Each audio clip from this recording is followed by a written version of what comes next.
The Wild Wild West. Hello, we're live. Welcome Hey. to Matt and Shane's Secret Podcast. What's going on, dude? We're here with Sean Gardini, the biggest superstar. The biggest superstar, Sean Gardini, the Superman. Are you the Superman? No. You're the the, hell, man? super Italian man.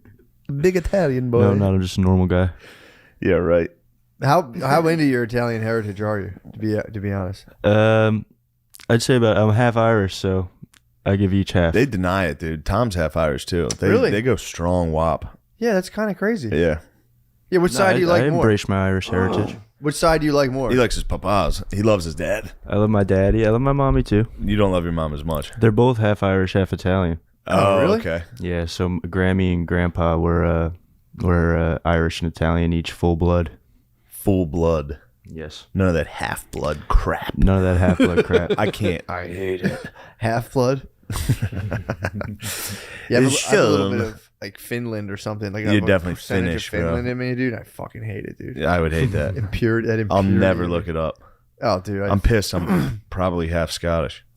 Yeah. I spent my whole life being like, dude, just 100% Irish. Yeah, pretty much. Turns out I'm fucking Scottish too. I I actually mine. fuck with Scotland too, though. Heavy. Scotland fucking rules, dude. Yeah. Scotland's a strong holdout. Technically, I'm Canadian. Why do you think? My mom's side, the Kilkennys, came over to Canada first. Yeah, but they Little probably Nova Scotia action. they probably fled. They were probably getting like And I think oppressed. my grandpapa went out to Saskatchewan for a while. What? Yeah.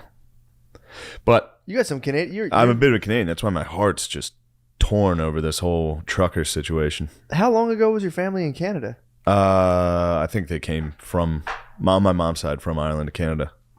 So they might have been trading a couple of fucking beaver pelts. They were trading pelts, dude. trading some pelts, dude. Yeah, they might have been. Who knows? Who A knows? lot of the French, dude, love their pelts. They love dude. a beaver pelt. They dude. love pelts. They blew it, dude. They came here and they lost on the flash. What do you mean? They could have just dominated, but like, nah, this place is only good for pelts. Yeah, They blew it. yeah, they did blow it. How do you guys like yourselves now? You Yeah. fucking idiots, France, nice going. dumbasses. How do you see? How do you see those dumbasses doing in the next 50 to 100 years? France? Yeah, they're not going to stick with us. They I mean- rely on Russian oil. Yeah, the gas and the oil too. Yeah, they have Yeah. oil too. Yeah, they'll if they align, whoever aligns with America is going to come out good in this. That's the only thing you got to do. Yeah, we're the best. Yeah, knock. What do you off think all about the this- Ukraine, dude? That'll be tough. That'll be tough. I got in a battle with my girlfriend over the Ukraine. What was her problem? She just wanted to fight very clearly. It is nice though to keep fights to that. It was I've never been more angry Why? because we were fighting over Russia, Ukraine. What were you saying? I was like, I don't care. So you were Switzerland. You were Switzerland. I was fully like, dude, I'm not going to nuclear war over Ukraine. Yeah, yeah, And then She's I started saying- looking into it, dude. yeah. Don't look into that. Don't About look what? into Ukraine, dude. What do you mean? You'll see Putin's got some decent points. Dude, that's the one thing He's I got will some say. decent points on this. I don't want to get Like most misaligned. conflicts, both sides tend to have decent points. Yeah, Putin sometimes pulls my heartstrings. I He'll like make a what he's case, and I'm like, nah, Dude, you remember that motorcycle gang for his security in the Adam Curtis stock? that fucking rule. That's pulling my fucking heartstrings. That kind of fucking rule. They were like, remember the swords of your grandfather, the Eurasian. It was like, yo, Do you remember those guys are a problem. Or he banned, I think recently banned Pornhub, allegedly. He banned Pornhub and was like, go meet someone in real life. no. I swear to God, look it up, Gardini, look it up. Putin What the fuck? Putin kind of fucking rules. He banned Pornhub and was like, knock it the fuck off. Yeah, go get a pussy, dude. Dude, people are going to be incentivized to have kids pretty shortly. 30 years or so, they're going to be like, come on, let's go. Yeah, we need to, I don't like it. I'm with Bill Gates, dude. We need to depopulate. We are. We're on course. Great. Bill Gates, wasn't his dad allegedly a eugenicist? eugenicist? Yeah. Allegedly. Of course, that's Bill Gates' fucking motto. But I haven't heard him. Allegedly. He really piped down. yeah, he shut up, dude. Yeah, he really piped Everybody said, down. shut up, dork. I think we should have done it. What? Someone should have been like, shut the fuck up. You ever see dude." him get pied in the face? No, what? It's Someone the pied- ultimate dork, dude. Someone pied He him? became a little angry dork after he got pied. Who pied him? I don't know. A fucking lone pieman. He fucking pied him right in the That's a fucking disgruntled schnoz, baker, dude. Hold on, Oh. I gotta show you this pieing. Pornography is banned in Russia. Yeah, dude. Pornhub and YouPorn. Authorities have told citizens to meet people in real life. Direct quote. Yeah, dude. Yes. They have a whole Bill Gates pie and face. You can Google it. This is a good week. Was This this on the recently? news. that might be the Dude. intro. No, this is very old. This is right when he began. He was like, "We need to depopulate." Let me see This this. this is a great pie. Oh. Oh my! Oh, he goes in a full like nerd Full posture. dork, like. Oh, I'd be fuming if someone pied me on the way to like a courtroom. He was all on camera too. Yeah, he was like, "Hi, everybody." If he had played sports, I think he would have avoided that pie. There's nothing you can do to avoid that pie, dude. If he had played This sports, thing came around a pillar. true. Well, he would have been more aware. I always, dude. If I'm walking around a pillar, I'm fucking like, hold on. Checking for pies. I'm checking for pies, dude. I'm gonna get pied, Getting public pied. Also, that gunman, dude, carrying a pie all day, just standing behind a pillar with a pie. People had to walk by like, no way. No way.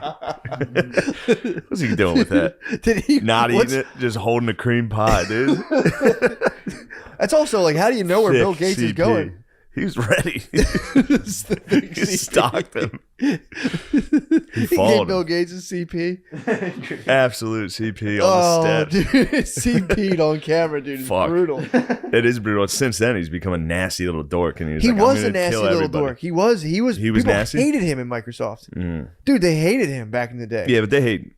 Everybody hates a great man, and let's not get it twisted, dude. Gates is clearly a great man, good or bad. He's a powerful man, but Yeah. I don't know. I'm going through the whole axes of like a great man, like a warrior king. Definitely not. He is What a about farmer. Napoleon? I don't know. I don't know enough about him. Apparently, he blew it, but he was getting it done for a while. Yeah. I would say I like You Napoleon. know what better happened than to Bill Gates. Napoleon? What happened to the boy? Tried to invade Russia. You can't do it, bro. True.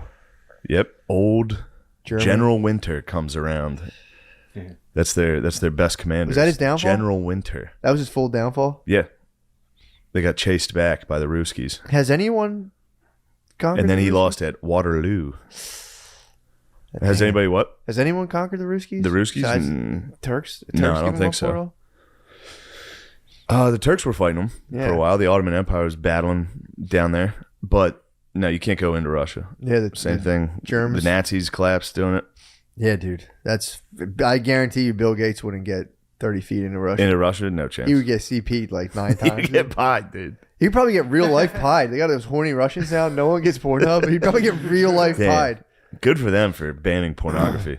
It's That's nice for the people, dude. You get to revert back to, for the people, you get to revert back to like magazines, yeah, dude. going into a gas station, buying a fucking porno. Dude, I do shower beats now. Just That's nice. purely in the fucking. I miss cyberspace. beats, dude. I've been with my lady too much. I Yeah. haven't been beating at all. Tell her you need me time, I like to save my seed for my lady. dude. That You have to save it for her. you have to, man. But You must. I'm ready for a good me time. You need some me time. You're gonna be on the road Can't soon. wait. I'm gonna be We'll on be the in road. Salt Oh, Lake. that's We'll me be time. fapping like Salt crazy, Lake's dude. me time. Yeah, we'll be dude. fapping like crazy. I'm in Providence this weekend. Me time. I'm busting in there, dude. It is and then crazy I'm though, because busting. if you're having sex regularly and you finally get to jerk off, it is like does rule, nice. especially hiding on the couch when she's in the bedroom. Oh, You go, mommy, don't catch me. We have terrible news. What? Went to try to play hoops today. Shit. Tore the muscles off of both of my legs, so Yeah. I'm dead. That's what happens, dude. You sit around for 10 years and then you decide to train hard for 3 weeks. You've been going hard as fuck. Your legs explode, turns out. I was wondering about that. I was wondering if this guy was going to ease you in. No, it's easy workouts, but it's very hard for me. Yeah, well, still. Although we did max out this week. Yeah. That fucked me up. Yeah, dude. Maxed out on deadlifts, maxed out on bench. Jesus, man. No wonder you're fucking... Well, it was just to see where we're at. True. Like a starting point. Like it wasn't like I wasn't in there like Yeah, you're just like... although on bench I was sad, dude. 200. Hit 200. I had to add 2.5, so I was like, dude, I'm not doing 195. Nah, bro. 200. Gotta hit 200. This is How's the chest feel then? it's a little sore today. That's I had not to do bad. presses too. Which I've never looked more. I know it's a running gag. A lot of people think it's a big joke to say that I look like I have some type of mental disability. You got to see me doing a fucking straight bar press. What's oh, you're doing With fucking... It's so bad, dude. You're doing strongman. Right in front of the mirror, just Just my face going straight down. Guys like, Jesus Christ, he's off the charts. He's unbelievable. He's off the charts, dude. Yeah, so we'll see. We'll see what happens. Definitely You're on the injured list. hip flexors on both legs are fucked. Dude, we went to play basketball And today. it's a real shame. Went Matt, to do a little reconnaissance. you balled out today. It was all right. And guys, let me It was tell all right. you, the wager has just gone up. Yeah. I'd bet everything on this. Yeah, this is This is a win.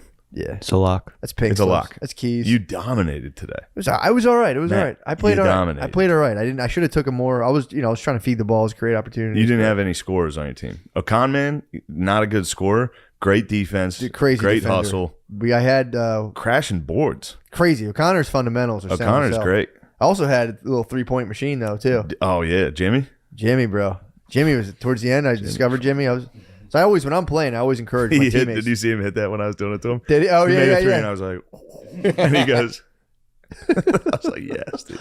Yeah, I always encourage Yes. my teammates to take shots, dude. That's one thing about me. I just want everyone to have fun and play as hard as they can. And I didn't know he could shoot. I'm like, dude, take that all day. He started Yeah. draining them. I was like, oh, sweet. Yeah, he was hitting them in warm ups. Yeah, dude. He started draining them. It was a bummer though. I felt the hip flexors have been hurting me for about a week. Yeah. It first happened. I worked out during the day, did deadlifts and squats, and then on stage I did an act out where I like bent down and I got both my legs like locked. Could you sue on the stage. comedy I was club? like, Could you sue the club that got injured on stage? maybe. That'd be a nice workman's comp. Yeah, just destroy the comedy cellar. Be the first workman's comp. They could get one guy on No, comp. I'd like to take ownership If comedians figured out they could do that, it'd be for over. the people, For the people, dude. for the labor orders. I would The have parked my working man, CRV. the Dude, comedian, the laborers. if you get injured at a comedy club, I'm parking my CRV right in front. Oh, yeah. I'm gonna block that road off, whatever it is, dude. And they'll bend. You'd be like Artie Fuqua. Have you ever seen his? No, I was agreeing. He but was I don't know who that he is. was in Tracy Morgan's bus that got hit by a fucking Walmart truck. Yeah. Artie's loaded, so he wears like 3-piece suits, pulls up in a G-Wagon, What? and then hosts. And he murders. He's great. Really? Yeah, there's a couple guys at the cellar that are like the best hosts Really? you can ever imagine. Yeah, Like that's getting a the crowd pumped, doing crowd work for. I mean, it's pretty knows impressive. nasty at hosting. Keith from up the block. Yeah, he is Vicious host. dude. Yeah, He yes. gets the crowd pumped as fuck. Yes. Yeah, he's Keith from up the block. Is Dude, one of Artie the- will introduce you like you're coming to a fight. He's like, coming to the stage. And I'm standing there like, yeah. And then I go on and tear my quad doing an act out. What was the act out? Don't worry about it, bro. Secret. Yeah, it was funny though, because yesterday, I was lifting with my guy. I was lifting with my trainer. And I was like, I can feel it, dude. I'm getting a lot better, a lot stronger. And today, I'm like, I can't play. Dude, this is part of your journey, dude. It sucks. This is the time of your fitness journey where you do a long Instagram post, like a very deep Yeah. text. Be like, hey Chad guys, Hanks has been hitting the Instagram with the workouts. dude, he allegedly stole Wes Watson's program. That's I'm what he's big on been doing. allegedly right now. He does burpees and then he stands up and goes, He trained with Watson. He trained with Wes Watson. really? Yes, he was on Wes Watson's squad, and apparently was like, all right, later, and he started his own thing. Mm. I mean, Wes might have signed off. Was he locked up with Wes? No, he never served with Wes. No, he wasn't in with the white boys. No, And the Chad Woodpop. Hanks? Yeah. So how'd he train together? Just Wes post? Watson's out, Wes bro. Watson's Watson he lives home, in Dago, bro. Oh, I didn't know he was. Wes home. Okay. He's in a Forgive me. penthouse, dude. And do you follow Wes Watson at all? Guardian, No, you just gotta from start you. following Dude. Wes Watson. I just have dude. secondhand Wes from you guys. No, you gotta start. I'm gonna request that you follow Wes every day. I will. I got my homework ready. Yeah, dude. Wes every day and some vegetables. I don't see you eat any vegetables. Yeah, I've been dude. hitting my trainer with what I've I never eat. eaten a It's so vegetable. fun. What's he say? Dude, the other day when Chris had his birthday, we got cake Yeah, for Christopher's birthday. nice. So the next birthday, day I Chris. had to go into training, and I was like, "You want to know what I had yesterday?" Like I'll tell him just to fuck with him and be like, "What?" I'd be like, "So I had a bacon, egg, and cheese in the morning." He's like, "That's not good." And then I was like, then I had a burrito for lunch, and he was like, "Ugh." Better. Then I was like, then I think I had about 15 beers and cake at 1:30. And he was like, "Well, you're wasting your time then." Like he was so mad. He was like, "Well, then what are we doing?" And I was like, "Dude, I'm having cake at 1:30. Yeah, dude. There's nothing you can do." What are you big? What am I doing? I'm What working would I hard. be working out for? Working hard for I was cake. doing that without working out before. Yeah. What the hell? Tell me you're bulking, man. I'm fucking bulking. bulking. Dude. Yeah, You that's don't probably- know- yeah. Yeah, you know shit. It's Probably cheat my- meal. It was a cheat meal. You're exactly right. Yeah, true, dude. I've had a couple cheat meals. treat yourself. Yeah. Guys, it was just the big game. Yeah. Matt, Soupy. who'd you have in the soup? Dude, if I didn't do money line, I would have been great. Yeah, you would have. I shouldn't have done That's that. That's how it works. It sucks. Yeah, I had the but- Rams -4. They won by 3. I mean, I called I the lost under. all my money. Oh, what? I lost all of my money. I'm Yeah, back. I called the under, and I called the. I called they basically wouldn't cover the spread. I had thought they'd win Rams. outright. I had Rams -4 and the under. Blew it. Yeah. Well, dude, I mean, how do they do that in Vegas? I don't know. That's great. Well, you think they have all the numbers? So they might be able to just like count. They might be able to go back in time to be like every single time this team plays this team, they score they this do. much. How do you get that though? Can you get that software? Yeah. So what the fuck? That's it. Let's just do that. You got Start it. betting. You want to start being? You want to make the lines? Yeah, let's crack. What's the word there? I don't know. Make the lines. It's not bookie. There's a Linesman. whatever. Mafia nerd. Yeah, mafia dork, wop bitch. Sean, close your ears. Sean. Sean, close one ear. Yeah. Damn, Let dude. that other side revel. This in is a what we're real. about to This say. is real. It was a real sad moment to have to sit out of the pickup basketball game. Dude. That hurt me. That hurt my pride I know, immensely. dude. And I should have leaned into the injury more. I just was like, no, I can't. I was in immense pain. Yeah, I dude. should have laid on the ground and Dude, when you went that to way jump, people believe me. yeah, you went to jump, and I saw that. I was like, oh, dude, you're yeah, fucked up. Yeah, it was bad. You're It fucked was up. very, very bad. Yeah, man, that would So have been. hopefully it's a week. I would say, yeah, I gotta go in tomorrow and give. hit the. Thankfully, Epsons. we're just gonna be crushing upper body and core strength. Yeah, Probably. curls, dude. I'm gonna be. You start working out in a wheelchair. It's like 2 weeks. I mean, that's basically what I'm doing. It really is. Like I'm moving my legs like lightly you, and just. should, you should go. You should just for the next 2 weeks go full wheelchair. Oh no! Anytime your legs hurt, just wheelchair. I need to Epson. You're right. Epson, and in the meantime, we'll go on stage. We get Yeah, it sucks. I have a fucking show tonight, dude. I can't do any of my cool act outs. I'm fucked. Dude, be a part-time wheelchair comic. Did you ever work with a wheelchair comic? No, I don't think I have. I did. I was there one time. There's a dude. I think this was at the Laugh House. There's a black dude who used to rip like wheelies and shit. He was nasty. Dude. It was so nasty. Yeah, dude. You could. There's something saying you can't rock a wheelchair. You can go into the airport and be like, "Can I have a wheelchair?" I've please? seen And they're that. not allowed to ask questions. I've seen it done. Bro, and you just crush the line. Go straight through the lines, get on the plane. Oh, Great time. yeah. You put a pregnant wife in a wheelchair at the airport. Have Nice. you done that? Yeah. Oh, that's nice. She was, she was like, Oh, she was big very as fuck. pregnant. She was like, I'm not gonna be able to make it and all this, dude. You put her in the wheelchair and it's just like Smooth as you go hell. around all the shit. It's so fucking nasty. Even if you're with a person in a wheelchair, you get VIP treatment. I'm always tempted to hop on that fucking old people cart that drives around. Oh yeah. There's always open seats, just beeping at whoever's walking in front of you. Just hitch, Yeah, just collapse in front of it. Oh, there you like are. a trolley, dude. Just stand on the side, Oh, there you are. Oh. like the Help. beginning of Full House. Speaking of Full House, did you see what happened to Bob Saget? Yes, He fucking died. He cracked his head multiple He times. cracked his head, dude. What the fuck happened to him? I don't know. Did you see the Murder. like autopsy thing? No, I heard that he had like There was a multiple. guy who said like, Murder. They're calling murder. They said no foul play. I'm Sean, calling the murder. authorities said no foul play. Don't you dare contradict the authorities on the show. The authorities also said that. Well, this is all alleged, by he the had an way. enlarged heart. Really? Might have been the old. He just loves so much. vaccination. He had the old big had a big old heart. It was So, it wasn't Valentine's Day. His autopsy. I thought I had a big True. old heart yesterday, dude. I had a big heart yesterday. My girlfriend got tired though, so she was grumpy. And I was Really? like, "What happened, babe? I love you." Babe. The second she turns off, that's when I like her. That's when I'm like, "Wait, I need you." When she passes out. Yeah, My babe passed out on me last night after Valentine's. dude, this is Bob Saget's autopsy. Valentino. He had severe skull fractures on the back of his head, the kind that doctors see when someone falls 20 to 30 feet or gets beaten with a baseball bat. What? That's what I was gonna say. Okay, sorry, Sean. How wild is that? So he got fucked up. Yeah, they did rule out foul play though. They think it was an accident. Where though? Like what the Yeah, fuck? he got Nobody bonked. knows? Huh? He got bonked. He bonked his head. He bonked it pretty good. Someone bonked him, dude. They were saying, I was hearing people say that he probably fell and didn't realize he had head trauma and then died because of the Yeah, went to trauma. sleep. He fell from where though, dude? Nobody knows. Could have slipped in a tub. I think it was. The Wild Wild West. Why don't you look at the camera so you know where to edit? That's Yeah, crap, dude. That's Why is that crap? Sean. A man That's died. crap, A man dude. died. An A man American died icon. and she loved him. Men die every day. This is true. There's the WAP talking. This is the WAP half talking. Not from fucking. Boba Saget, the sleeper with the fishes. Not from skull fractures, dude. Somebody kicked his ass, dude. What? Somebody kicked Saget's ass. What the fuck, man? I mean, dude, How do you know he didn't win? his bitch ass didn't fall.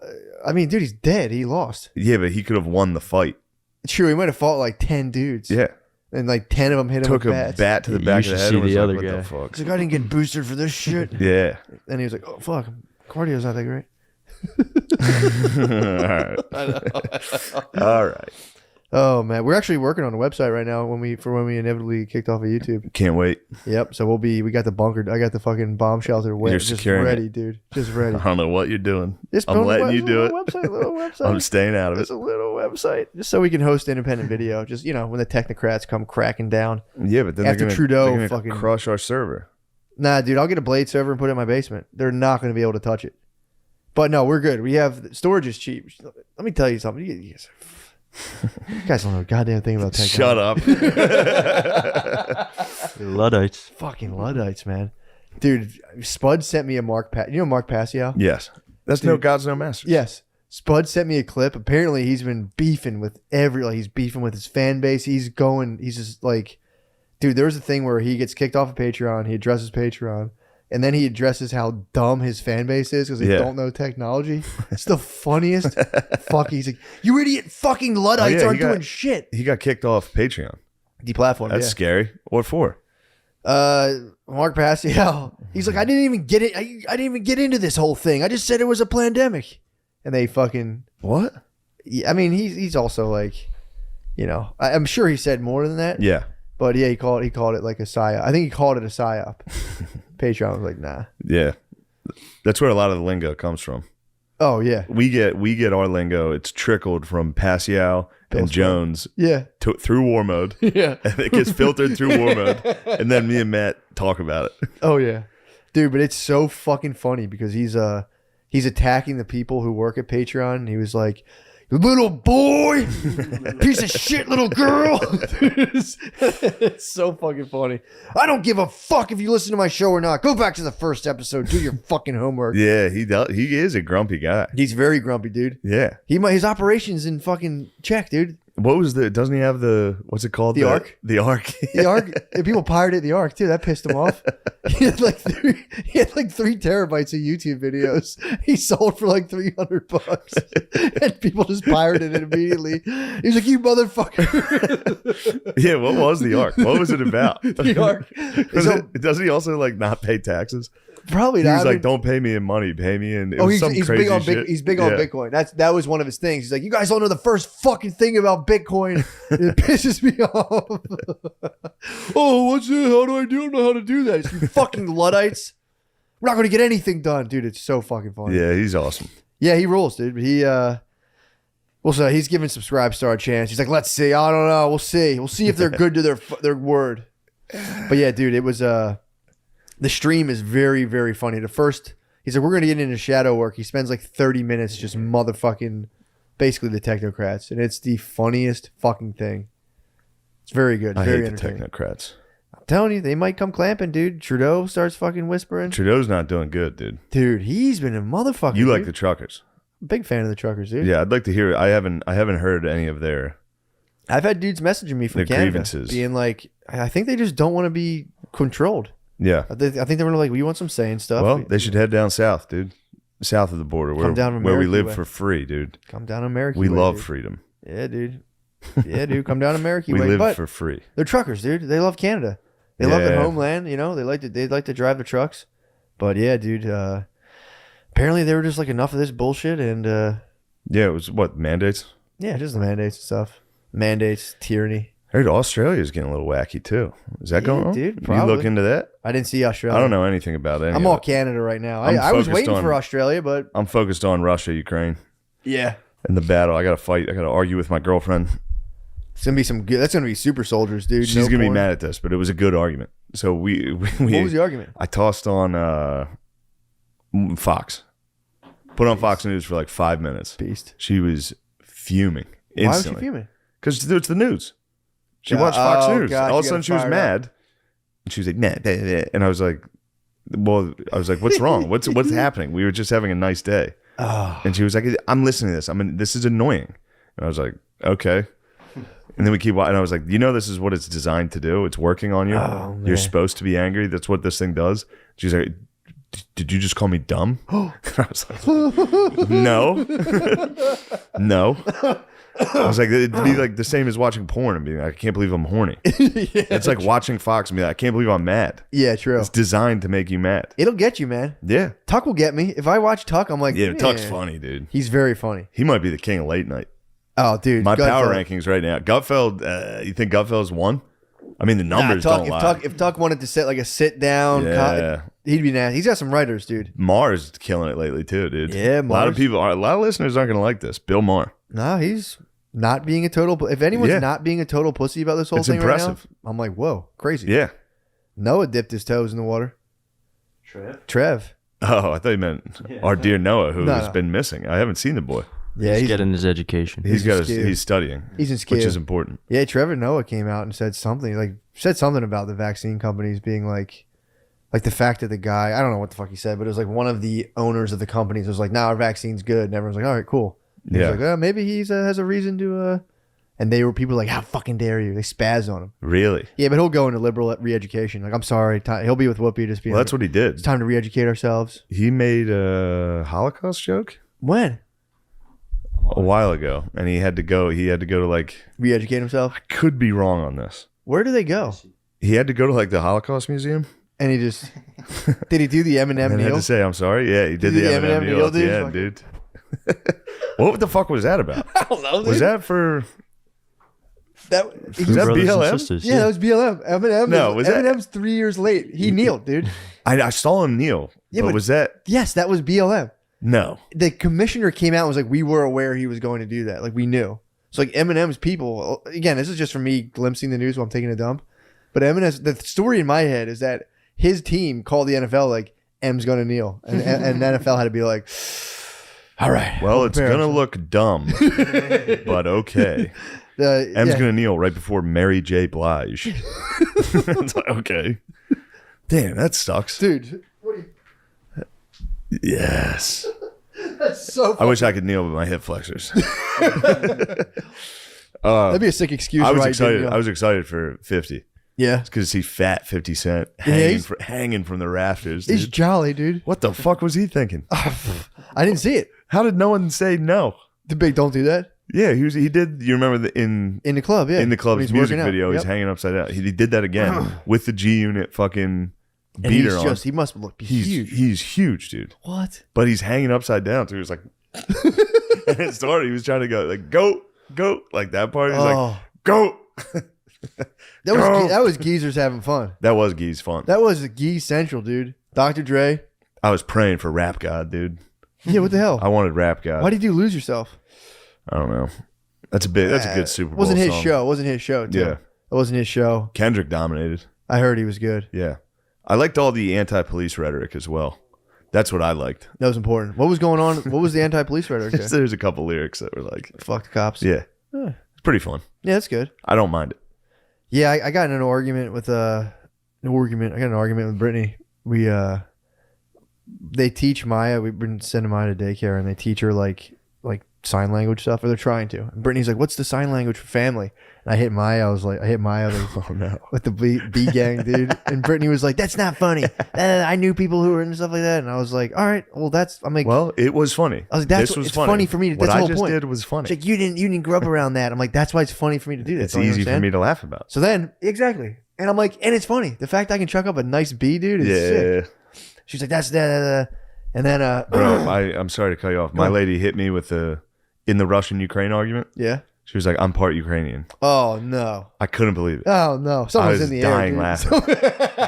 I was like, you've never said this once. What are you talking about? Really? Yeah. She might be a spy.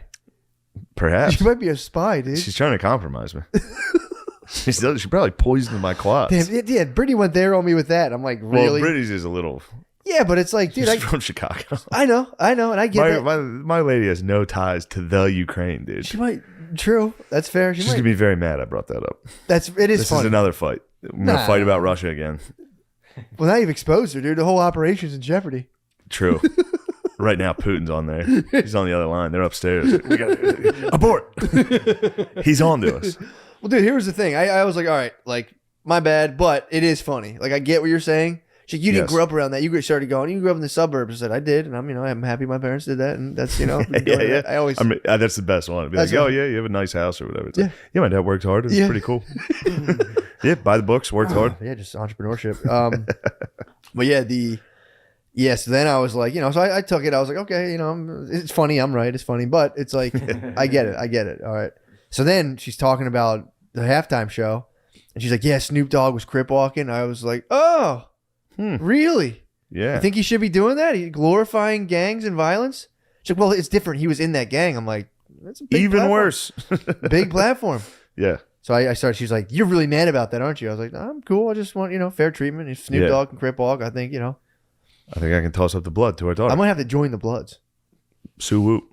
I might have to, dude. Sue Whoop if you bang him, bro. I know one dude he claims being the Bloods. Really? I might hit him up like, bro, I need to beat my wife in this. Can I please dedicate my life to the Bloods, dude? I'd be happy. Next, you gotta start rocking it. Dude, if I started going B gang, it'd be me, Wheezy. From Bompton? If I was B gang, dude. Matt McBompster. Matt McBub. Yeah. McBusker. Matt McBuster, dude. Yeah, bro. Dude, I'm telling you, man. She pissed. That bothered me so much. I'm like, okay, why? What is it? What's the difference? Bro, I got hit with I'm Ukrainian.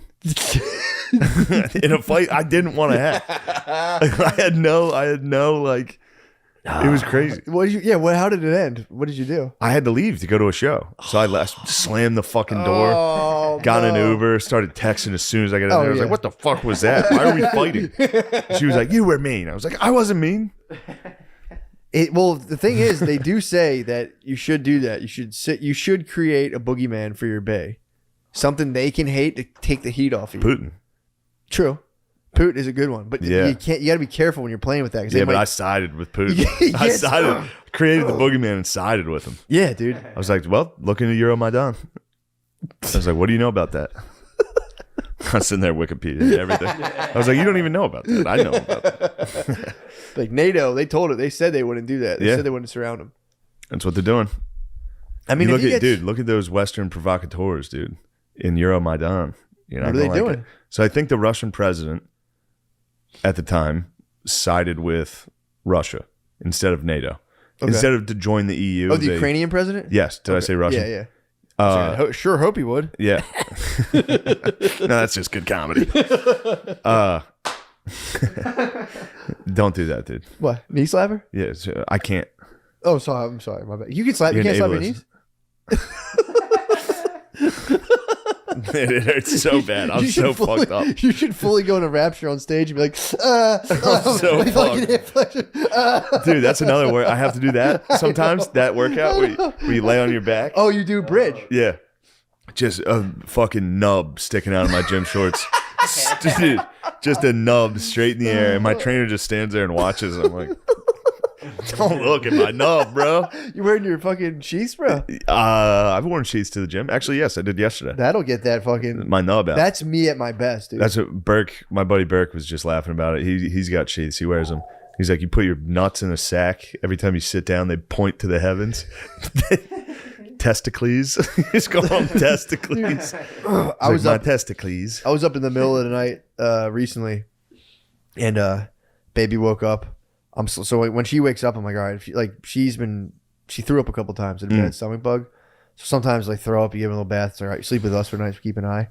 So whenever she sleeps with us, I put my boxers on, obviously, and I had the sheets on. And at one point, I had to get up to like go to the bathroom. I stood up and I was like, these things feel great, man. I'm like, God, these things really are comfortable. My dick was just out of the thing. My dick was just out. It escaped. Jailbreak. It jailbroke. Yeah, full jailbreak. I was like, these things this is a whole other level of comfort. My dick was just free. Yeah. Popped out of the That's side. the thing about sheets. You can hardly tell.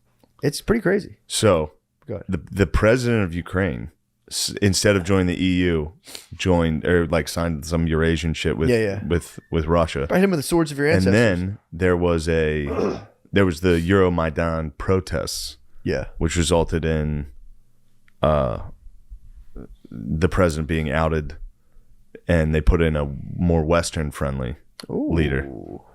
And I believe there was, I remember when it was happening, there were some rumblings of pretty clearly Western intelligence provoking the riots a little bit. Yeah. Now, I'm not sure, and I would hate to be anti-American. But then Putin went back into the Crimea, and they took that. So they're like, they're starting to reinstall shit. They're like, no, this is Russia. Yeah. We won. Yeah, enough of this crap. Interesting I stuff. don't understand why we can't get along with Russia. And when dude. they took the Crimean Peninsula, the whole army defected to Russia. Oh, okay. All the Ukrainian military there like laid down their arms and joined Russia. Yeah, I heard there's a lot of boys in Ukraine that are fans. A lot of the boys There's in like Ukraine- split pretty much. Yeah. Might be down the middle. Yeah. So we'll see. I hope they don't go to war. That would be a real fucking bummer. They're not, I mean, Ukraine can't fight Russia. Yeah, but that's the thing. They would have us True. and allies. Well, I mean, But Biden was pretty explicit. He was like, we're not. They were like, if you're American, leave Ukraine.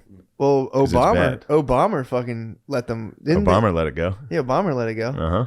But dude, it's gonna be Was it Obama? Obama. Yeah, he like violated NATO thing and It's probably Obama- 14 when they took Crimea. I think Bomber was. I think Check that out. Obama was like, dude, Obama is the funniest. Obama. Obama. Yeah, I'm surprised he wasn't dropping bombs. Yeah, dude. That's because man. they could fight back, dude. Obama liked to punch the little guys. Dude. He's punching It's like, down. Come here, Yemen. He was punching down, dude. 26,000 times. Meh. Well, I think we can economically sanction Russia pretty hard. Yeah, we can crush them. Yeah, we could completely crush their economy, or just keep giving stuff to all these little Eastern European countries. Get them like, come on, guys. Yeah. And you make Russia have to build up such a humongous military thing that their economy will eventually it'll collapse. Yeah. that's- Economically sanctioned, threaten them militaristically. They put all this money into military. Then you cut it. You just start. You're a fucking mind, bro. It's just geopolitics, dude. You're a big geopolitics guy. Big. I got to finish that book. Yeah, you better. I'm done. I'm What done. if at for the life. end he's like, I just made all that shit up? That'd be hilarious. Damn it. That would be pretty funny. Now, We had some Estonians reaching out. They were pumped. really. Shout out Estonia, Latvia. Some guy Lithuania. attacked me. He's like, I can't believe fucking because you're siding. They thought I was like siding with Russia. Or I They, claimed they're one of gonna be those pissed countries. at me. I said Bill Maher was funny, and I sided with Russia. Nah, dude, they'll be fine. I claimed that. Don't live, dude. I'm sorry. I forgot. I said like Belarus or whatever. Belarus. Yeah, Belarus. Fresh Princes of Belarus. Hell yeah. Swag. I was I said one of them was like sided with Russia and I got it wrong and some dude was pretty angry like what the fuck it's like my bad bro. Yeah, anytime you get into stuff people know about, they get pretty Get upset. pissed or where they're from stuff. Yeah. Get pissed. Yeah. I'm sorry. I had some activated you. DMs from Australians. What'd they say? I think I was calling Australia and Canada gay. They were pretty pissed. I mean, dude. Right now, there's a video. DeStefano has a video of me making fun of The Rock, and every comment's just trashing me. Why? It's all The Rock's fans, dude. They're coming at me. They're the bros. They're too. like, oh, it's this thing. The reason I stopped Who are The or Rock's started fans? not liking The Rock was because I was hungover and saw a video of him working out Yeah. and bragging about it. Obviously, I'm making fun of myself. Yeah, but Obviously, I'm saying I'm a piece of shit. That's the joke. Who are the Rocks? Like, does the Rock have like an active Rock has offensive fan? tons of fans. I know he has a ton of Should have fans. seen him at the Super Bowl. I know he has a ton of fans. Did you I'm see not- him at the Super Bowl? No, what was he doing? He introed the game. What? He was on the field. He Bruce Buffered it. He was like, the reigning, defending Damn. Cincinnati Bengals. Yeah, I know the Rock has fans. I didn't know he had like an outspoken. Like, He yo, wouldn't shut the fuck up. really. Just trying to start the fucking game, dude. The Rock rambled for like 5 fucking minutes. Yeah, man. But I take back everything I said about The Rock, dude. I love The Rock. Yeah, I want to. I love the fucking Rock so Dude, his much. fan base is probably His fan base is on my ass. jacked, dude. They're probably jacked. Although I don't know, dude. We have some big boys. We do have the boys. It might be time. We might need to unleash the Canadians Unleash the boys and our on, Australian fans. on the Rocks fans. On the Rocks We should just do battle, dude. It could be the new Antifa Proud Boys. We could just meet in parks, Just fight. throw the fans of the sticks at Rock. each other, and pepper spray each other. We'd be fighting like 14-year-olds. Hey, if This they show dude's up, dude, leaving- if they show up to the park, they're getting pepper sprayed. This dude's leaving. the Gardini, new you Jumanji. can be a milk boy.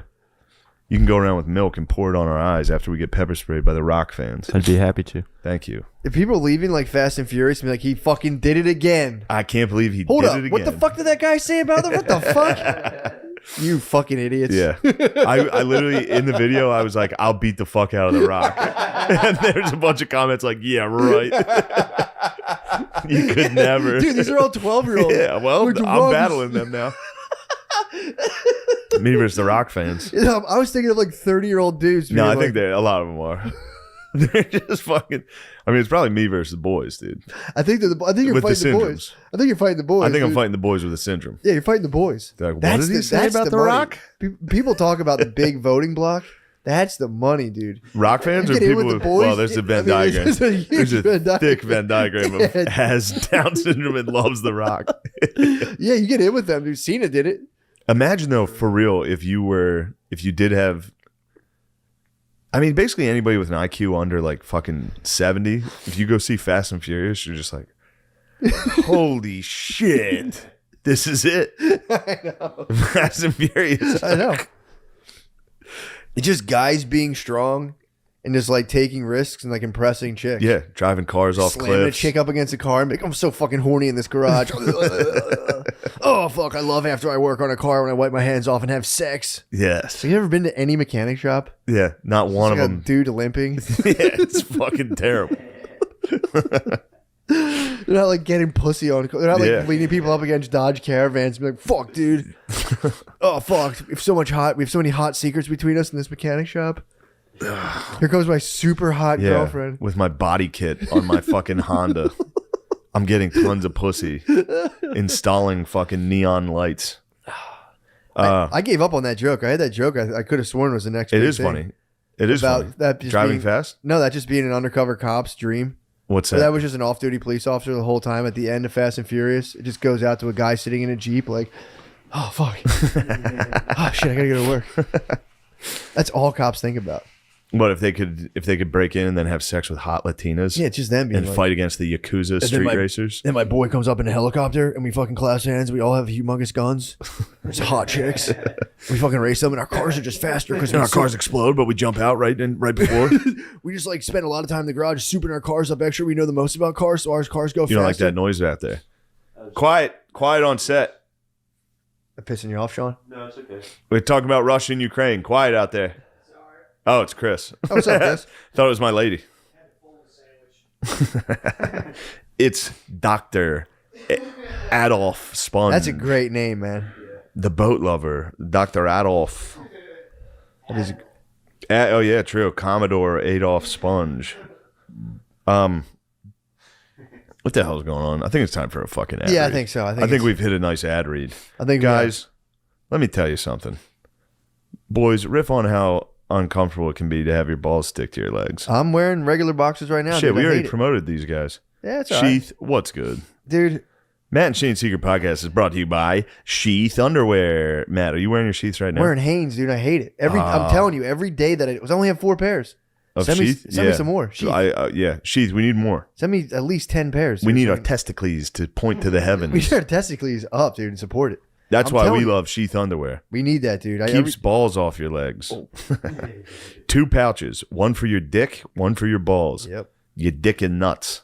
Yep. The idea for Sheath came from its founder, U.S. Army soldier Robert Patton, during his second tour in Iraq. That's 2 tours, pussy. What were you doing? Sitting around. Sitting around in regular ass underwear, Sitting around with your balls stuck to your leg. watching Pornhub, dude. You That don't guy like was out Russia. there giving the business to the terrorists with his dick and nuts in a pouch. Do you think there was a moment? You think there's a moment when he was like laying there and was just like flashbanged and was like, God, my dick is just. Feels so Yeah, good. he just did one of these. Like, Oh, yeah. He's like, this is the problem. gotta do something about this. Guys, support the show and support this awesome veteran-owned company. Go to sheathunderwear.com. Use the promo code DRENCHED to get 20% off your first order. Every order comes with Sheath Underwear's 100% money-back guarantee. That's sheathunderwear.com. Promo code DRENCHED. Get Sheath Underwear and let them sport your balls. Patton's probably got a big ass dick too. You don't just come up with sheath underwear. No, Like, yeah. I was not a problem. I'm like, yeah, I didn't think it was uncomfortable, but it gotta be. Imagine doing 2 tours with just a fucking soft donger. Just, Yeah, obviously he had a hog. I think so. Yeah, I've never even considered this. My dong, like I got a nub doing fucking hip thrusts, especially in Iraq. I'd have a fucking nub, dude. I'd have a vagina, dude. Yeah, I'd have a full I would, vagina. I would totally invert. You'd have to Do you think you could?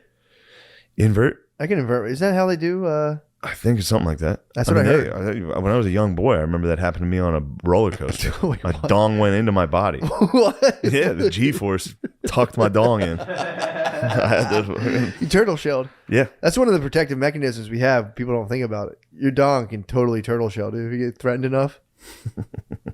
You went full fucking acorn? yeah, I remember it.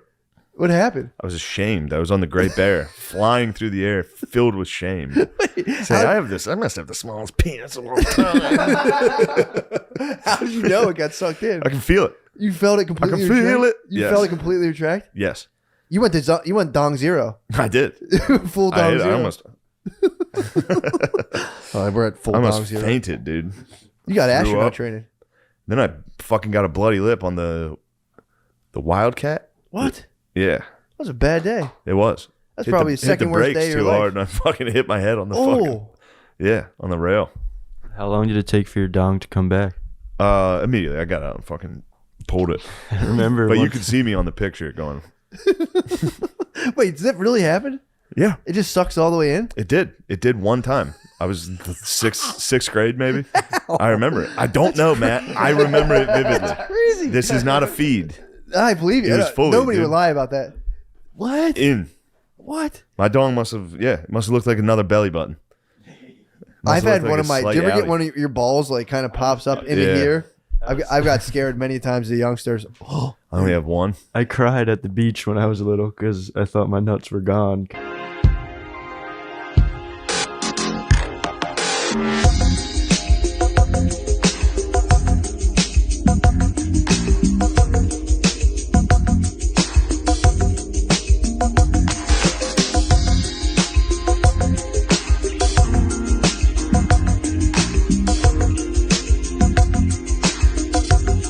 The Wild Wild West. God, dude. Someone. I mean, Props to the I'm not dude gonna who- call for bakery violence on Anybody, anyone yeah, now, that's but, bad. Man, But pieing somebody in the face that you don't like is about as funny as it gets. it's crazy. Yeah, I mean, that guy probably got fucked. That guy probably got assault charges. You pie a billionaire, dude. It's Yeah. like it's You battered him, dude. true. That was full batter. True, dude. Yeah, we were. The one thing that was cool from that book, they were talking about just how people used to have children back in the day, and it was like a full economic blessing. Like they were built into your wealth. The more kids you had, the richer you were, Yes. and it was like it was Yeah. You really get, tight. You get a little dowry Yeah, going. well, All it was that. just for the because you would And have a kids farm, helping you. Yeah, of course, man. or you could send them to the factory. You used to be able to send your like 6-year-olds to the factory Nice. and just clock it all day. Yeah. So you'd send them to the factory, and what would happen is your wife, most times, like there was a lot of widowers back then because your wife would die. So you would just, their dudes would be constantly be getting reset up. So like you'd have like 2 kids with your wife, she'd die on the 3rd one. And then they'd be like, yo, my cousin, you needed Yep. to get married immediately. Call 'cause her out of the bullpen. it would, it would ruin you economically. Bringing a sturdy broad. It would ruin you economically. So you'd start pieing. You'd be like, all right, let's start pieing because time is money and I got to pie Yeah. to extend my empire. So dudes were just pieing back then. And you just, every time you pied, you were like, imagine if you pied and you were like, yes. Yes. Like there was no part of It's it. It a was $1 a week extra. I'm gonna put this little fucker in a factory. as soon as you turn 6. Oh, then they lose a hand, and you're like, we're ruined. You were fucked. Now you got to You're pie dead to again. me. You just pie again. You gotta pie again, but now you gotta take care of the handless one. Back can- then, you can put 'em down. You could fucking. To your- This kid worships the devil. Fucking set him. But yeah, dude, you would just pie, and every single time you'd be like, yes, jackpot. awesome. We hit the jackpot. That must have been such a crazy world to live in. It was like that for the majority of time between like, but also you might get a daughter, but then again, like you were saying, get the dowry. So that was a ticking time bomb. You had to just fucking block. You only had to really guard them until they were 14. So like you had to block the puss till they were 14, respectfully. Block the puss, and then send them out to the fact. You probably could send the girls to the fact too. Yeah. So you're coining. You got the boys going.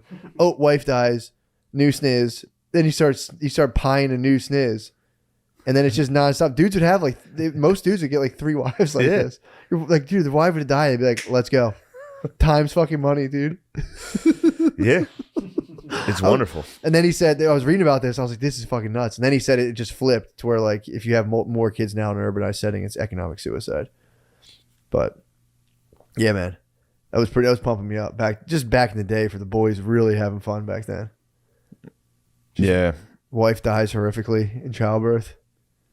Kid All the dies, time. and you're like, single. Yes. I'm single. Time for me to mingle. Dude, we bought a car yesterday. The guy, the dealer manager, whatever, sales manager, he was on the news because he delivered his second kid himself.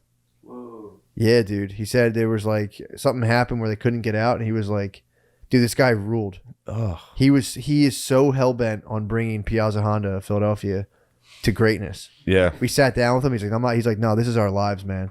He's like, "These dudes want to." He's like, customer service dipped during the pandemic. We're making it right now. He's like, we can't have that. This is our Yeah. livelihood. This is what we do. Those guys are very serious. Yeah, dude. This guy was like I was like thought I was getting bullshitted from all Piazza's angles. a good group, dude. We used to do some dealer trades with Piazza. They're a good group. Yeah. Great bros. Dealer trade. You'd like a good dealer trade. Dude, I'd love to be inside of that call. Bro, dealer trades are so nice. They're like, look, we're trying to get a fucking metallic fucking Honda Pilot. We don't have one. Do you guys have one? They'd be like, yes, we need a fucking blue CRV. Be like, all right, trade is on.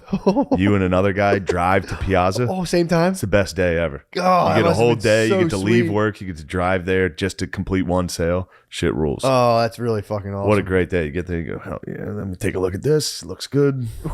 What's this? What's this scratch? Be like, hey, it's on there. You can get it. Yeah, the Carfax? Yeah. Bring up the Show me the Carfax? Carfax. Yeah, dude, the Carfax was clean as hell, dude. We went and got a CRV yesterday. I saw it, dude. I was in it. That thing's nice. Dude, I I'm telling you. respectfully didn't throw a dip in. Appreciate I was that. close. Appreciate And I was like, I don't want to get dip in his new car. You would have been perfect because Sean set you up with an empty coffee cup to dip right into. Oh, You littered in the car already. I will throw it out once we get back to my house. Did you litter already?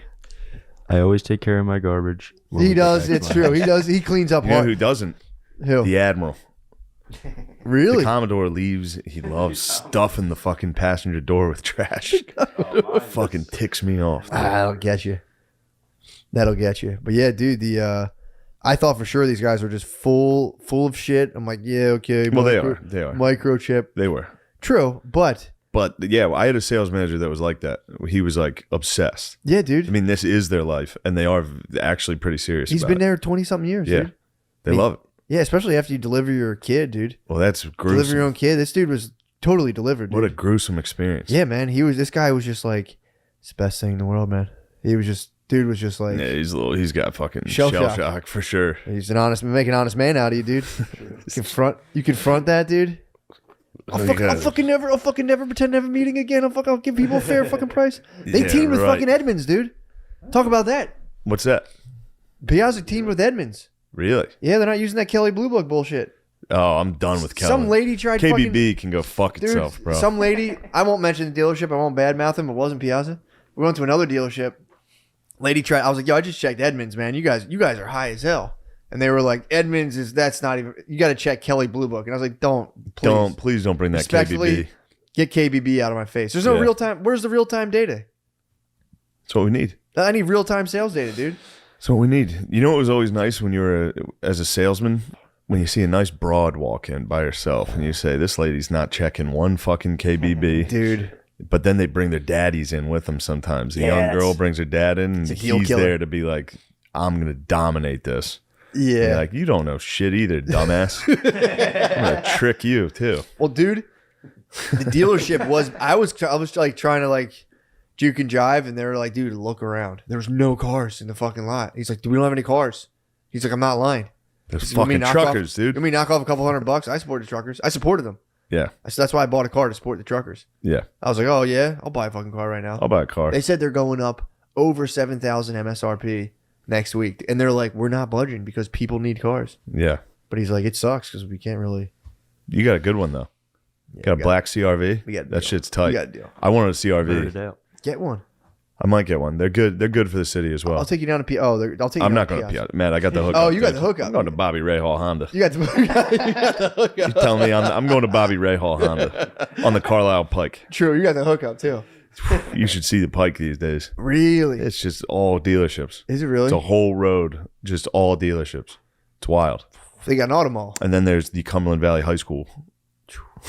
Yeah, Philly's auto malls. It's like junkyards, a strip club, and then it's like, oh, you breach that, and then all of a sudden you hit like just a beautiful string of dealerships. Kia I love seeing a Kia dealership. dealership. There's a Harley Davidson dealership across the street from ours. They were always up to no good, those guys. Oh yeah, dude. Did you ever go up there and I always go over there and say, turn it down. there were a couple renegades. Turn the music down a Yeah, little. my brother bought a motorcycle from Harley Davidson a while ago. You Really? go in there, they're renegades in there, dude. Yeah, every Saturday they'd have a barbecue. What? There was nothing we could do to compete with it. It's like a Over pirate. at Bobby Rahal. We're selling fucking Civics like women. All the Harley guys were out revving their engines. You see a girl walk in by herself, and it really is like it was so hard to keep Brittany down from like the EX. It's like the fully loaded one. Yeah. We would like, so we'd look at the cars and we're like, all right, like we get the CRV, and then she'd be like, Fuck. let's just get an all new EX. And I'd be like, no, Yeah. we're not The doing LX that. is fine. We're not doing LX. Did dude. you get an LX? Hell yeah, dude. Yeah, I'm an LX guy. LXs are perfect. I don't want Apple You Play. got the backup cam. It's already It's in all I there. need. It's all I It's need. standard now. Alloy wheels, standard. Yeah, man. Dude, the LX is heated seats, or EX is like heated seats, all this nonsense. Moonroof. Dude, it's $8,000 more. That's great. And it's like, dude, they start hitting they crush the bays with the financing. Yeah. So you're like, well, it's this much, blah, blah. And it's like, Yeah, you what's can the crush the interest? base. Dude, you go in, you go, what's the total interest on the life of the loan? 60-month loan. You do the monthly payments times 60. And then you take it off of what you paid. You start looking, oh shit, I'm gonna pay $4,000 in fucking interest. Yeah, so I was doing dad math. Single, yeah. If you watch a single lady come in, Oh god, dude. all the boys start licking their chops. And then you see an Indian family come in, the boys head for the hills. You get stuck with an Indian family, that's all day. Yeah, they And love they will haggle your Yeah. dick off and then leave without paying. They have no dude, props to Indians haggling. Oh yeah. They have no problem walking away Like at any at the moment. very last minute. They'll get you to the brink and walk you. And you'll be like, dude, I'd sat with you guys for 4 hours. And just leave. Dude, you'll test drive. They love the Honda Odyssey. Yeah. They need the van. They need that. And they pack it. So it's you and fucking 6 Indian people. You go with them? Yeah, test drive with them. They send you loan. They bring now. their kids. They fill the whole thing up. It's wild. Damn. Oh, they go alone because of COVID? I don't. You Maybe. could still do that. You could Could you? still Yeah. you could give people a car But you for want like to? the That's day. for me. If I was slanging metal, I'd like to be in on the test drive. That's when Yeah. you start being like, yeah, if you want to check that, it's a little new. I would. Well, what you do is you sit in the back, especially if it's a Oh. couple. That way you can read the fucking sticker. When they're like, "So, what horsepower is this?" You're like, 240. Like you can, yeah. And then you're like, it's tinted windows. You just yeah, you can start. misread it, That's a good trick. guys. I love nicotine. What Man. about Lucy? I'm thinking of starting nicotine, dude. Get addicted to nicotine. I'm thinking and I let me might tell start- you. Let's start with the top. Lucy offers a 12 milligram nicotine. It's a lot. I might as well go That's all a in. strong nicotine Might as well pouch. go all in. Matt and Shane's Secret Podcast is brought to you by Lucy. Shane, riff on Lucy. What do you think about Lucy? What do you think I about love your riffing nicotine on addiction? Lucy. What do I think about it? It's debilitating. Yeah, Yeah, I heard it. I did hear a lot of writers like they feel like it speeds up the old. it does. It actually does. I mean, it does have nicotine. Does have that. Thing. Yeah. Maybe we could Sid the Kid on. Sid the Kid just started caffeine. Maybe get him some nicotine. Oh, He he's got to be just out of started. control on caffeine. He just started. He's out of control on life, dude. Dude, he's on caffeine now. He's got to be firing on all cylinders. loves it. He does- Texting, calling people. Little bit. He's a little, but he was like, dude, I didn't know this is how people live. Like people Yeah. could have energy. Wait at till he any gets time. to fucking Adderall, True. bro. Yeah, true. Some modafinil. I'll take one Adderall and be like, holy shit, I'm invincible. But then you're nubbed. Then you're on the great bear. That's 0G. All right, guys. Lucy makes all sorts of nicotine products like gum, lozenges, and pouches. However you want to get your fix, they've got it.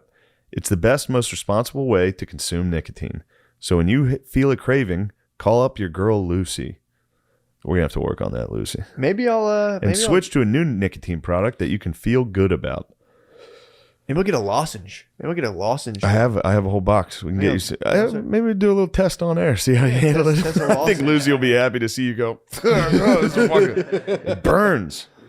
Check out Lucy's full line of products at lucy.co. That's lucy.co. And use promo code DRENCHED at the checkout. It helps support the show if you use our code.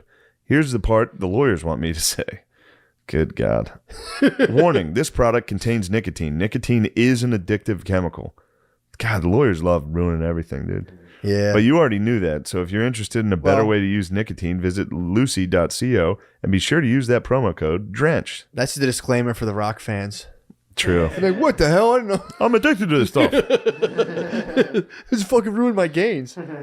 Yeah, I want to go to I battle. snuck some Lucy into the movie theater yesterday. Did you really? I was sneaking nicotine. I went and saw But you're not allowed to bring Jackass. Yeah, you smokeless? can. Yeah, I'm sure you can. You took a I'll tell you what, edible? that stuff's so good for planes.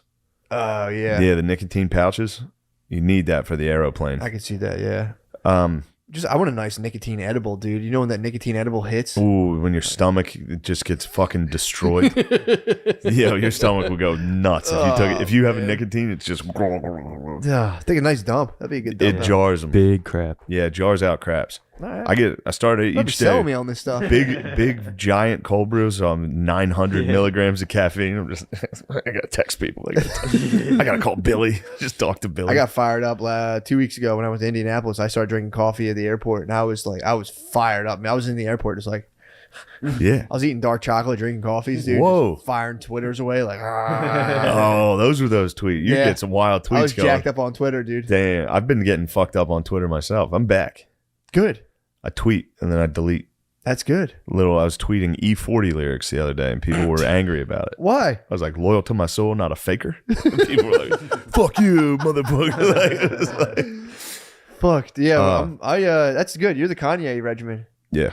Have you been following his Instagram? No, fucking Bro. Gardini was telling me. Skeet Davidson. Skeet Davidson.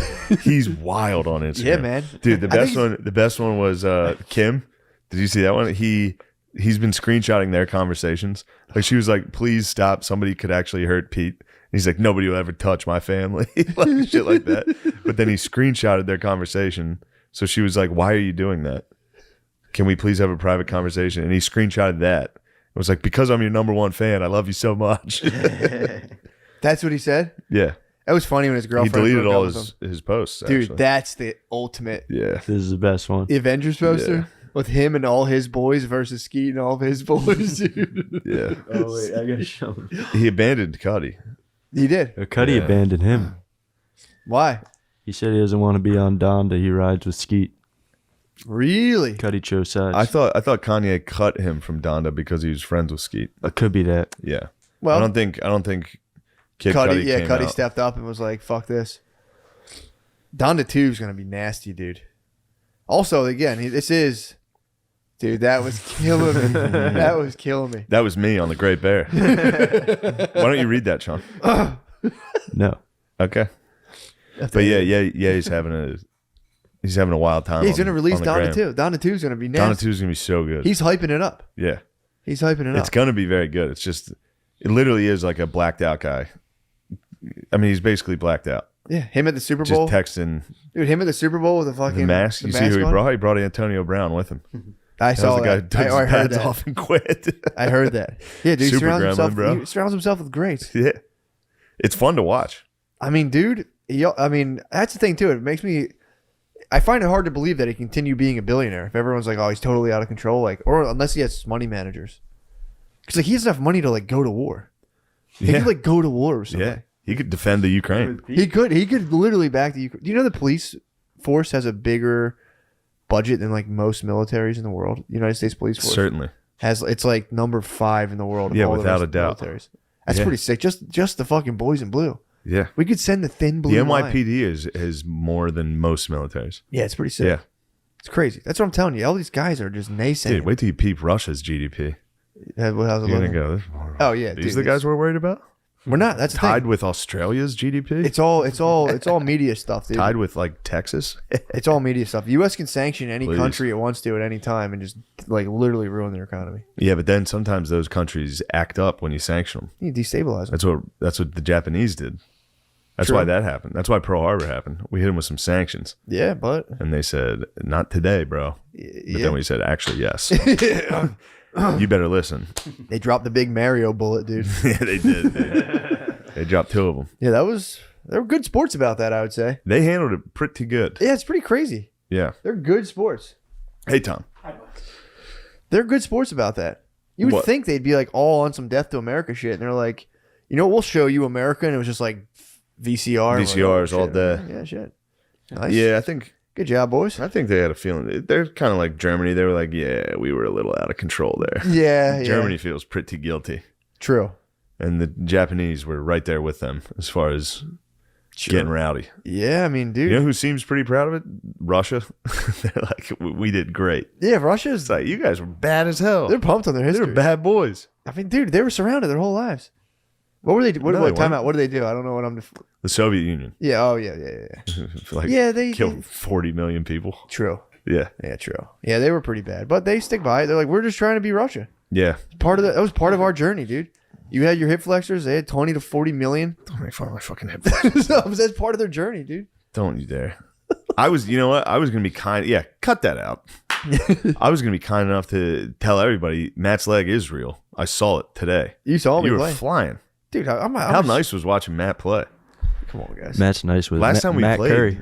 Yeah, he is Matt Curry. Last time we played, he's got a nice little runner down the lane. Last time we played, it was outside. True, yeah. We both sucked. True. And I was not sucked, but it was hard to score. It's an outdoor court. Well, I'm not the. You were coming off screens hitting I'm a different man. mid-range jumpers. That's my game, dude. That's my that whole was game. fucking great. My whole game. That's the Screen- one thing I was worried about for us. Nah, It's like I don't know if any of us can shoot. You can shoot. mid range, dude. Keep it in mid. I hit one too. I got a little cocky. I saw you hit it too. Started chirping a little bit. I saw you hit the two. Take it down a little. Yeah, you do talk shit too, talk which a lot is of pretty shit the whole fun. time, man. Matt talks a lot of shit. I talk shit the entire time. So do I. I talk the entire time I play. I couldn't talk shit. I was so excited to play with you. Dude, I am genuinely so Shaq I was Kobe, bro. so sad. Shaq Kobe. It is Shaq Kobe. It's gonna be except- ridiculous. Except friends. True. Yeah. Exactly, dude. Except good friends, Nothing will dude. break us up. Yeah. That'd be funny if the game broke us up, dude. True. We just hated each other's. We playing win. styles. We keep winning, but it's still like I should be scoring more. I mean, that's what happens. That Nah, happens to dude. everybody. I'm a through and through team player. Yeah. I assists to me are just like scoring a bucket. It's the same buzz. You know what was nice was watching the Ocon man play. He's a Setting trap, picks, bro. Setting picks. Dude, it's crazy. Bounds. He You was guys- crashing the boards. Yeah. Yeah, we were playing. We had no height on our team, Yeah. dude. We still prevailed. But it's like, we lost some too. But that's that's fair. It's all about That's the, the it's all in the game. game. That's It's all the in the game. game. That's my personal. I might write about that. My journey, my basketball journey. You have What hoop journey? dreams. Oh yeah, my journey. What journey are you on right now?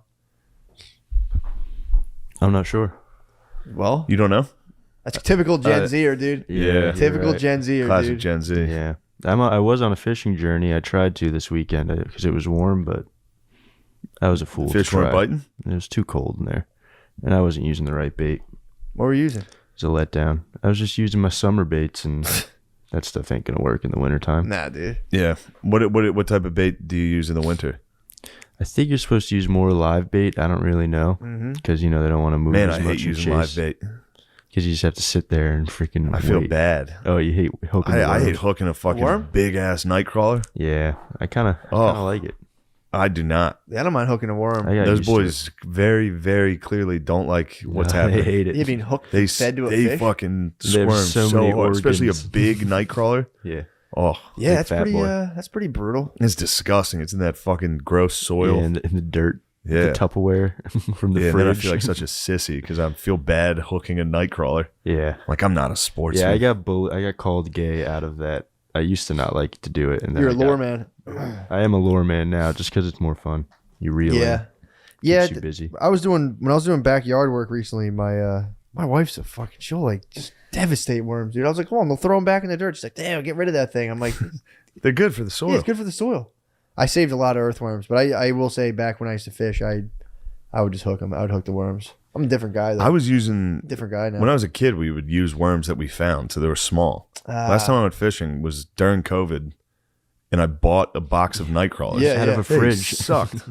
yeah, that's Those fucking things were this big. Yeah, and they're You chunky. like tie them like a knot and hook it through like 3 times. Yeah. Get a then fish. you fucking launch it. Half of it falls off. You're like, I'm sorry, buddy. That's how I won the fishing derby How's that? on a night crawler. Really? Caught a 23-inch catfish.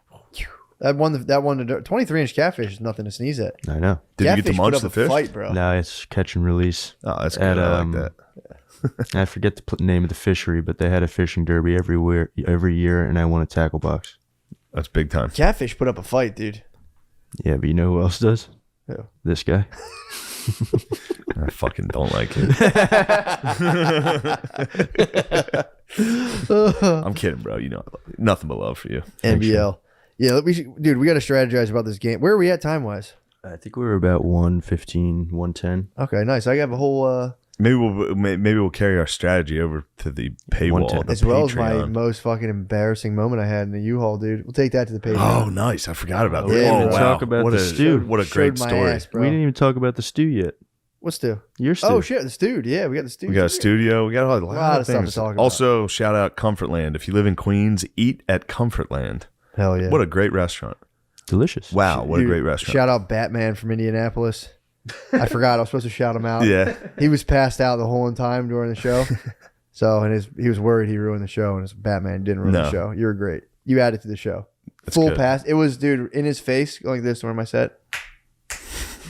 A third snap, he woke up, from being passed out, woke up, grabbed his Budweiser, and was just like, all right.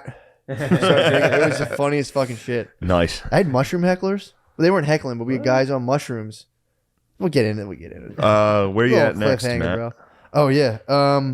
Bananas Comedy Club, obviously. That's the big one, dude. Bananas, Rutherford, New Rutherford, Jersey. you got, yeah. Yeah, Rutherford, New Jersey. Rutherford. Bananas Comedy Club. Get out there. Austin, Cap City. Get out there. That's in March. That's I just added a late show to that. Nice. So we shall see. I will be at Providence, Rhode Island this weekend. I think there's still tickets for the Thursday show that we had added.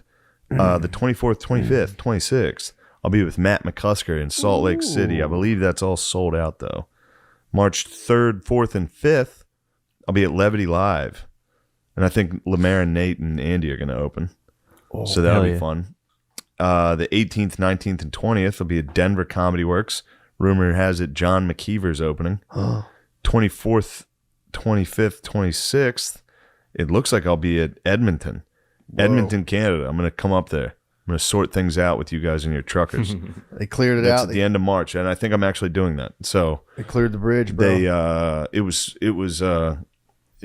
on the chopping block because a lot of the Canadian shows were half capacity. This one is not. So Oh yeah, also, I'll be there. dude, I forgot Helium, New York, March 12th. Forgot about that. Nice. A little one night, two shows. One nighter in Buffalo. Yeah, one nighter in Sick. Buffalo.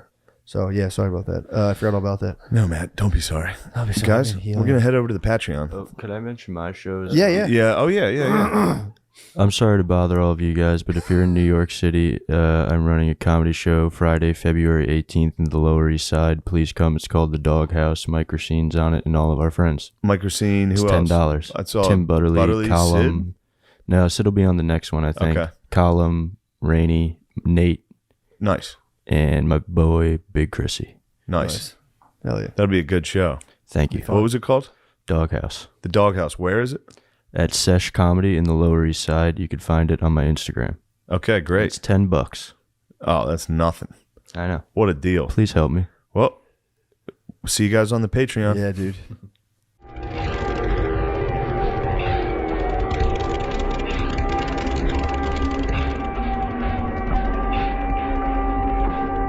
The Wild Wild West. We're live, Sagar. Thank you, dude. Thank you for coming. Thank you for having me. I like your Obviously. setup. Thank you, it's man. Fun, yeah. Thank you. It's Since I'm in politics, I kind of think That's what I'm saying. I vibe with the set more. I think. I think it's a good look for you too, dude. I think you look good on it. Really? There's something See, about now I feel really self-conscious. I should have worn my suit. The only reason I didn't is because I'm going out after this. I'm like going to be about the For town. sure, yeah. You don't want to be walking around Austin, Texas. In a just suit. sweating. In I a did it suit. yesterday after Lex Friedman's podcast, and I was getting a lot of looks. Do you guys both wore suits? Yes, we both wore suits. That's right. That's kind of Yeah, nice. but his is the black suit. His is different. He has Yeah. like a uniform. He does. And I like to change it up. He's like an alien fighter. Yeah. He dresses like Will Smith from Men in Black. Yes, exactly. It's kind of, there's something nice about that. I've always wanted to do the Steve Jobs thing where I wear the same thing every day. You could do it. I think you could do it. I feel like I could. I know one guy who's been wearing all white for 7 years, and I might jack his swag. In comedy, do you think it is useful to have a uniform or no? Because I noticed that comedians have been getting very like fashion forward. Yeah. And sometimes I'll go to a set and I'm like, honestly, what he's wearing is kind of distracting me right now. Yeah, I don't understand why. I mean, I have like a loose uniform. It's just jeans, usually these sneakers, and I Yeah. just switch a plain color T-shirt. That's fine. See, that's not Yeah. that's like that's comfortable. I could see that working. But sometimes I'll see these guys in like crazy ass Gucci stuff. I'm Yeah. like, dude, I'm blinded by you right now. I can't even hear what you're saying. I never understood that too, because it's like, dude, you're supposed to be making people laugh. You tell me. I don't know. It's your profession. I don't know what it is. I see people go way fashion forward on the stage, and I'm kind of Yes. like, dude, you're kind of, it's just like a distraction. Totally. And nobody Okay, good. cares. I'm Nobody glad you cares. agree. I totally agree. It's like nobody cares. Your job here is to play the fool. Like you're trying to dress like a cool guy. It's like I think it detracts. I'm with you, man. I think it detracts. If I ever wear anything that is remotely eye catching, I'll think about it on stage the entire time. Really? I can't. Yeah, it took What- me forever to. This is my Aura ring. It's just for tracking my biometrics. Uh-huh. Took me forever. I would meet every person I met. I'd be like, I'm usually not a 2-ring guy. You're the only Aura Ring person I know who's a guy. I know. It's all, Yeah. well, they track their periods. I know. That's why And- every women I know is like they're obsessed with period tracking. So how, Well, how does it feel to be a guy wearing an Oura ring? Well, me and what do you Nick- even get out of the Me Oura and Nick Sachs from 311. I'm not the only Okay, guy. oh, The guy really? from 311 wears Oura ring too. But real men wear whoop straps. whoop okay? straps Yeah, are cool. But yeah. here's the thing: sleeping with something on my wrist, I get it to track my sleep. Yeah, my but sleep why don't you is sleep way with up. This? You can sleep with I this. just too clunky What on do my you mean hand. It's too clunky on your hand. It's too clunky. I tried doing the Apple Watch sleep, and Yeah. it's just I can't get with it. I'll tell And- you, when I got my wedding ring, it took me months to get used to this shit. Yeah. I was just, even now, I'm always like this. Yep, I felt- noticed subconsciously I'm always twisting I it bang it around. on shit. I Yeah. felt weird for the longest time, and then now if I don't have it on, I feel like a Right. like a naked boy. Do you ever get terrifying that you're going to rip your finger off? I think about that all the time. How are you gonna rip your finger off? I don't know, like the trunk or something, like something will catch just exactly the right way. And Oh, that's it, you're it's gonna gone. come into it like Yeah, that. Yeah, and your entire finger is going to be completely ripped off. Then it's if you rip your ring finger off, then it's on. You can do whatever you want. Just be like, bro, my bad. Hey, what do you even tell your wife? Put the ring on the nub. Yeah, it's like I lost my ring. You just cheat on her all the time because you don't have a ring finger. Yeah, like, I'm not babe, married. I don't have a ring finger. It's gone. Our vows are over. Yeah, if you lose that finger, you're a batch. You're That's a bachelor. good. I like that. Wait, you remember those rules in the 2000s? I love watching, 2000s movies or even actually 1990s, like American Pie, when they're like, it's not cheating if you're not in the same zip code. Hey, oh yeah. And rewatching it 25 years later, you're like, that makes no fucking sense. You're like, what are you talking? Like, how was this conventional wisdom in 2001? the hall pass was another big one. Like Yes, hall pass. Who the there was a whole Friends episode. Like, what's your hall pass? And I was like, but that's not real. It's just totally fake. Yeah, you're Yeah, butt you're just fucking a lady in a cheating. hotel Yeah. room. Like, stop acting What like it's a are you- cute thing to do. Yeah, I was literally just thinking about hall passes yesterday. I was like, Yeah. they try to push that for a little bit. They're like, it was a huge hall pass. 2000s trope, as if all relationships functioned on if you're not in separate area codes, you're not married or you're engaged. Hall passes were apparently and allegedly a thing. What else was there? There was Work wife, work was husband, a bro. huge thing. That That's shit right. pisses me off. Yeah, I don't like that stuff The at entire all. work wife concept is fucking weird. Yeah, I mean, it's- I understand how it arises, but it's like it's not your work wife. You're cheating on your wife. Exactly. Yeah. You're having an emotional relationship You are having an emotional affair. that's going to bleed over. right. Yeah. Yeah. Things were weird in the 90s. Things They were were. weird. And there was also in the 90s, it was like very in vogue. We talked about this before, but it was like very in vogue to like jailbait. The concept of like having sex with You're underage absolutely right. women Yeah. was just like, yo, bro, fucking jailbait. That's another big American Pie thing too. Yeah. Yeah. I mean, man, they don't age well, but they are still hilarious. Dude, they're And so funny. They should remake it. They should do it again. What was the last one? American Wedding? Is that what it? I lost track. American Pie, Yeah. I saw that. That was like a huge thing to see when I was younger. I Absolutely. kind of jumped off that and Hangover. I didn't really follow The Hangover as well. So good. Comedies, they stopped making comedy movies for Yeah, the but most the part. whole reason I'm here is because Shane is filming Titus. I know. So he's- Now it's he's- the emergence. It's Yeah. re-emerging. Yeah. And that technically is a show. The comedy, the great American comedy. There was like the Farrelly brothers, all Yes. these people. You don't have like a comedy in the theaters. Well, and the weirdest thing too is that the director Todd Phillips. I mean, he made so many of those movies that I love. Old School. He made what else did he make? He made Road Trip, I think, which Yeah. is an incredible film. Road People Trip's know nice. that. Road Trip is so good. But now and then he did The Hangover. Mm-hmm. He became filthy rich. But then he made the Joker movie, and then he made Joker 2, which is adorable. It's like a Dude, total disaster. why did they do that? I don't know. I mean, the Galaxy Brain case, Tarantino had a really good quote. He's like, Joker is Todd Phillips saying, the way he talks, he's like, Yeah. Joker is the Todd Phillips way of saying, fuck you to the audience. And that's why it's brilliant. And I was like, I don't know, Tarantino. I think you're galaxy braining yourself into how that this shitty movie is actually really Yeah, it good. sucks. It's just bad. It's just empirically bad. I know. Even though to be like, yeah, because for me, I always think of like the movie, I guess if you have that track record, Yeah. it's like people will still invest in you. Well, that's the thing. He has fuck you money. And also, he's a super weird dude. One of my favorite books I read about Hollywood was Molly's Game. Actually, it also became a movie, which is a good movie. I think it's on Netflix. And it's about that girl who ran the high stakes poker game in Hollywood. But I ended up reading the book, and I found out Tobey Maguire is a complete and total psycho. So Toby, What? yeah, I had no idea. So Toby was part of the quote unquote pussy posse with He was Leo pussy DiCaprio. posse. So I knew that. But then I'm reading about these weird psychological mind games that he would play in the book.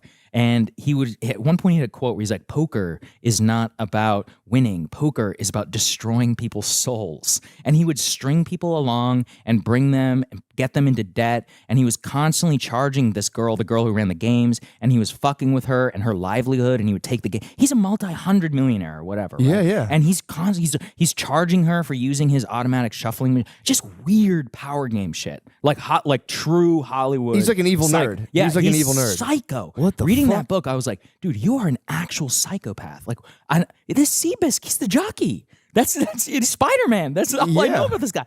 I was like, oh man, this is. Well, he's probably so upset his weird. parents died when he was younger, and he had to become a superhero. Got bit by a spider. He's got that, and then the more I learned, and then Todd Phillips is in the book too. That's what made me think He's of it. nuts. Because, he's So this is all total like weirdo. a biographer, basically, like digging into these No, people. she wrote the book. She was like, my journey running this the is what he high was stakes doing. poker Got you, game. got And you, got you. She was like the assistant to some rich Hollywood fuck, and he brought her to run the games. And then she got in with like Toby Maguire. Apparently Leo came, and Toby got Leo to come. And, Pussy Posse, yeah. Yeah, but Leo is also apparently like didn't talk to anybody and just put his headphones on the entire time while he was playing poker. Dude, I've heard a headphone Yeah. story about Leo. I was going to say, yeah. that's what reminded me of the other Do you know the Leo song? Do you know the story. song he listens to? No, what is it? Oh, dude, it's fuck. It's Time to Pretend. He listens to Time to Pretend while like While like having someone sex who's with, wearing like basically extremely this. young women. I mean, I don't get it. I mean, Time the to whole thing- Pretend, dude. What She's 27. It's time to pretend she's 27, Yeah, but right. she's no younger.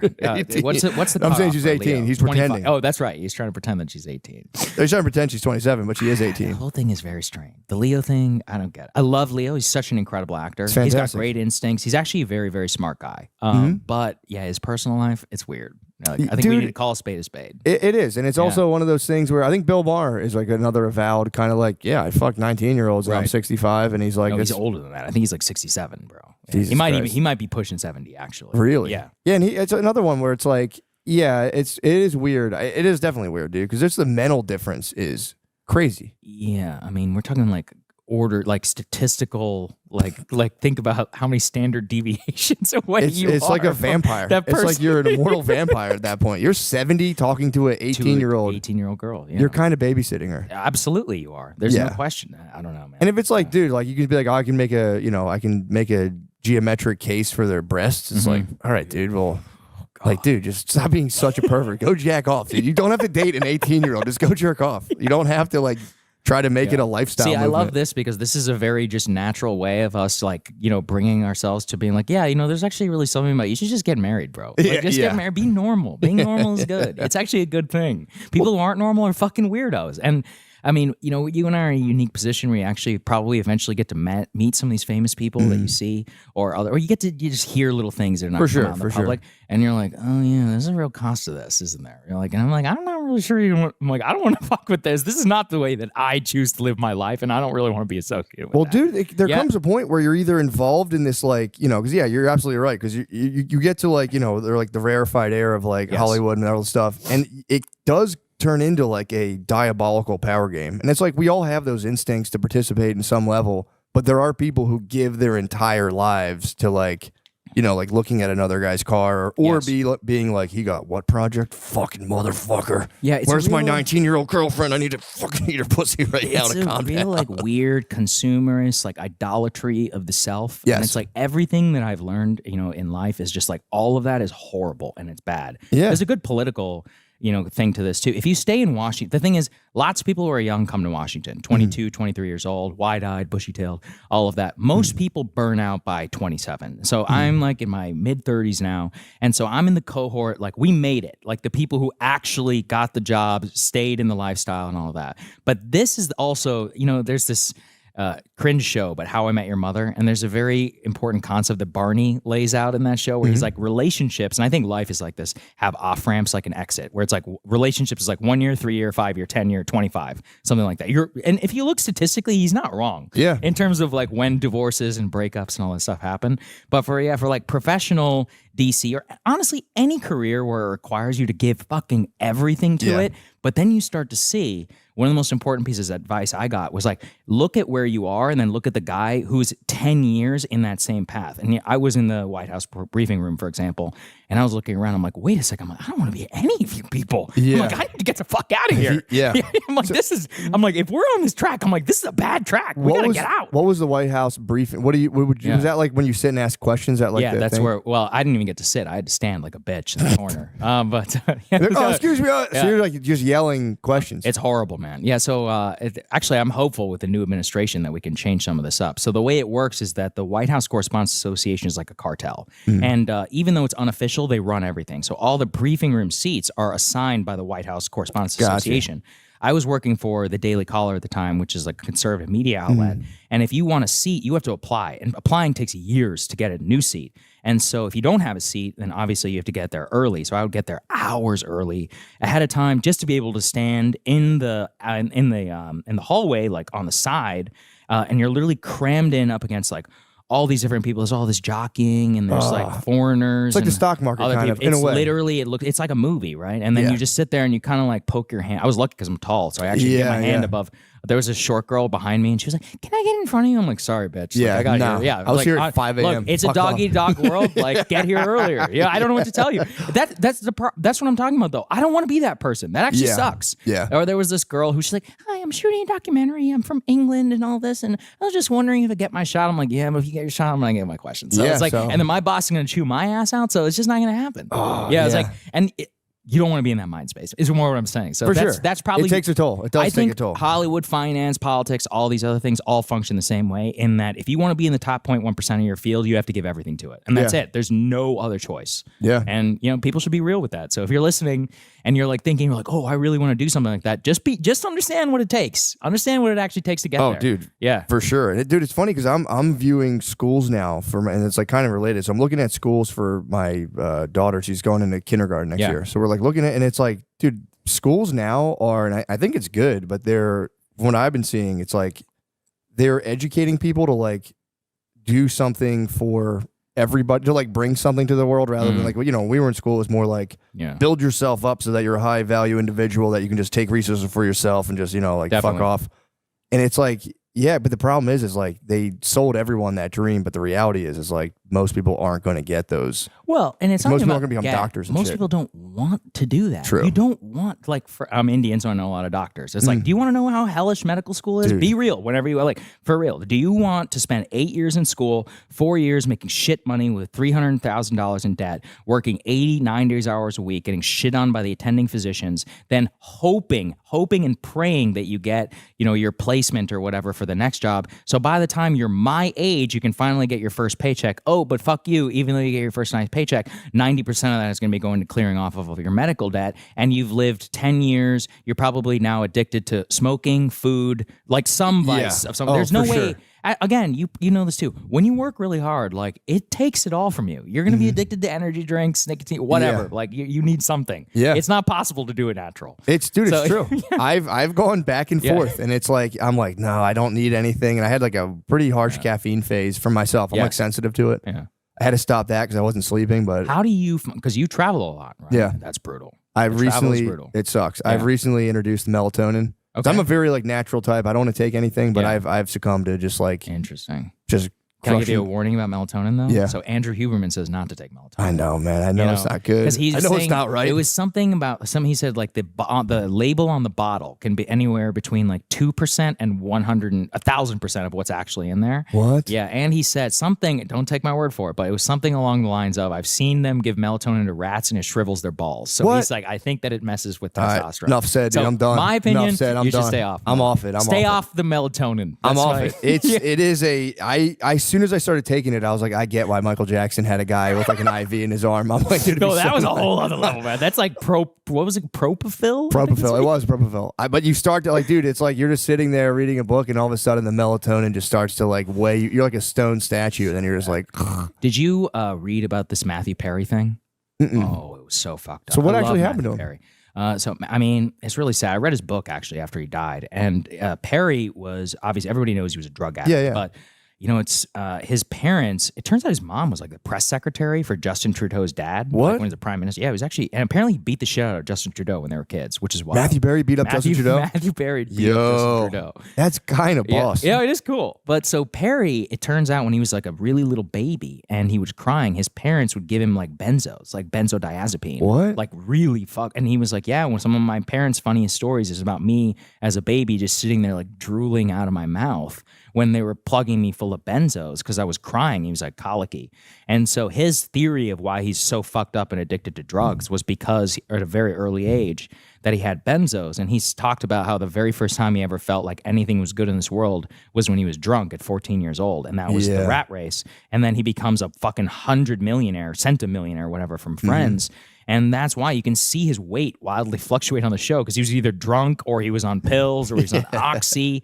But dude, the thing is with Perry is he died of a ketamine overdose, I believe, and they Los Angeles District Attorney filed this case against a so-called like ketamine queen, and they have text messages in there of the doctor and the girl who was selling him all this illegal ketamine, being like, "How much can we take this rich asshole for?" Charging him thousands of dollars per hit of ketamine, of which they're buying. It's like not very chill, dude, ketamine community. Deeply exploitative shit, like really bad. It was horrible. I have a lot of people are really into ketamine. I have a very kind of like weird thing because I knew a lot of like evil hippies who were like, on ketamine. They got like addicted to that shit. They used to call it hippie heroin. What's it called? K-hole, right? K-hole, yeah. Well, dude, before it became mainstream, it was known like people were like, oh, it's hippie heroin because they would like nod out. What does it do? Because I thought that it helps. Dissociative. But there's the depression aspect. There's like the therapeutic aspect, and apparently he'd been having ketamine in a therapeutic setting, but then I guess he got addicted to that. And that's why he died in that hot tub, man, because, dude, and it was like his assistant, his little drug assistant, they were working to procure him drugs and charge him thousands of dollars because they were ripping this guy off. That's not right. It's called custying someone out. They're custying him. You treat him custy prices. Really? Yeah. It's not a good thing to do. But yeah, I've heard people who swear by it. They're like, if you do like, because you can do, like, they make like little lozenges and stuff. So you could like lay there. My brother's all about it. He's like, you lay there. He's a big K guy. Big K guy. Big special K guy. He was really selling me on it. And it was like, I'm like, and I get like if you're laying there, it's like a 30-minute ordeal. You come out of it. Right. He's like, it's good. It's like, blah, blah, blah. But then there's doctors who like will prescribe you a little bit. Like you can just kind of have it to kind of like, because you can either like get into a K hole or just kind of take the edge off. And I knew like these dudes that would just snort K constantly. But if you snort too much, then you'll just be sitting there like. The other K that I see signs for everywhere, and I actually don't know what it is it kratom? Kratom, yeah. What is kratom? It's kratom like you see signs for this everywhere. CBD, we sell kratom. I don't know a single person who's ever used kratom. I don't know what kratom is. I know it, dude. I just know it exists, but it's everywhere. It's literally everywhere. It's every gas station in America. Gas stations sell like full on. They sell drugs, or you can sell weed legally at gas stations now. They did it. It's the hemp farm bill allowed THCA, which is weed. The active ingredient's THC. Is that the same as was it spice or whatever? Those So what's spice, that then? Spice is a synthetic. So it's like if you take Delta 9 tetrahydride, whatever it's called. There's the exact molecule that's illegal. Spice is like, let's remove a couple carbon molecules and like a hydrogen, and now it's like very similar, but it's legal because it's not technically the same stuff. It's like an analog or whatever you want to call it. Sure. So what kratom is, with the THCA stuff, it's like like weed picked off the plant is THCA because there's a carbon molecule. That's why if you have to make brownies, you have to heat the weed up to decarboxylate it. And that's what, like, THC is illegal, but THC is legal. So now you can grow hemp, which is just weed, with THCA, which is just THC, and it's legal. And you can sell it at a gas station. It's completely schizophrenic. It makes no sense. Yeah. It makes no sense. But I mean, I think it's sick. You can mail it right to your house. But really? Oh yeah, you can just get it mailed right to you. Are you a big weed guy? I was for the longest time. I can smell weed in here, It wasn't me. Okay. It wasn't me. I know you hate it. It wasn't me. Yeah. That was you, bro. You were blazing. Me and Saga ripped the blunt, dude. I like that. Don't put misinformation out there, all right? The moment I came down here, my nostrils flared. I didn't want to say anything, but I did suspect you. I'm not going to lie. I immediately suspected you. I was a big weed guy since I was like in high school through college. But you quit, right? So it's a success story. I cut it out, but here's the thing. It becomes too much, like especially when you have kids. It's like I just can't. I can't be high. Like, can you tell that to more people? Yeah. Some people claim, but like for me personally, it's like having like a like a weird panic attack at a playground, Yeah. not serving your family. That sounds being like, horrible. oh fuck, dude, that's got to be brave for my daughter. But everybody now. says it's chill. No, it's chill, dude. It's totally chill. Dude, Yeah. the thing is, the weed's different. The weed is so Yes, strong I know. now. Thank you. It's, Please it's a continue. different stuff, dude. Yeah. I've literally, I was selling weed from 2008 Uh-huh. up until whatever, pretty embarrassingly recently. But the whatever, I don't even I'm remember. gonna call 911. I'm Maybe gonna call Philly 2009. PD. Maybe 2009. Is weed legal in Philly? I knew now? a guy who got Yeah. it's medical. Okay. I knew a guy who got caught with coke in outside of the Delaware County, Uh-huh. and apparently the Delaware or like whatever township police called the Philadelphia PD and they're like, we caught this guy with cocaine. We also think he's been buying weed from Philadelphia, and dude, the Philly PD just went hung up on. He was in the room. He was like in trouble for it. I mean, to be fair, they have like actual problems. Yes. like murders. And yeah, shit to and they were just like, he's like, dude, the Philly PD hung up on the township police. They're like, dude, we don't care about that. But it is, dude, with the dabs, it has Yeah. become drugified. So Yes. I like watched weed develop for years, like very close to it. And it was like, it became a thing that was like, dude, this is like, dude, like, it used, it was like, everyone talks about this. Like in the 70s, it was like 7% THC. Then you get like 14, 15 was Yeah. like, wow, dude, it's like 30. Some of them are like 28 to 30%. And it's Right. too much. And they also, the percentage was that are sold to you. It's kind of like what I just said about melatonin. You have no idea Yeah. whether that's correctly in there or not. So yeah, let's Well, stay also- off the weed. Let me that. If also- you'll allow me a weed diatribe. That's fine. I'll give Yeah, you one. yeah. What my thing is now, it's like, so now they're starting to regrow it and introduce like the grow it so it's like only 7% with CBD. Okay. And that's very relaxing and it's not as psychoactive. It really can like make you, it's like the founding father weed. That's like the hemp Right. George Washington smoked. Oh, is it? Okay. It's very chill. You're not like, you might get like, Well, he was doing opium too. Do you think people? Was he should be doing opium? Of course, they all were doing opium back then. I That's didn't how know the that. painkillers happen. Yeah. True, I guess, yeah, That's milk a of poppy. forbidden part of the 1900s, and nobody ever talks about the shocking number of opium and cocaine addicts that Yeah. were up until like the 1920s. Incredible amount of society was addicted to morphine, opium, Yeah. cocaine. You could get it readily across the counter. A lot of the doctors were going to prison because they were coke addicts and they were prescribing cocaine to different people. It's actually pretty wild. Yeah, I think you can get it in prison. You can get like opium in prison in like the 20s. I think you could order it on commissary. Wow. I think so. I read a book about like an old like a burglar from like It's probably not a 1890s bad on. way to spend the time. You're Yeah. already locked up. Yeah, you can just gobble it up. You could just take, yeah, You just eat exactly. opium. You could just gobble it up. I think it was like either the guards were selling it, but I remember the guy was saying in the book he just ordered some opium Right. from the Well, it truck. wasn't illegal for a long time. Yeah. Yeah. I mean, it took a long time because there was a lot of. It's the same problems we have now. Like opium addicts at the time. That it's like for a while they're in opium, they can't afford opium. You start robbing people to pay for your opium, and Yeah. it's like they're like, okay, we got to get rid of this. Yeah, this is a problem. Yeah, But this is- dude, the kratom now is kratom is a.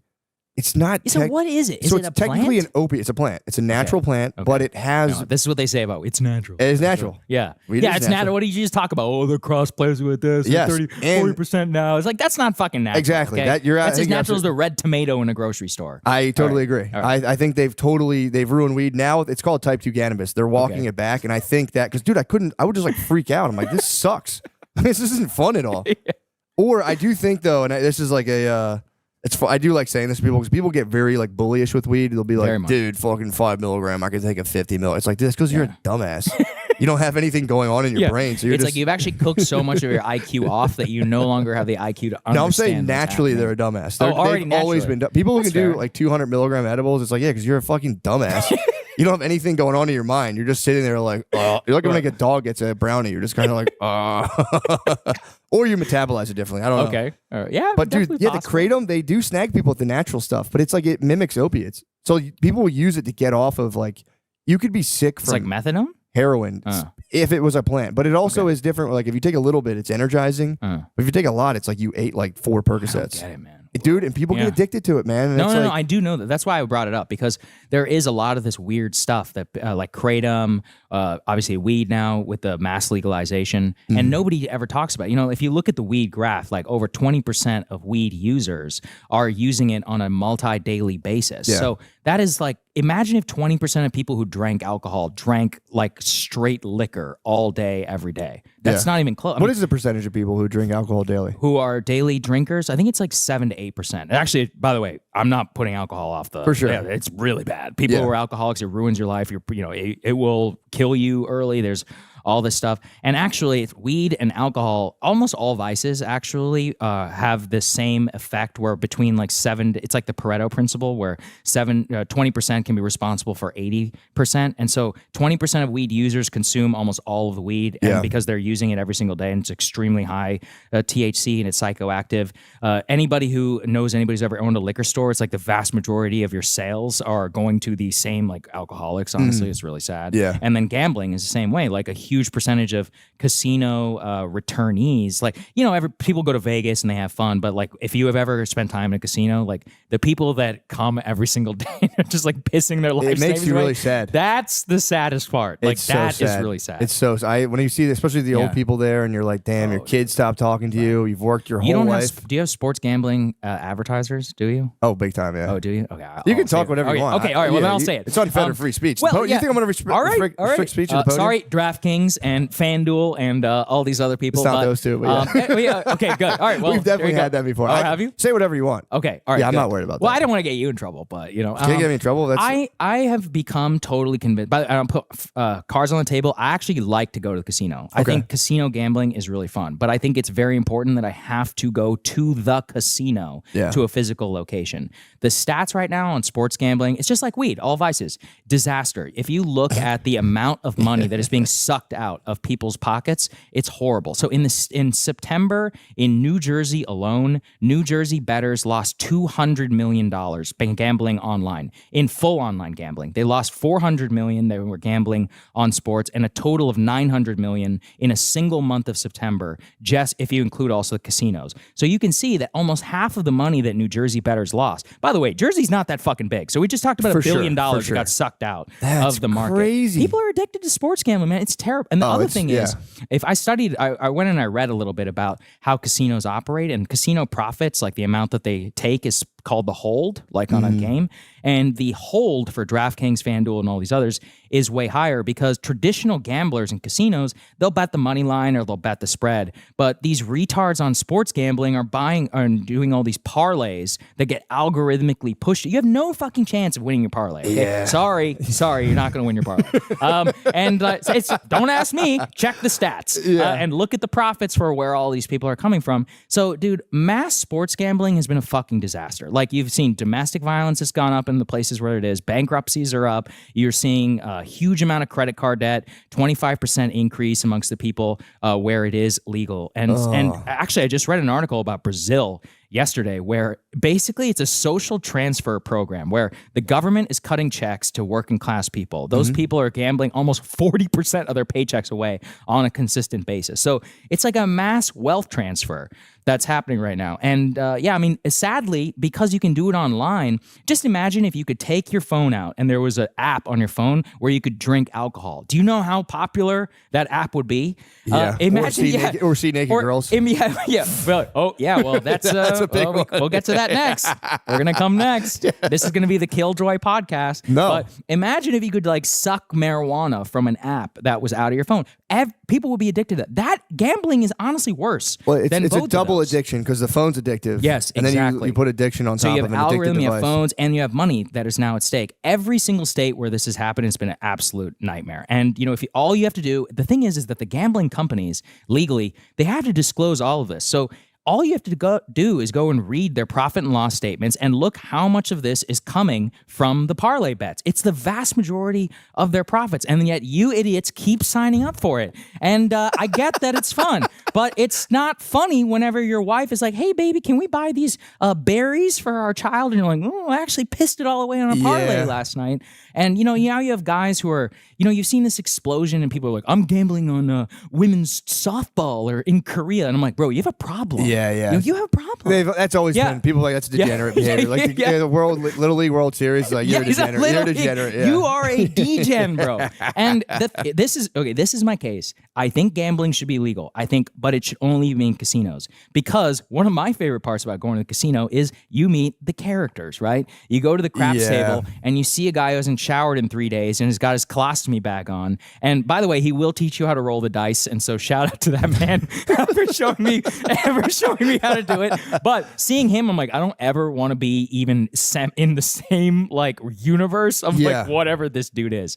But you can't see that when you're on the couch. You don't understand. You're the sucker. Last thing on this that I found out from Nate Silver's book is that if you are any good at sports gambling, you're banned. And so that's kind of fucked up. So if you win consistently on DraftKings or on FanDuel, they will cap your bet size to like $2. They're like, oh, you're allowed to bet $2.14. That's bullshit. Yes, but you know why? And then people are like, oh, I'm actually really good at sports gambling. I'm like, oh, how you been on the app? They're like 3 years. I'm like, you're not any good at sports gambling. I'm like, it would have banned your ass. Yeah, they would cut. That's everyone. No, I'm like breaking even basically. And it's like, you're fucking that. It's like, well, first of all, you need to win 52% of your bets just to beat the house because 2% is the VIG that goes to the house. Yeah. But then over that, it's like look, you're not winning. If you're still gambling consistently on the apps, you have not won, and you're the sucker. That's just what they should do. An easy amendment to this that wouldn't be such a money suck is that when you lose your gambling money, it's held from you for 6 months. They get to make money on the interest, and then they send it back to you. So you're that like, would be nice, but you're momentarily penalized. I just read in New York. I mean, why would they do that? They would be like, "Fuck you, we're keeping all. How about we keep all of it and make interest?" These guys are making the biggest killing in the planet, and like the best part is all the states are doing it too because they want the money. But the thing is, look, they're going to pay for it because it's one of those where you're getting this fake tax revenue. But yeah, when you have to come and send cops to Johnny's house because he went fucking broke and he beat up his wife or his girlfriend or whatever, you're paying for that. You know, he's blowing off some steam. Right.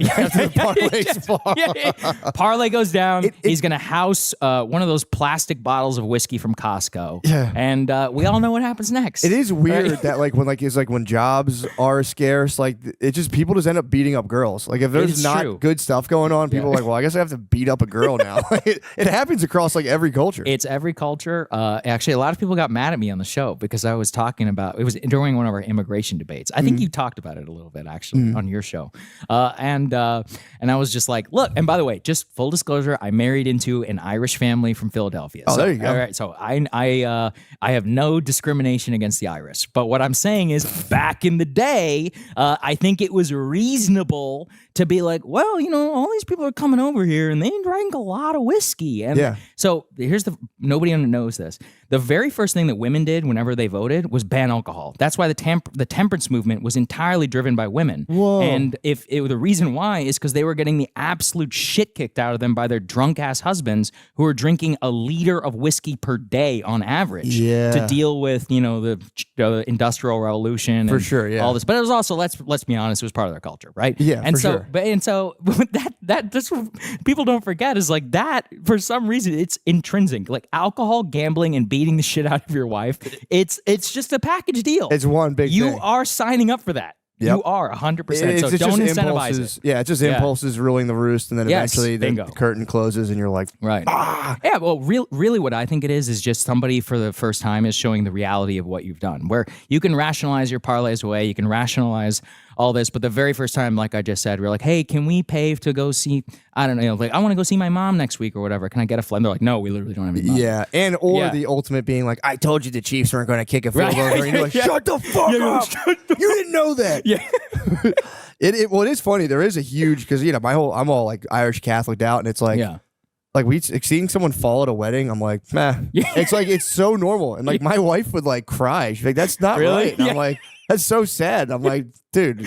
My in-laws and their family are not like people that. People fall at weddings. It is what it is. I did see a really funny tweet. And like, you know, I left Dublin and I moved. I forget where they moved, like somewhere in South America or something. And they're like, and what I thought was we were all having a good time. It turns out we're just crippling alcoholics. Yeah, like family beach trips were just like adults hammered for 7 days, and I'd just be like, all right. And then the kids would get hammered. They would pass out. East Coast beach culture is weird. Oh, it's crazy, I'll tell you dude. this. It's crazy. I had no exposure to it because I grew up here. But yeah, I went to Rehoboth, which is like the nice beach, right? But even then, I'm like, man, these ladies are hammering Tito's at like 9 a.m. in the morning. Oh, yeah. I'm like, there's some crazy shit going down. East Coast beach culture is like it's like quiet. That's not like as like cool like Margaritaville. It's just people just quietly DJing. My uncles would be like, they would all joke. They'd be like, ah, man, who's gonna crack the first one? They'd be like, I don't give a shit, I'll do it. And you just crack a Coors Light. Now they don't let you drink on the beaches like that. Really? Yeah, they're ticketing. I saw a lot of people doing it. Well, in the they're Jersey doing it in Shore. the solo cups. That's what I'm saying. Okay. They used to, and they'll still come around and police you. I grew up going to Sea Isle, and dude, it was just beers, whatever. Really? Now it's like you have to have a cup, and they'll come around if you have alcohol in your cup. Because they can just write you a fine because everyone's going to drink on the beach. Of course they are. Yeah. Well, and this is where my like nanny state instincts kind of. I'm like, all right, well, fuck off. All right, people are also on the beach, and that's just a money grab for what we need rules. But really, what it is like we just need a better culture around this stuff because we just got to acknowledge the downsides, right? That's all I'm asking. Everybody's asking like, sports gambling is the greatest thing ever. It's about freedom. You're gonna get, and look at their ads, right? They're like, you're gonna get rich. You're join free $15. No, we'll give you $500 for $5. $5 a $500 deposit. I'm like, once again, bro. Like, have you ever been to a casino? That shit doesn't get built based on winners. Like 99% of the people who walk out of there are fucking losers. The odds that it are you is almost 99%. So, well, I think the gambling companies would be happier doing this because they do that little disclaimer, like, by the way, guys, if in case you but that's mostly bullshit, and a lot of it is because they're required by the state to put it in there, and then what the states do is they take part of these losses and they fund these gambling. But it's like you are the rise in sports gambling addiction has created the need for these gambling addiction centers. So it's like just don't have it in the first place. Well, the weirdest part about gambling addiction is that it's not even about winning or losing. Like I forget, I read they like when they lose. That's the craziest part. They love it when they lose. Or it's more like the flow state of just being like, it's not the winning or losing. Absolutely. It's just going from thing to thing, and your brain's totally focused on something. Again, I get it. I like it. I love to play baccarat. See, I don't like to gamble. Yeah. I'm just filled with anxiety the whole time when I love win. games of chance. Poker is more actually. I think I could justify poker because I wouldn't even really call it gambling, although it is technically like kind of a game of chance. But there's a lot of strategy and math. Obviously, like the famous Rounders quote, it's like the same 10 people may end up at the finals for a reason. It's not a game of fucking chance. Whereas if you go to blackjack competitions or baccarat competitions, you get lucky. All right? Yeah. Like, that's how it works. I see the appeal of both, but there is something. This is where I'll flip the script, man. The magic of the cards, like when the baccarat thing. That's exactly what it is. You're like 9, 9, 9, 9. You're just sitting there. That moment, the anticipation. And it's fun. And when you hit it, oh my God. It's so fun. Yeah, it's unbelievable. Well, it's also. But I play like $15 tables in Charlestown, West Virginia, next to toothless Chinese women who are getting their Chinese ash on my. I prefer, honestly, I'd rather be around them. I love them. Shout out to the. You always want to gamble with Chinese, if you're playing baccarat, Chinese and Vietnamese. They know what's up. That's a good idea. That's a good call. And the less teeth they have, the more good at the game they are. They have patience. They have all these superstitions about dragons and colors. And that's stuff. the thing, though, man. Because I was like sitting there one time backstage at a comedy show, and they were like playing dice, like in the green room, as like they had this little box. And I was like, it is just people interacting with magic. People are attracted to gambling. It's magic. It's like a divine thing. You're like, oh. And everybody, craps is also definitely the most fun in the game in the casino. Although it is minus EV every single bet on the craps table. So, but when you play, the magic of it is it's a crowd's game because, and I love craps gurus, right? Like I was talking about the diabetic guy, and he's like, yeah, he threw it over here, threw it over here. It's like the first time he throws to the right, he's gonna roll 7, which means we all get fucked. So he's like, he about to roll that, take your bet off, and I was like, all right, got it. He was right, and I was like, dude, my only time playing craps. They know something. My only time playing craps, a guy was like, just do what I do, and I was up $1,300 very quickly. Holy shit! Very quickly. $1,300? Very quickly. Whoa! And I was you're just playing like higher stakes than I am, man. I think I was just drunk too. Just like, it's fine. And then I got cocky. I was like, I know what's going on. As soon as I started doing my own bets, I was back down to 600. I just picked it up and I was like, thank you, sir, and just walked. I was like, I'm fucking. I mean, you left up. That's I will do that. I'm ruthless at a casino. If I win $100, I'm out. Good. I'm like, get me the fuck out of here. I just won $100. But it could be 200. That's to me. I'm like, I get so disgusted when I lose. I'm feeling I get. I'm like, I think about just them just like taking like the time I spent into like work and life, especially when I was like just working a job where I was like, I could be like, oh, that was a day of my life. Yes. And I would just think of that just getting like sucked into a vault with just a huge chamber to pay of money. for free drinks for these fat alcoholics who are like, it would kill me. Just sitting in the slot machine like, no, it would fucking kill me. The worst part is I don't really gamble much anymore. But it was like when I first did it, I was in Vegas for my cousin's bachelor party, and he was like, do this, do that. And I won. The first 4 times I gambled, I won. Every time. What game was it? Blackjack. And I would just win. I'd win like very high variance game though. That's the problem. You get fucked so easily, dude. I'd win like $200, and I'd win 200. I'd just get right the fuck out. And I would spend all my code was every dollar I won gambling, I'd spend it on everyone around me immediately. And it worked. Yeah, you got to spread the love. You got to get the juju. You need the luck. Just exactly. And then like I tipped the dealers heavily, and then like I was like I think I'm good at blackjack, and I instantly lost like $700 so fast, dude. Oh yeah, Like 15 minutes, I was just out. Because that's what they do. Because it's a high variance game, and they know they can wipe you out way before you're going to wipe them out. So what they want to do is just deal all those hands per hour. And already blackjack, I think blackjack is a 51-49 game. I'm pretty sure, even with perfect base. Were you playing basic strategy like perfect? No idea Right, what the so fuck there I you was go. doing. There was a guy, no idea. Yeah. And there'd be guys like, dude, you got to hit, and I'm like, no. Oh yeah, I'm sure they get mad at you. They Actually, get furious. if you don't play basic strategy correctly, because if you fuck it up, you're gonna fuck the whole shoe up for the entire table, and so they get very upset. They were very displeased with me, but I was like, bro, this is not my problem. We're not on a team. You're not sharing your money. Gamblers with me. know this. This is Gen Pop shit. You're like, you got this Gen Pop shit. I'd be like, dude, we're not on a fucking team. We're not splitting this money. This is my call. And I would, No, but it is a team because if you fuck the math up, then he's gonna hit it. He's gonna get the wrong card because he's playing math and you're not, and so that's what screws. But Dana White That's has his a problem, theory. man. Yeah, Dana White is like sometimes you got to go to war with the shoe, and you got to. He's like you got to turn basic strategy on the shoe. I was like, I don't really think that's how math works, but I mean, he's super rich, so he doesn't care. yeah. I heard he likes to gamble Oh, he's heavily. me and my friends who like to go to the casino. We will hype ourselves up with Dana White clips. Yeah. It's just like because he has like a love of the game. Like he's like I'm rich as hell. I can get on the jet and I can go anywhere else. If my kids are gone, I'm going to the casino. Yeah. He's just like that's what I do. It's what I do. It's just for fun. scary. Once you're that rich, you have to play with big sums to excite yourself. He plays for millions. Like I think he said his dream is to play $1 million per hand on baccarat. $1 million a hand. He said I think the highest he's gotten is like 300,000. To be fair, one of the reasons they probably won't let him, and that's one of the reasons I like baccarat, is an actual 50-50 game. That's what I thought. I thought so it was the like house edge is like 0.05%. So you actually have you have like good odds, but like you did better than fucking blackjack. For sure, yeah. Any of these, especially crap. Craps is a shit show. It's the most fun game in the casino, but every single one of the games, like I said, is minus EV. You're almost certainly going to lose money, like whenever you play. Damn. Especially in the long enough timeline. So if you do win, like you just get out of there. Get out, Just be like, if you're up, like if you have 100 and you won 200, get the fuck out. Balls like out, yeah. Immediately. Yeah. Same with roulette. Do not play 000 roulette. That is the biggest scam in the entire casino. What's 000? So on roulette, if you could just bet black or red, the way that the house has its edge is in the old days, they had a green 0. So after a while, the casino execs were like, what if we had 2 zeros? We're like, maybe these idiots in Vegas will, and people are drunk and they're like, oh, there's only 2 zeros. I don't even think about the zeros. Bro, the math goes from like 49% or whatever to like the house edge goes from like 1 or 2% to like 7%.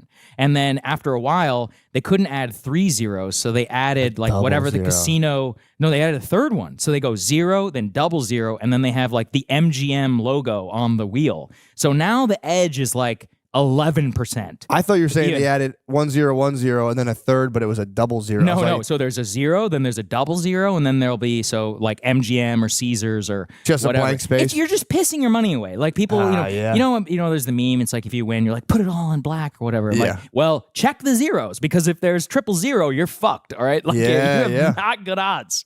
Dude, that's the. You know what I've done though with the poker or not poker. The last couple times I've been in a casino environment for like stand up or something. A lot of times they give you chips. Really? So something I've had chips. fun. They'll be like they'll give you like a couple. Like Just let me know the dates. I'll come with you. Yeah. They'll give you like $100. They'll give you like $100. Oh man, yeah. You could break that down. We could turn that. Yeah, we could turn it into 150. Yeah. We'll turn it into 150. Dude, what I started doing is when they give me chips, I put it on. I go to roulette or blackjack. Yeah. I put it all on one hand, and if it wins, I give it to the dealer. So here you go. I love that. It's kind of a fun very thing. nice. And if I lose, I go, hey man, whatever. Yeah. Feels good. That does, yeah. I mean, they make, dude, the people they have to deal with. Like, what a shitty job. Like, I'm sure they make a lot of money, at least some of them, but probably the good ones. But oh god, I can't imagine. You're dealing with the absolute like dregs of humanity. Especially like at their worst, like fucking up and like being like, oh, I hate ruined. that too when people get mad at the dealers and they're like, it's your fault. Like, you're I not, know that guy sucks. I'm just like, dude, fuck you. But then you also don't really want to do anything because you're like, this guy's kind of crazy. So I'm not gonna be a whole white knight. Like, you put your hands on maybe, but like up until that, you're like, I'm just like, can we get security over here? Yeah, dude, it's I've never got bit by the gambling bug, man. That's good. That's a good tried thing. to be a bookie for a while. Whoa. I tried, and it was just like, yeah, but where were you getting your lines from? it was like my friend knew another book. It was like a sub bookie thing where I was like sending them kind of just bets basically, but it was my job to like collect them all. Really? It was just my You're a friends. It was just collector? my friends. And then Yeah, like, but what about when they don't pay? so here's what You still happened. They, friends? they were like, Yeah. I don't watch sports like that, so I didn't know what the fuck was going on. So they would just, if they lost, they would call my, and they would just leave me voicemails all weekend, being like, put another one, put it, and they just kept doubling down. And then eventually, like, some of my friends owed me money, and I just got to the point where I was like, I'm not taking your money for this. Yeah. And I just like told the guy, I was like, I'm not doing this anymore. I just felt bad. Like, if you like sell something to somebody, Yeah. that's like, yes, you gave me that, but to be like, yo, the Bears lost, you owe me $250. Right. It just, I was like, And you actually have to collect it too. yeah, and I was like, I don't That's want the to do, problem. yeah, exactly. Yeah. That's the big thing, man. I don't know. Yeah, I mean, East Coast sports gambling culture has always been there. I don't know. I mean, I grew up here. I don't remember thinking or hearing like other parents. I guess I grew up in a Bible Belt area, so they wouldn't be doing it. But I don't remember a lot of money changing hands on college football. But now these days, college football is actually even more where the action is. I could see because that, apparently it's like there's the mismatches or whatever. There's like underdogs, and you know, for somebody who hates gambling, I know way too much about gambling. I had Yeah, it's a love-hate relationship. It's that and weed too. You don't That's know true. a lot about weed. You Well, don't know a lot about weed though. I don't know a lot about the experience of weed, but Have you ever smoked weed? I think I smoked weed when I was very drunk when I was in college once. Okay. And that's pretty much it. That Yeah, makes sense. yeah, That's fair. Yeah. What'd you blaze? I don't know. I don't know. don't I even mean, it's know? what, dude, you're at a party. Blue somebody, Dream. like, somebody passes you, whatever. It probably was fake. It was probably like not even marijuana. It was like somebody's grass that he'd bought off of somebody else and got ripped Well, off. dude, the K2 is Yeah. big in prison. That's like the stuff you're talking about, spice. I know. And that fucks people. I have friends that people are like, lose their minds. Yes, Is dude. that right? yes. Yeah. I think these guys, they'll do anything, like Right. speedballs and shit. And I have friends that are like, bro, the K2 is fucked up. Really? You're in jail. You're in like the county jail, and you just blaze K2 and have like an absolutely satanic experience. He's like, dude, it's for real, like terrifying. I think I saw some videos about that. For some reason, my YouTube feed has been pushing me a lot of prison content. That's a good- and that's a good- you can go down a serious rabbit hole of It's prison tube. Shout out to Johnny Mitchell, by the way, the Connect. You should have him on your show. Actually, What do you do? He's a comedian. He's like 6'7", but he does this show called The Connect, where he interviews. When he went to jail as a weed dealer, Mm-hmm. and he interviews like other people who were drug dealers, and then also talks about their prison experience. So I actually did his show. He's an interesting. He actually likes politics. That's why we talked a little bit. But some of his content is really good. Dude, it's the Because best. he interviews like high level drug kingpins, Yeah. and he'll be like, "Tell me about the story," but then also like, "What was it like to be in federal prison or whatever?" Yeah. What a nightmare. That's, Honestly, dude, I just finished a book about an LSD dealer who got caught in the early 90s. So he got sentenced for like 20 years. Whoa. For, he never even got caught with acid. It was just all, he was doing Western Union conspiracy. transfer. Yeah, Yeah, exactly. Got a conspiracy charge, 20 years. Huh. And it was he was in jail during the race riot, like the crack laws. Sure. And he had a altercation with a lieutenant, like one of the guards. And he was a white guy. And when the crack riots happened, it was just black inmates having riots or doing riots. And the lieutenant was like, he incited the riot, sent Really? him to fucking Marion, which is like a super max. And he had to do I think 3 years in Marion. Before he ended up only doing 5 years out of the 20 years. Right. But Well, I think everyone likes prison content because it's like, what would I do? exactly. yeah. Exactly. I thought about that too. I'm like, well, I'm not white, not black, not Hispanic, and everything's you're racial another. in You'd be prison. another. You're An other? Another. That's what it's called. But how many others are there? Not a lot, The other bro. Indians in prison are going to be like doctors for Medicare fraud. You know, they're like, hello, doc. You know, like, I think it's called others. I think you're it's just like Inuit, yeah, Indian, Inuit. Yeah, it's like Actually, they're probably pretty good, right? They can yeah, fight. exactly. Yeah, Pretty yeah. jacked. They're but good. They're good your with numbers. blades. Your numbers are not great. No, it's not good. So yeah, I think it's like I got so deep into prison shit, Right. but it's like yeah. So then what would your strategy be? My strategy would be getting my parents to put money on my books, Yes. right? And then we pay the others for protection. that's the big thing Or- you can do. okay. My plan was always to pay the Muslim Brotherhood, Oh, so I you like can it. pay the All Muslim right. Brotherhood to Okay. protect. But then it's like yeah, it is like racial. In But I prison. could fake it and I could just grow my beard and say that I was Muslim, right? Yeah, and you can get we a could go good. with You that. can get the Muslim diet too. Oh, You'd have to is answer the a few halal questions. food. The Yes, halal food yes. is better. Yeah. People Yeah. do the kosher diet. That's a big thing. Really? If you can prove like you're Jewish, and you're allowed to switch your religion every like 6 months or so to get a different diet. I swear to God. I read that Ramzi Youssef, who was the World Trade Center bomber, the '93 bomber, he apparently stayed in his cell for like 10 years straight. Whenever, because he refused to do a strip search because he said it violated his religion. But then apparently he was like, okay, I'm now converted to Christianity. What? But apparently the warden and all of them don't believe him. So it's set up for, I don't really know what's going on, but I think he has started to, like, he's finally left his cell after 13 years. He's a Christian now. Well, he claims he's Christian. Are they going to scope out his butthole? Or like he's like, all right, I'm ready. Well, I think you have to do that thing where with the squat and cough or whatever. Yeah. He refused to do it. He was like, I won't do it. So he literally, man, he did not leave his cell in Supermax in ADX Florence or whatever for like 13 years. Like, it was totally crazy. And after 13 years, he's like, I think, bro, kind of I mean, it's understandable. It's like you spent 13 years, you literally you have never left. And you're like, okay, I'm That's done so with this. impressive. Yeah. I would make 13 minutes, and I'd be like, you know what? I'm just going to show this guy my asshole and get it over with. You know, they say they sleep a lot. That was the interesting thing. Yep, that's a big But you one. can train yourself to sleep 12 hours a day. But it's Yeah. like, what do you do all day? You know, even when you're awake, like that just sounds You work terrible. out, sleep a Yeah. lot, and In your try to- cell? Yeah, just Yeah. right. Yeah, and it's the guy in the book I read about the LSD dealer, Joel Blazer. He was saying like he got schooled on like masturbation techniques. Whoa. Yeah, like just nothing Yeah. hands on. He said he never Right. was a punk. That was his term. A punk. But he was like going into it how like you like use a sock and you flip it inside out so you're hitting like more of the soft area. And then at the very end, he said you'd apply force to the under part of your head. And he's like, and it's so funny him writing. It's like my orgasms were intense and powerful, and it's like, damn. Yes. Yeah. But- I mean, that's all he's got. Did you watch the show Escape at Dannemora? It's on Netflix. It's really good. It was created by Ben Stiller, and it's Benicio. It's Benicio, and then the guy from There Will Be Blood, the guy who's the twins. Anyway, Yeah. Paul Dano. That's his name. Paul Dano. Okay. And so those two are inmates who like basically sweet talk this woman, this like obese prison worker, and then they both start a relationship with her, and they get her to smuggle in tools, and then they literally tunnel out of the prison. It's a real life story. It happened in 2015. So I watched the show. It was a fantastic, really good acting. And then I went and read the real story. Dude, it was wild. Like it's a high. They're both in there for murder. Like one guy literally murdered a police officer. The other guy like butchered and kidnapped an old Jesus. man for money. These are like no shit killers. Yeah. Locked up in this high security prison in I think it was in North New York, like upstate Like New the York. Adirondack, yeah, up there. Yeah, it was in the Adirondacks. Yeah. And so they were up there and they were able to get her to smuggle in like hacksaw blades. They cut their way out of their cells, were able to make their way like through the pipes and everything, use a sledgehammer, hammer through multiple walls, and then cut a hole in a drain pipe or whatever, crawl through the pipe, come up out on the other side, crawl through a manhole, and they were on the run for like 23 days. One guy almost made it to Canada. They shot him like 10 miles from the Canadian border.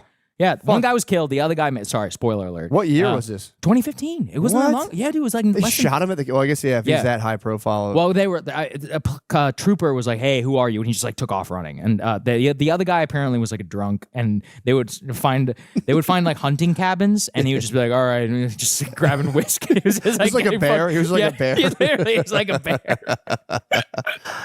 That's a good way of putting it. I should thought about. He's like Winnie the Pooh. Yeah. He was just walking around. Yeah, just- so that the other guy left him. He was like, "Fuck this dude." He's like turned into a drunk. He's just never gonna make it.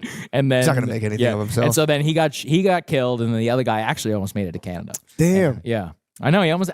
The weird part of the show is it's structured really well. The first like 6 episodes, you're really rooting for the prisoners, and then before you get to the last episode, they do a flashback that shows what they did, and you're like, "Wait, fuck these guys! Like, this is terrible." Because you don't know what they're in there for. You know they're Yeah. in prison, but then they're like, "Oh, he literally murdered a cop," and then the other guy like kidnapped this man and tried to extort money from him, and fucking like butchered him and cut him up into little pieces. You're like, Yeah, "Dude, his parlays didn't work. yeah, Did he? yeah, you're right." I'm like, "We gotta get this guy out of here." I'm like, "This is not good." Yo, guys, welcome to the advertisement portion of the podcast. I'm on my motherfucking Assassin's Creed shit right now. You guys can't even see me. I was doing this earlier to ensure audio quality because I'd fucked up the audio of the ads because I was recording through my laptop like a dumbass. Now I kind of like the look now that I got my phone out. All right, guys, here, big thing, and I try to add some tranquil music to the ads because it's kind of jarring. You're just listening to a podcast. You give your brain over to the podcast, and out of nowhere, it's like, hey, listen up, we got enough. And it's like, fuck, man. Fuck, how about a heads up? So what we're doing, we're going to add a little gentle music. You can kind of get in the zone. You can chill. You can kind of use this time to kind of drift off, whatever you want to do. But we are going to do the advertisements. And I got to say, here's my number one advertisement right now. I fucked up and I'm doing shows. Well, hear me out here.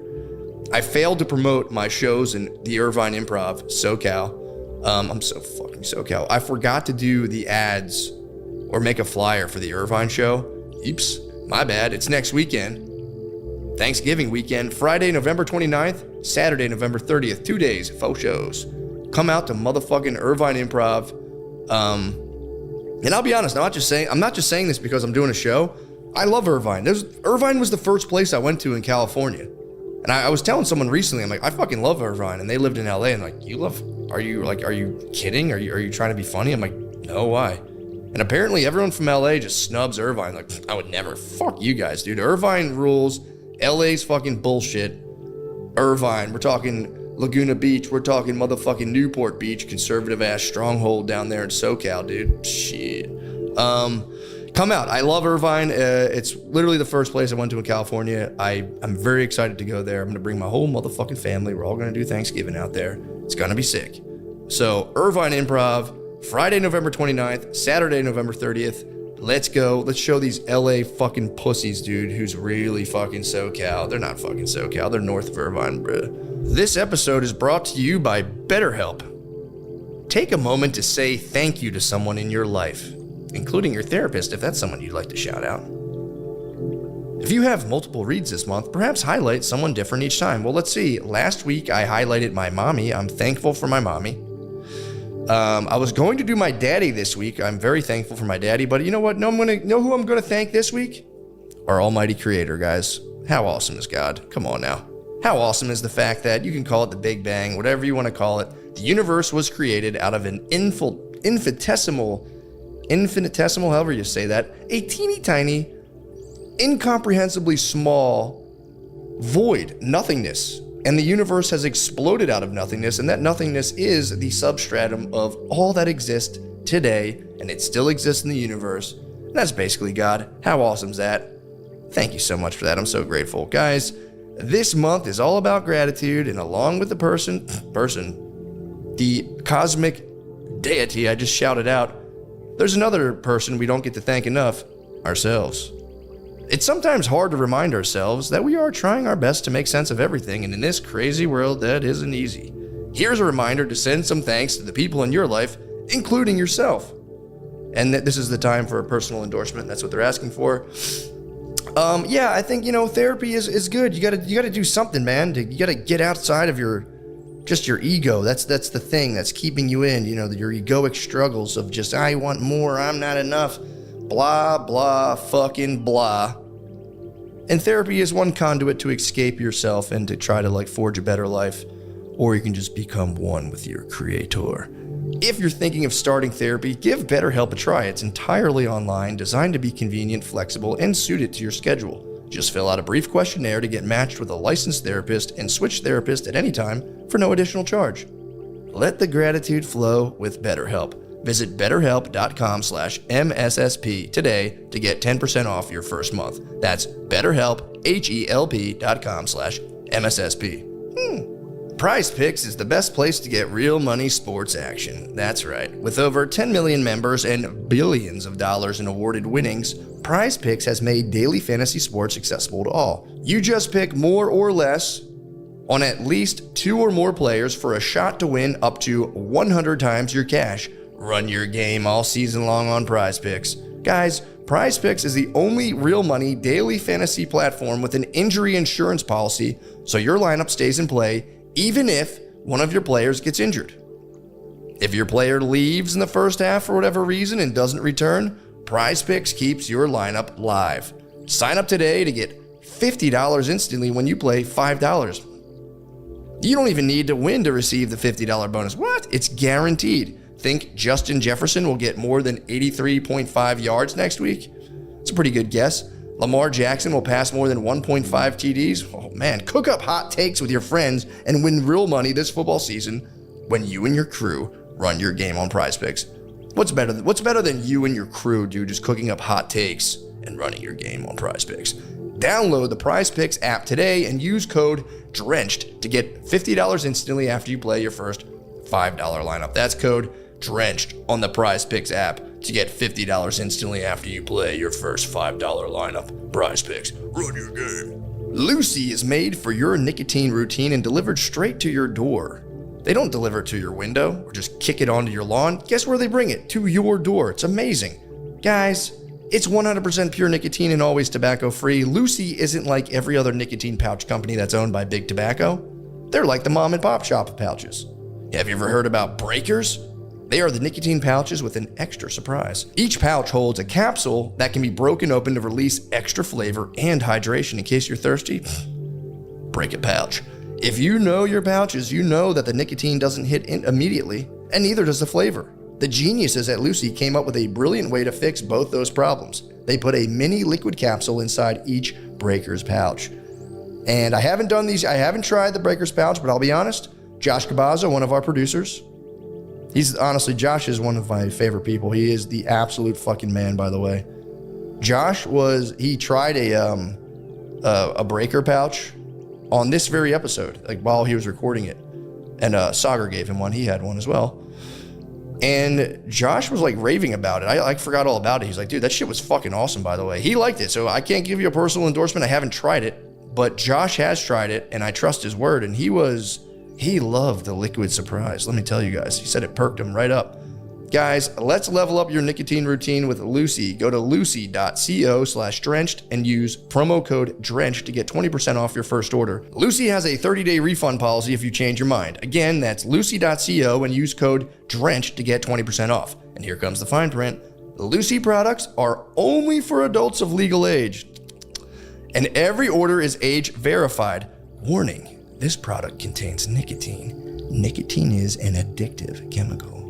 Yes. You know what we all need to get more of? Off our ass. With bold flavors and a refreshing citrus kick, Mountain Dew will get you off your ass and have you feeling like you're on an actual mountain. A mountain where the weather is always perfect, your friends are ready to hang, and a day of epic proportion awaits. They gotta fire the guy who wrote that fucking piece of shit paragraph. Guys, but guess what doesn't suck? Look how fucking blue that is. What is this? Voltage? Look at this. Look at that shit, dude. You can put this in a Windex bottle and go, it's like, no, I'm just drinking Voltage, everybody. Don't you squirt it right in your mouth. You look at this motherfucker's crazy. You go, maybe I fucking am. Let's get off our ass together, brother, and hang on the perfect mountain. A day where epic proportion awaits. That's what I like. That's the kind of fun times I like to have with my friends, guys. When we all drink our Voltage and our Baja Blast, you know what game we play? You know what fun and competitive social activity we engage in that I'd like to talk to you guys about? Let me tell you guys, man. Look, when we drink regular Mountain Dew, I told you already, we wrestle. When we drink the fucking blue ass, look how fucking blue this shit is. When we drink this, oh my God, dude, we play a secret game. Me and my friends, we play a secret game in which, how do I say, we all take our turn doing something fun. And the last person to, dare I say, arrive at the party has to chug the Voltage full of, you know what the fuck I'm saying. You guys don't even know what's going on there. Voltage Mountain Dew. What the hell is sorry guys, I blacked out. I don't even know what the hell I was talking about. Guys, the mountain is calling. You should answer. Grab your friends. Grab an ice cold Mountain Dew wherever refreshing beverages are sold and do the do. Yeah, the prison culture shit is like fascinating, man. Absolutely. I'm glad I've You never wanna went, go. but I kind of was like, damn, I kind of wish like How much weight were you moving then when you were selling marijuana? decent amount, like pounds? yeah, Whoa. yeah. So Like, you could have gone. You actually could have gone. I could have went to jail. In Philly, it was Yeah. like you could have 5 pounds and you could like get locked up, but you wouldn't do like a sentence at Okay. a certain point. But that's what I've heard. But like before though, like in the 2000s, it started getting more lax. By the end of it, nobody was going to jail for weed. Even like the cops would find a half pound of weed on you and just be just like, don't care. Jesus Christ, and just take it and make the fuck out of here. How does it all work though? Like in terms, not the cost. So were you selling to other dealers because you had enough? Yeah, eventually it was like I would Right. do both. You would get like the way it would work is you'd have to like. I remember I like saved all my money so hard, and I eventually saved up $1,600, and I bought a half pound, and then I Okay. got to like actually make money off of Yeah. it. And then eventually I started. You just get it fronted to you. You like find somebody that it would front me like 30 pounds of weed. Yeah, that is the interesting thing I read from Johnny's podcast. Is like there's a lot of consignment, in the drug business, And then double consignment. I would get something fronted and double consign it to other people, and then you have to kind But of what like, if he doesn't pay you, and then you got to pay the guy? You tell them, hey man, if I'm falling on tough times. That's the thing. It's like you're never supposed to meet that person, like the top level person, because they want to keep like an air of like, because they're gonna tell the guy like, yo, tell him I'm fucking murderer. But I met the guy. Really? It was, it wasn't. Were you ever physically threatened? Did you ever see weapons? I got robbed at gunpoint. Yeah. Really? Oh yeah. What was that like? What happened? It was surreal. It was like I got threatened with a club one time. That was embarrassing. I gave in to the club just outside. This guy was like, I want to fucking hit you with this. And I was like, all right, what dude. kind of club? Like a handmade Like club? a wooden, just a fucking like a 1920s police officer baton, dude. He was like, but I was in West Philly, like trying to buy Percocets. You did the right thing. Yeah, and there was like 7 guys around me. And I was like, seriously, guys, where are my Percocets? And they were like, dude, we'll fucking bash your brains in. And I was like, all right, you guys can keep the $200. You win. You win this round. But yeah, it was that. And then I had a guy one time, he got robbed and blamed it on me. I think he just took my money, but he came out, like we were in an apartment. He was like, something's got to, he like cocked a gun and walked towards me. And I was like, oh shit. That time it was just like, everything just goes super slow. I remember just being like very slow, terrified too. People were like, dude, if someone pulled a gun on me, I'd fight. It's like, I was frozen, totally frozen. Yeah, it's like, fight or flight. Yeah, exactly. Totally Second time, you got robbed twice. Oh, well, that time I got like, I like paid this guy money to go get something and bring it to him. And he's like, I got robbed after you gave me the money. And I was like, bro, it's fine. I was like, it's all good, man. He's like, nah, man, this is fucked up. And he just fucking like cocked a gun and like walked. Cause he was like, did you do it? And I was like, how the fuck what are you talking about? Oh, like you did I set him up? Set him up. Right, I was like, why would I do that? Oh man. Whatever. Wow. But that was the whole thing. And then the second time I was in an apartment. And it was like someone had owed me a bunch of money and I was bringing them more stuff. So I had like the money they owed me and like about 4 pounds of weed. And he was like going to give it to some other guy. And then this just dude comes up in a ski mask with the kid who was like supposedly his customer. And the kid set it all up. But that one I was like, I remember everything slowed down again, but I was able to read their faces. And the kid I knew was very much afraid. And the other kid, I was like, he's pretending to be afraid. And then once the guy with the ski mask left with all the money and stuff, I was like, You did that. Did you beat him up? I started choking him. Good. Pretty badly. Yeah, and then the kid I knew was like, stop. Because I was in like a blind rage. I was, you're almost just, you have like a gun in your face. You're terrified. That's horrifying. And I was just fucking just holding this kid's neck. Like, I know you fucking did that. And the kid's like, stop. And like, thank God I was like, oh, okay. Yeah. You know, but I don't think I wasn't like violent like that though. I was never, that was the only time. It was like almost all my money. That's crazy, man. Yeah, it was pretty How did you fucked get up. out of this? What got you out of it? This podcast, really? This podcast. I wasn't on Percocets. I was selling them. I never. Oh, I you were was selling Percocets. I'm not a vice. I was never really like a vice-ridden man. Porn, obviously, so you were my downfall. you were a true leech on society. I was. Absolutely. Yeah, I had no. You honestly should have gone to prison. I'm not gonna lie. I think you owe 3 years of your life to the state. I think I should actually. But now I do service through high-paid podcasts. True. Yeah, that's right. You're doing a service. But I do. I honestly. It's not like a sexy tale because usually you have the redemptive arc of like, and then I got caught. But I was pretty principled. Like I remember like I was like, pills are evil. I didn't know anything about them. I'm like, oh, these are very addictive. Coke, I was like, this stuff's no good either. But weed, there was a thing where it was like, this is good for people. Because I was smoking so much of it. I was like, weed is good for people. I was like, people need weed. It's good for you. I thought it was good for me. You know, I was obviously killing it in life. Just like fighting people for Percocets. People need to be more like you. You know? Like if you smoke weed, you can also end up in West Philadelphia with a club in your face. That's what marijuana will get That was you. for pills. Okay. That was for pills. But you were weed high at the was time. chill. You were high. I was high forever. There you go. I remember I tried to start a policy where with every customer I would smoke a blunt with them, and I ended up smoking like 9 blunts, and it was just. How do you even function? I didn't. I wasn't functioning. Oh, so do you still smoke a lot? You said no. No. Right? Okay, now it's like very. I honestly try to.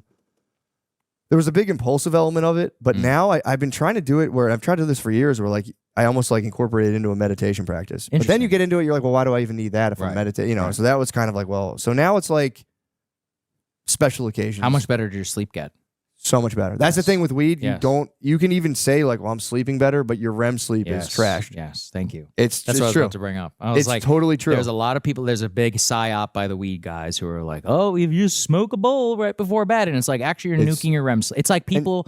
You know when you get on an airplane and people are like, just gonna have a glass of wine just to go to bed. And I'm like, actually, you're not sleeping. way shittier sleep. Yeah, it's like you're actually not sleeping at all. Dude, nobody wants to hear this. Semi-conscious, but nobody wants to hear this. I tell people all the time. It's like, and the weed does fuck up your REM sleep. It's like, no, you it's don't empirical. dream. You It's don't true. dream. You don't dream. And everyone knows when I stop smoking weed, I have crazy dreams. Like that's because your REM rebounding. Interesting. Same as alcohol. Oh, dude, it's like I was completely like when I was younger. Also, I was making a living off it. I'm like, weed is awesome. This stuff rules. Everybody needs this stuff. Everyone needs to be selling this stuff under me. That's what happens with heroin, though. Heroin, if you're using heroin, you try to convince people to do heroin because you want to start selling it to them, so then you don't have to pay. That's kind of it's very, very evil. And you're like want to inject them too. Yeah, I remember someone explained that to me, and I was like, someone offered for me to sell heroin. I said no. I said no, thank you, sir. That's evil. I mean, heroin's evil. The pills were evil, but no one knew what the fuck they were. Yeah, I came out of it. I got a is Percocet the same as oxycodone? Oxycodone, yes. Percocet is oxycodone mixed with Tylenol, basically. Okay. So oxycodone and Oxycontin and Percocet are the same thing. Is it the same strength? Is that no? What was the whole like pill thing in the 2000s then? That was OxyContin, right? Or OxyContin? It was all of them. Okay, it was Percocets. There's a bunch of them. It's Vicodin was big. Vicodin was hydro something. Hydrocodone. Hydrocodone. That's right. That's Vicodins. Vicodin. And Vicodins were less desirable. If you had Vicodins, people were like, fine. Right. But Percocets, people wanted them. And then the Oxys came out, which was just like 5 milligram Percocet, 10 whatever it was. Oxy would have been like 40. Yeah, it was like 80, right? It went up to 80. I read a book about it, and I remember I watched some documentary about the Sackler family. That shit is evil, man. Dude, in terms of the cash programs and those pill mills, and they had total knowledge. Dude. That's really what led to the heroin spike, all the black tar heroin Big time, and everything. Dude. And these people had no idea what they were taking. It wasn't just the Sacklers. It was every doctor in the country. Absolutely. Dude, I got I would get a sore throat from my college campus, and they do on Percocets, and I'd be like, no. Yeah. But when I was like 19 or 18, and I got my wisdom teeth out, and my friend was like, bro, I will pay you. He's like, you'll get if you get pills, I'll buy them off you. And I'm like, whoa. So I'll give you $200. I'm like, what? I was like, for sure. Yes. I hate medicine. You can have my medicine. And dude, and it was like I remember coming out in like my wisdom teeth in a haze, but remembering like I asked them, I was like, what am I gonna get? And they were like, oh, we're just gonna give you like ibuprofen. I was like, I'm a real baby with pain. Is there anything else I can have? And they're like, yeah, we'll give you like I think it was like Percocets or hydrocodone. And they just gave me a full vial, and that was the whole thing that set the whole thing off, because I made $200 off of it. And then once I went to college, I was like, I got to find more of those things. And my friend was like, yo, these things are awesome. So I didn't do them. Interesting. And then I watched firsthand there was like this apartment complex, because at a certain time I ended up finding I would get like 2,500 Vicodin at a time. Whoa. And I remember my friend would bring them into this like apartment complex, and they all get distributed throughout there. And I watched this whole like little ecosystem of people like degenerate. Yeah. That's when I was like, oh, and I'm like 19, 20 at the time. And I was like, this is fucking bad. No, it's bad. So, yeah, the pills, man, that I should go to jail, dude. I'm such a piece of shit. You just got to give back to society. I do right. though. I do. Yeah. I'm telling you, that's I'm all good. Service now. I'm all service. All right. I'm wildly overpaid, but I'm a wildly overpaid servant. That's all, dude. For real though. The thing is like, this is why I like, I've been researching the world religions a lot. There's a really good book called The World's Religions by Houston Smith. And he goes into like the connective tissue between like Hinduism, Christianity, Judaism, everything else, Islam. And I do like growing up in a Christian like environment. They don't sell it very well to young people. It's like, this sucks. It's just a bunch of shit you got to take on face value. I started researching Hinduism when I was like, it's a classic stoner move to just be like so high and be like, oh, dude. There's nothing more annoying than white guys who are into Hinduism. I know. Then George Harrison wannabes. Just like, fuck off. Bro. In India, they literally laugh at you. They're like, yeah, we'll take your money, but I know. Sure. Yeah. But it is a beautiful religion. Yes, it's a very, and it was like, for me, it gave me a concept of God from researching it from that angle. And I was like, oh, that kind of makes sense. Good. Yeah, that's great. But I like their relationship with pleasure, from what I've read, is like, it's not as, and correct me if I'm wrong, it's not as like forbidden. It's like, yeah, if you want pleasure, go get it till you're tired of it. Or is it? Kind of. Well, it's hard to say, man, because, even calling Hinduism a religion, obviously it is a religion, but it is intrinsic to the land of India. And I'm really convinced of that. As in like the practice of Hinduism, like you don't go on Sunday. You just have temples everywhere. People stop on their way and off from work, like at the end of the day for special occasions, for little stuff, like you'll go and you'll ask a blessing. It's not in the Abrahamic faiths require like rigid practice, and this is much more like a part of daily life. So the religion itself doesn't like say yes or no or whatever about, I don't know, pleasure, hard work, etc. It doesn't like prescribe rules, but the Indian culture definitely also plays like a huge part of it. So I'm not really convinced. That's why I think Buddhism is a religion. I think that actually is a religion, and that's one that can transpose into, you know, Western society or whatever.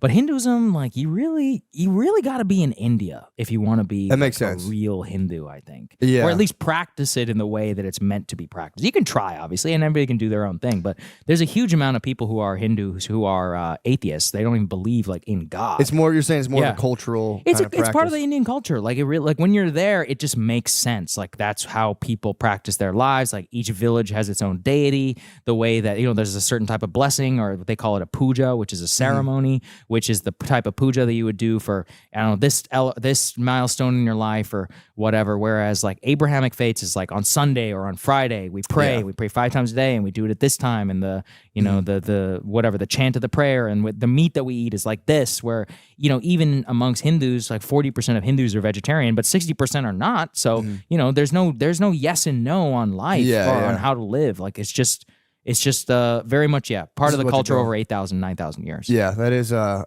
is such a funny stoner move though to be like, dude, I think I'm so used to mushrooms And You're yoga. Like, dude, it's I like think girls I'm who are into yoga. It's like, shut the fuck. They're like, my shavasana. We're like, oh. Yeah, God. that is tough when they start Yeah. you start like 4 Sanskrit words and you're like, Yeah. Sukha. Yes. Or the Om tattoos. You're just like, Yes. spare me, man. I will Spare say, me. dude, I will Yeah. say though, if from like just like a Isn't that a Hindu? Isn't that the Hindu deity? It kind of looks like it. What do you got going on over there? this might be Shiva. That's Sanskrit. That's Sanskrit down there. I This can't read is. it. Yeah. Oh, this? No, this is actually English. Oh, Dude, this was a it's shirt I written in designed and tried to script. sell as merch, and it's a very low seller. Shocker. Yeah, dude, I do think though there's something religiously. Well, let's just say in the United States, it's like Christianity it's cool. It's getting a resurgence.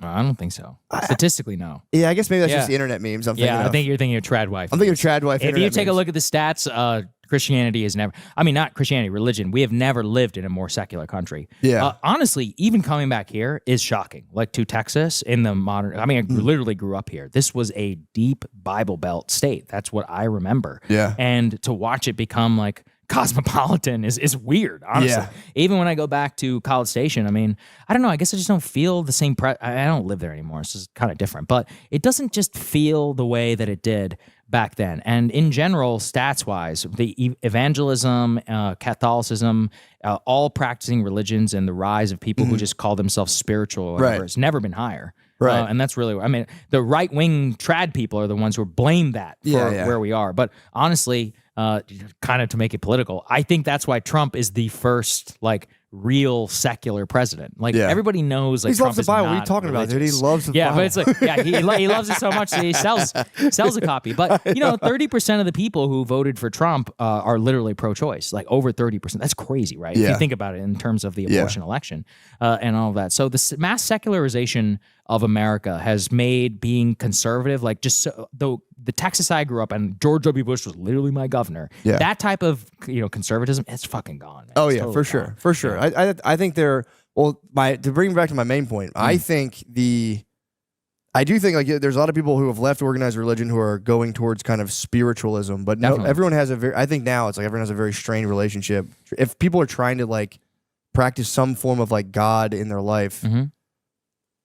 I do feel like researching other religions helps people kind of like conceptualize it because you're like, Oh, yeah, sure. I'm not going to do this, but you can read that and like, yeah, that kind of makes sense if you Of look course at it it like a does. giant I mean, consciousness. and then universe. even then, I mean, I could defend. There's What a lot are of- your stances on that? what, religion? Yeah, religion, God, like believing in God. versus I'm not religious at all. I mean, I grew up around here, so I still have a very like side eye view of a lot of the Bible Belt stuff. Yeah. But I think it's good for people now that I've been removed from it for quite a long time. Yeah. Look, there's it's like the South Park episode about Mormonism, where like, look, this is some batshit crazy stuff, but the truth is like they're living a better life than you. Yeah. You're like I mean, so it's like maybe we're the crazy ones, right? Yeah, yeah. You know, they're the ones who believe in Planet Kolob or whatever, but they have 9 children children, they're really happy. They help each other. The Mormon Church has no debt. They make sure that you get very cheap education at BYU's. If you stay in the faith, they take care of you. They take care of each other. I grew up around a lot of Mormons. They're some of the happiest people I know. They have like multiple children. They settled well. They seem like they're doing like really well in life, and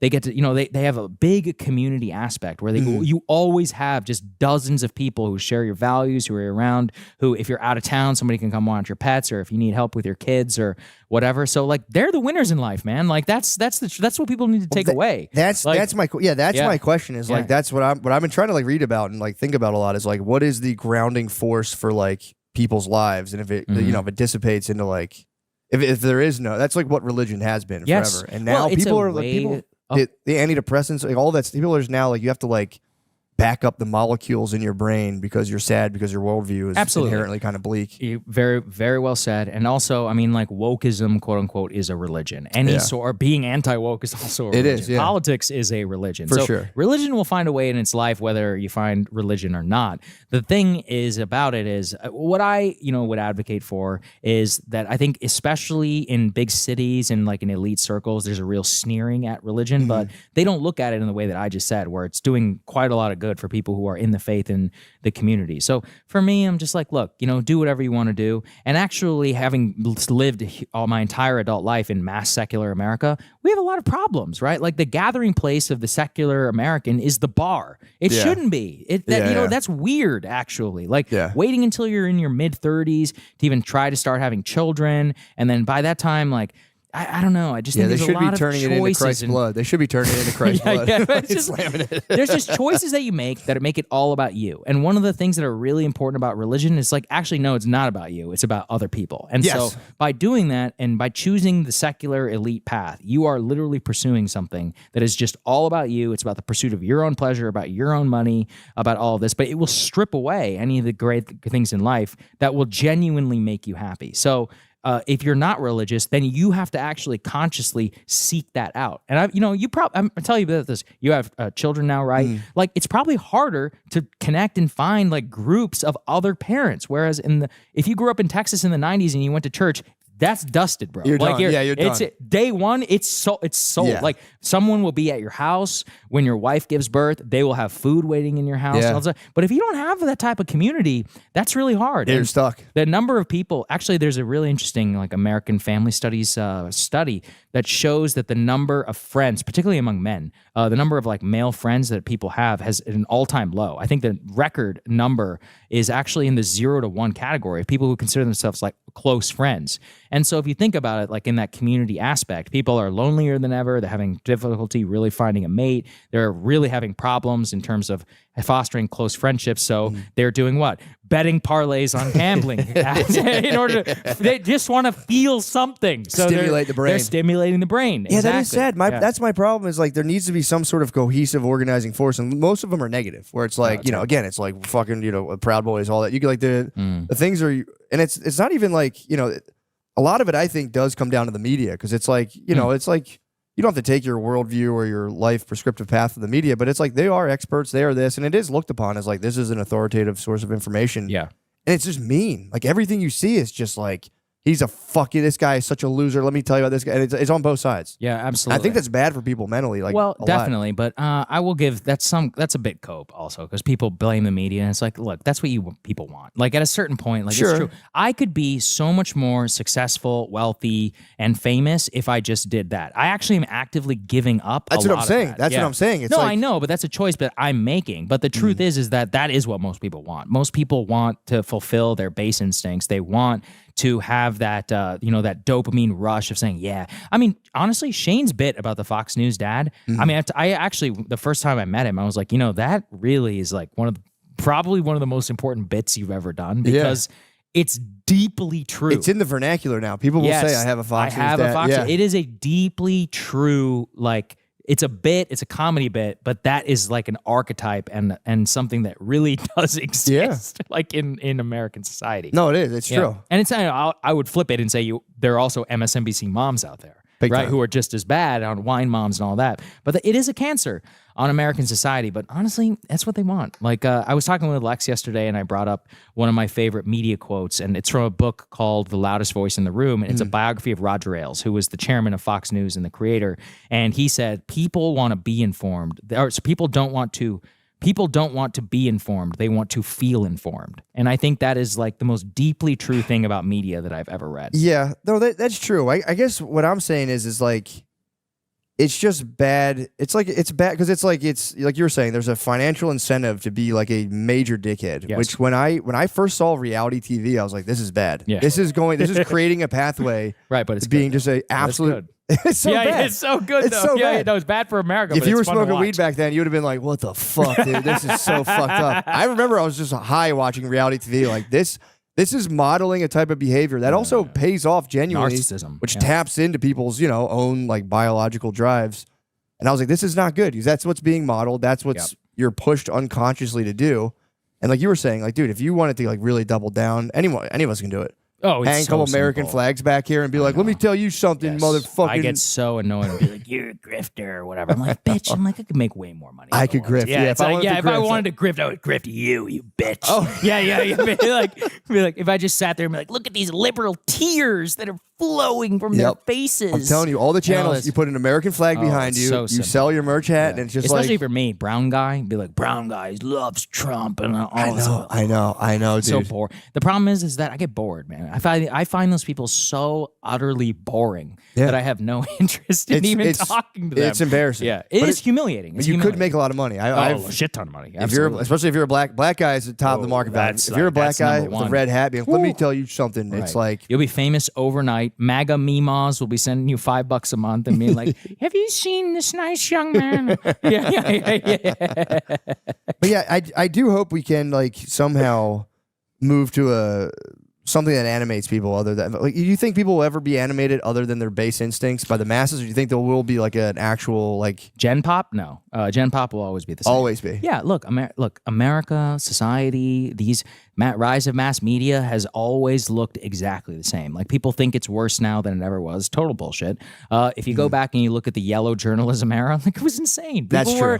People were slamming each other, and I mean, imagine this: America's news in the 1800s was literally political. Like when you would read the news, you would read the Kentucky Democrat, or you would read like the Kansas City Republican. Like your literal newspaper was the party that you supported. And one of the ways that people would get interested and instigate politics is socialists and others would be like, we're starting a socialist newspaper because the news itself was a political vector. That's crazy. I didn't know that. Oh, yeah. The news. Because I was totally bought into like, dude, it's never been this bad. No, absolutely not. It's bullshit. So like the thing is that in the old days, the rise of yellow journalism, of the penny papers, people like William Randolph Hearst and others, and before him, like Joseph Gordon Bennett, it was all sensationalism, tabloid. That's where it all comes from. And that was overwhelmingly popular. What happened is that the old days that we romanticize is actually a very unique time in American history where the vast majority of Americans were getting their news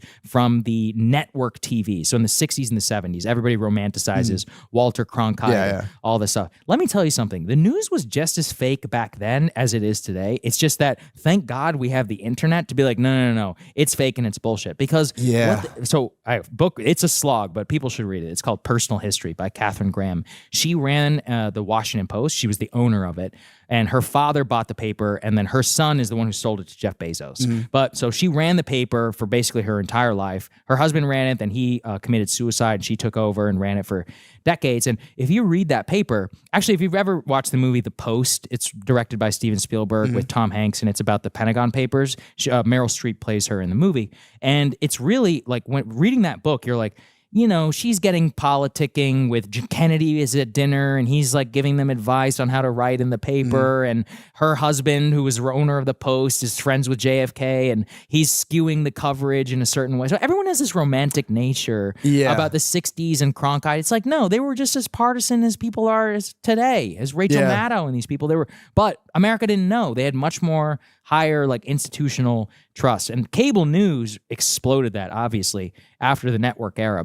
And then the rise of blogs and everything. But people were really romanticized this, oh, the news was fair and balanced. It's like, no, it's not. The news is what got us into Vietnam. You know, the Yeah, news, true. like, no, it wasn't fair and balanced. These people were writing columns and justifying all this bullshit. They knew what was happening. They didn't report any of it. It was only in 1968 we finally tell everybody the truth. By that time, 500,000 Americans are sitting in Vietnam. Yeah. JFK, we used to go and hang out, and all of his secretaries, McNamara and all these guys were hanging out in Georgetown, which is a very rich neighborhood, at their fancy ass mansions, secretly telling them what they should write in their papers. Like, dude, it's always been as corrupt. People just didn't know it. Yeah. I feel like Trump did kind of crack the he parted the veil to be like, Absolutely. yo, this is actually a lot of this is bullshit. The roots of Trump are there's a famous clip, 2012, Newt Gingrich was the Republican debate, South Carolina debate.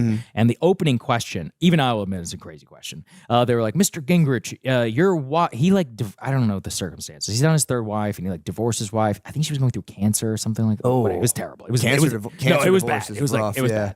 bad. And it was the second time that he'd done something like that. Anyway, so that was the opening question. And Gingrich is like, let me tell you something. That was one of the most disgusting acts, and the mainstream media is a direct participant, something like that, in the Democratic Party. And the pop, as you would say, from the audience, roars. Like you can hear it on the microphone of Whoa. and all of that. And I watched that clip because all the ingredients for Trump were there the whole time. It's just you have to go and look for it. Like Michelle He was the first one that Bachmann. tapped into that. Well, he was the first one who attacked this media on the stage and flipped the debate and made it about them. And it was a referendum. It was like, no, fuck you, actually. Whoa. And you could see John King is kind of taken aback because he's never experienced this before. And now it's the norm in Republican politics. People expect it. At that time, it was crazy. It was shocking.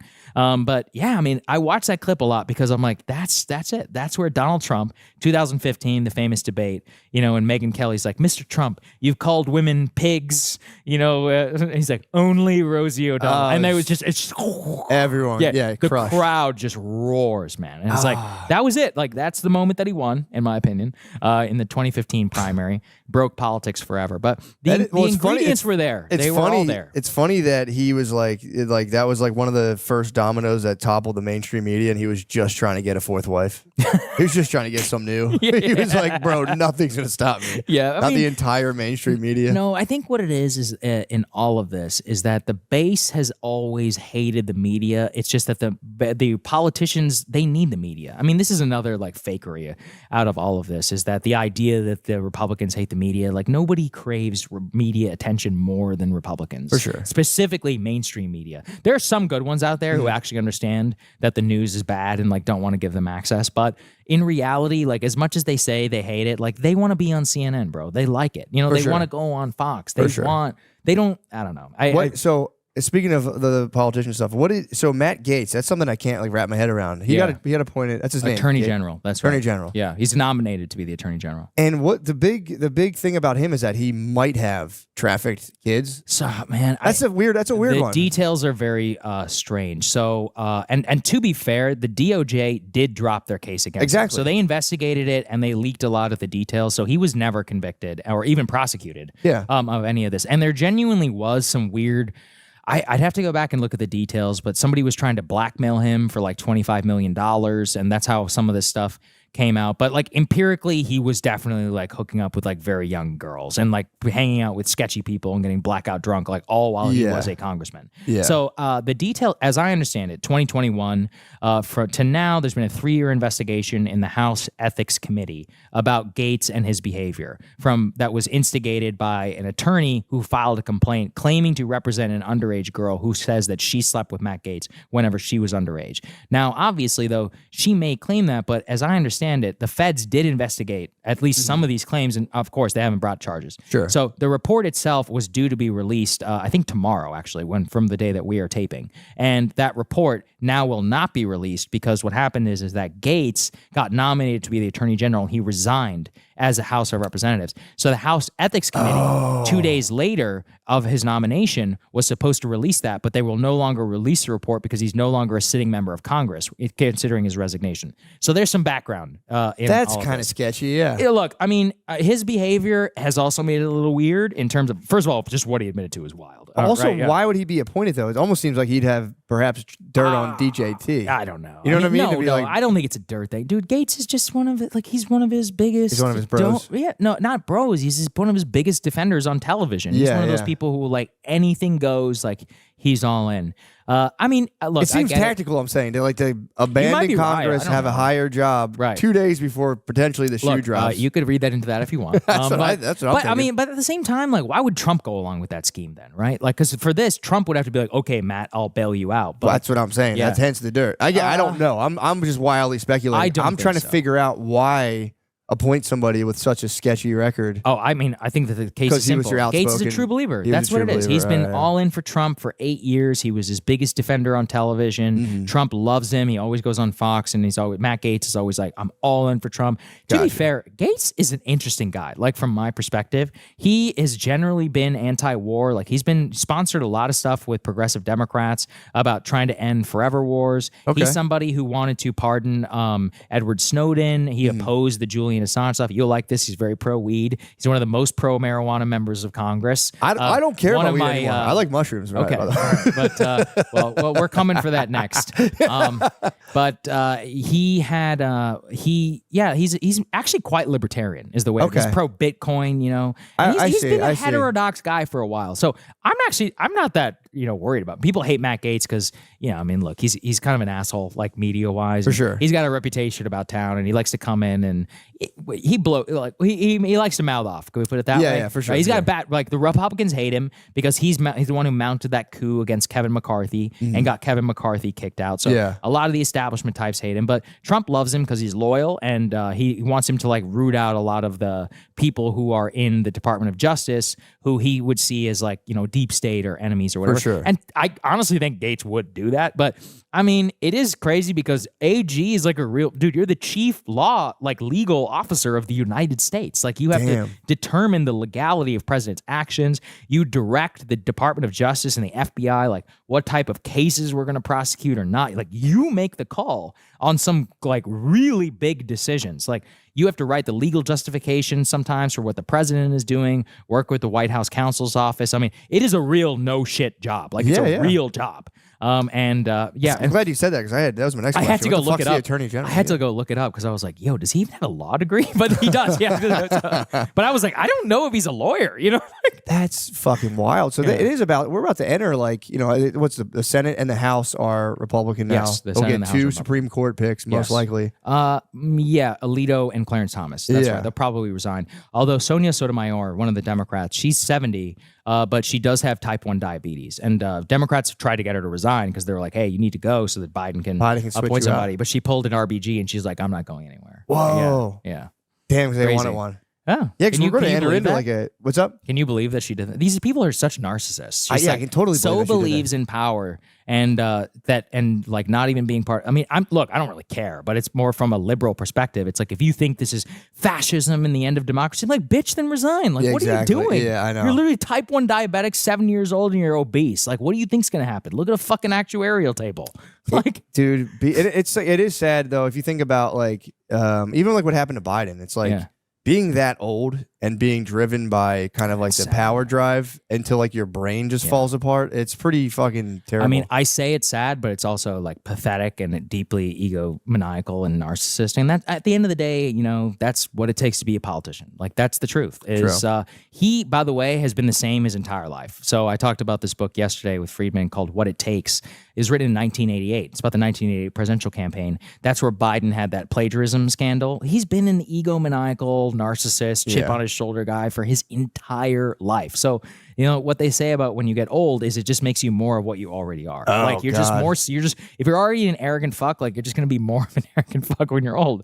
Like, that's so sad, man. It's true. Yeah. That's so sad. Yeah. That was my overarching point with religion. It's like I feel like as a society, we need a vehicle for self-transcendence so that you don't become a just 80-year-old walking around demented, like trying to lead the country. Yeah, at the end of the day, that's like genuinely like self-idolatry. He's like, I am the one. I will stop Donald Trump. I'm the most important figure. Nothing is bigger than me. It's pure narcissism, and he's chiefly responsible for being a terrible president, but also for the loss of the Democratic Party. It really, I mean, it's crazy. Yeah, if I were them, I would be freaking out.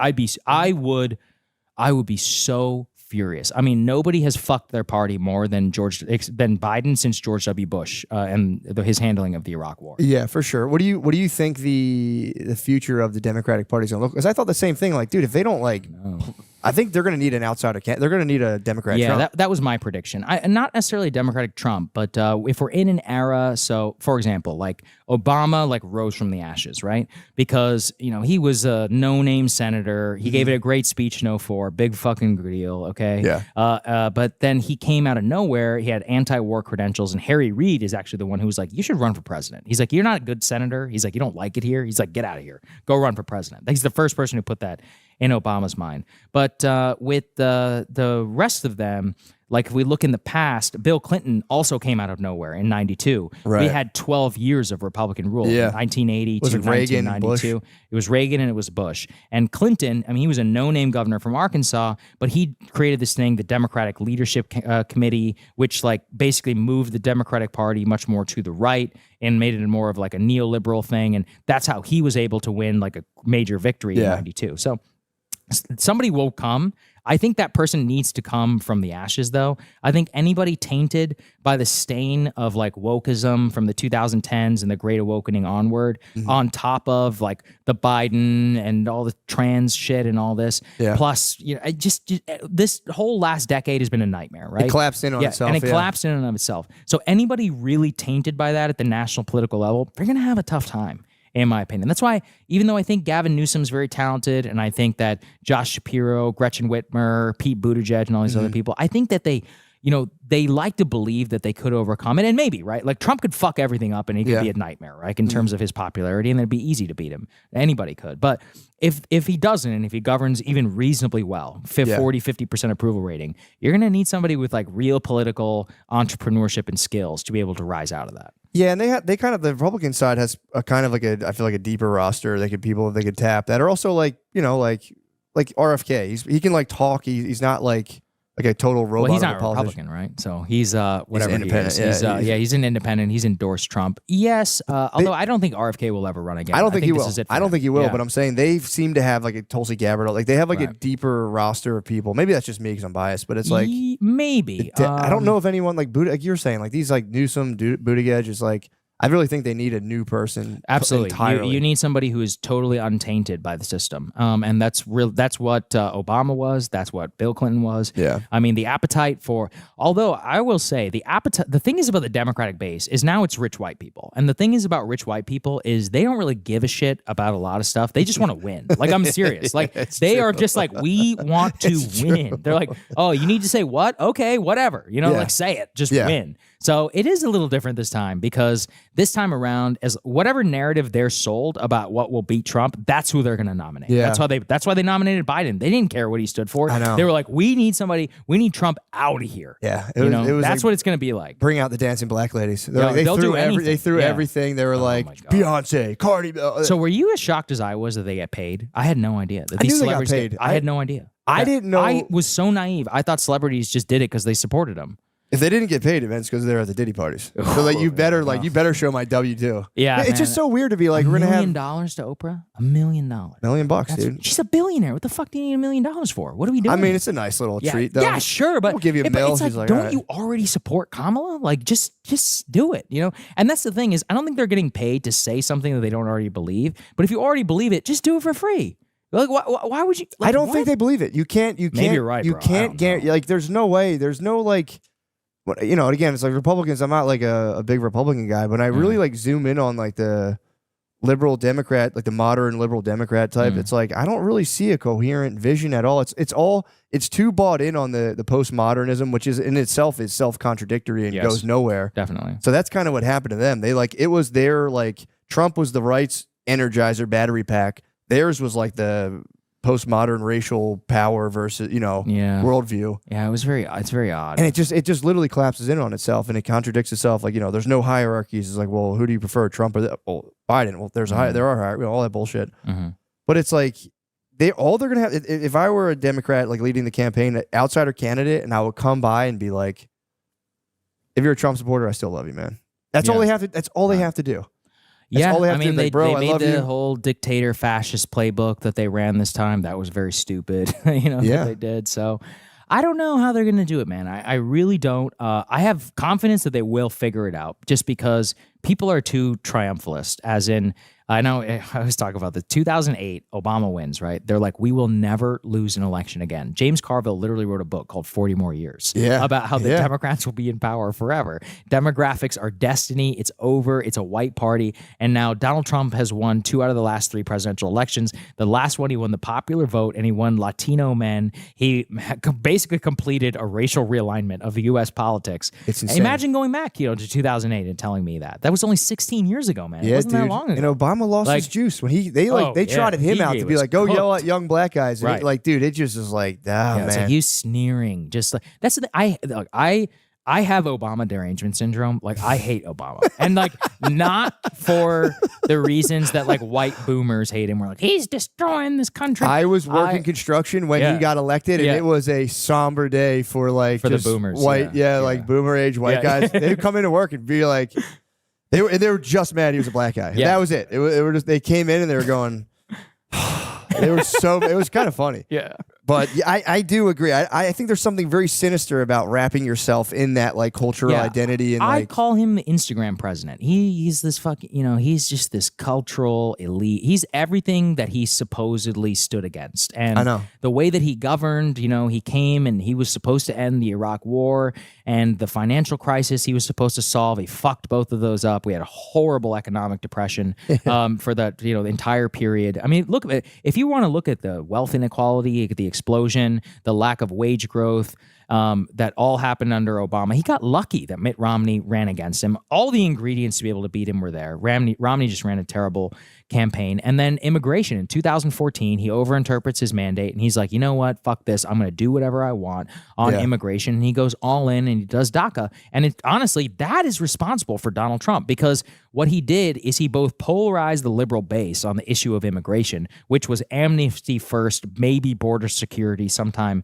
in the future. But he also energized the Republicans who were like, oh my God, when they have power, they're going to mass legalize literally millions of illegal immigrants. And that it leads to the 2014 executive order leads directly 1 year later, Trump comes down the escalator and says, no, we're going to build a wall and Mexico is going to pay for it. So there are direct consequences for these actions. And immigration is the number one reason, in my opinion, why Donald Trump was elected. Like, there's no question. Even what do you think about the population collapse that's going to come when all like the boomers go and I they think have that's less kids? fake. You That's don't think we're going to have to be Uh-huh. just importing people? No. And I think that's a very convenient explanation. I mean, look, at a certain point too, if the numbers dip, how's it not real? No, what I'm saying is that the idea that, first of all, that we're gonna have population collapse and we're like Japan is just like not true. But there's first of all, but the second is there's this presumption that the only way to do it is to import like basically like second class citizens from South America. Did you ever read The Next 100 Years by George Friedman? I have not read that book. I think I'm familiar with the thesis. That's his big thing. Yeah, right. So I mean, this is a very popular way that people justify like mass migration.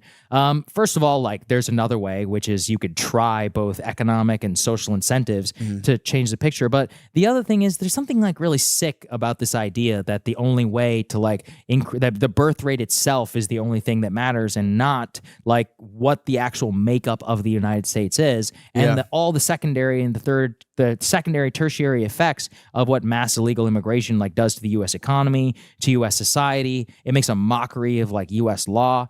And like the entire way our immigration system works is just totally fucked up. Like people don't understand. Like our immigration system is totally unique in the Western world. The entire rest of the Western world has basically merit-based immigration. We are the only country still left on family-based chain migration. So what that means is that, so I'm a U.S. citizen, right?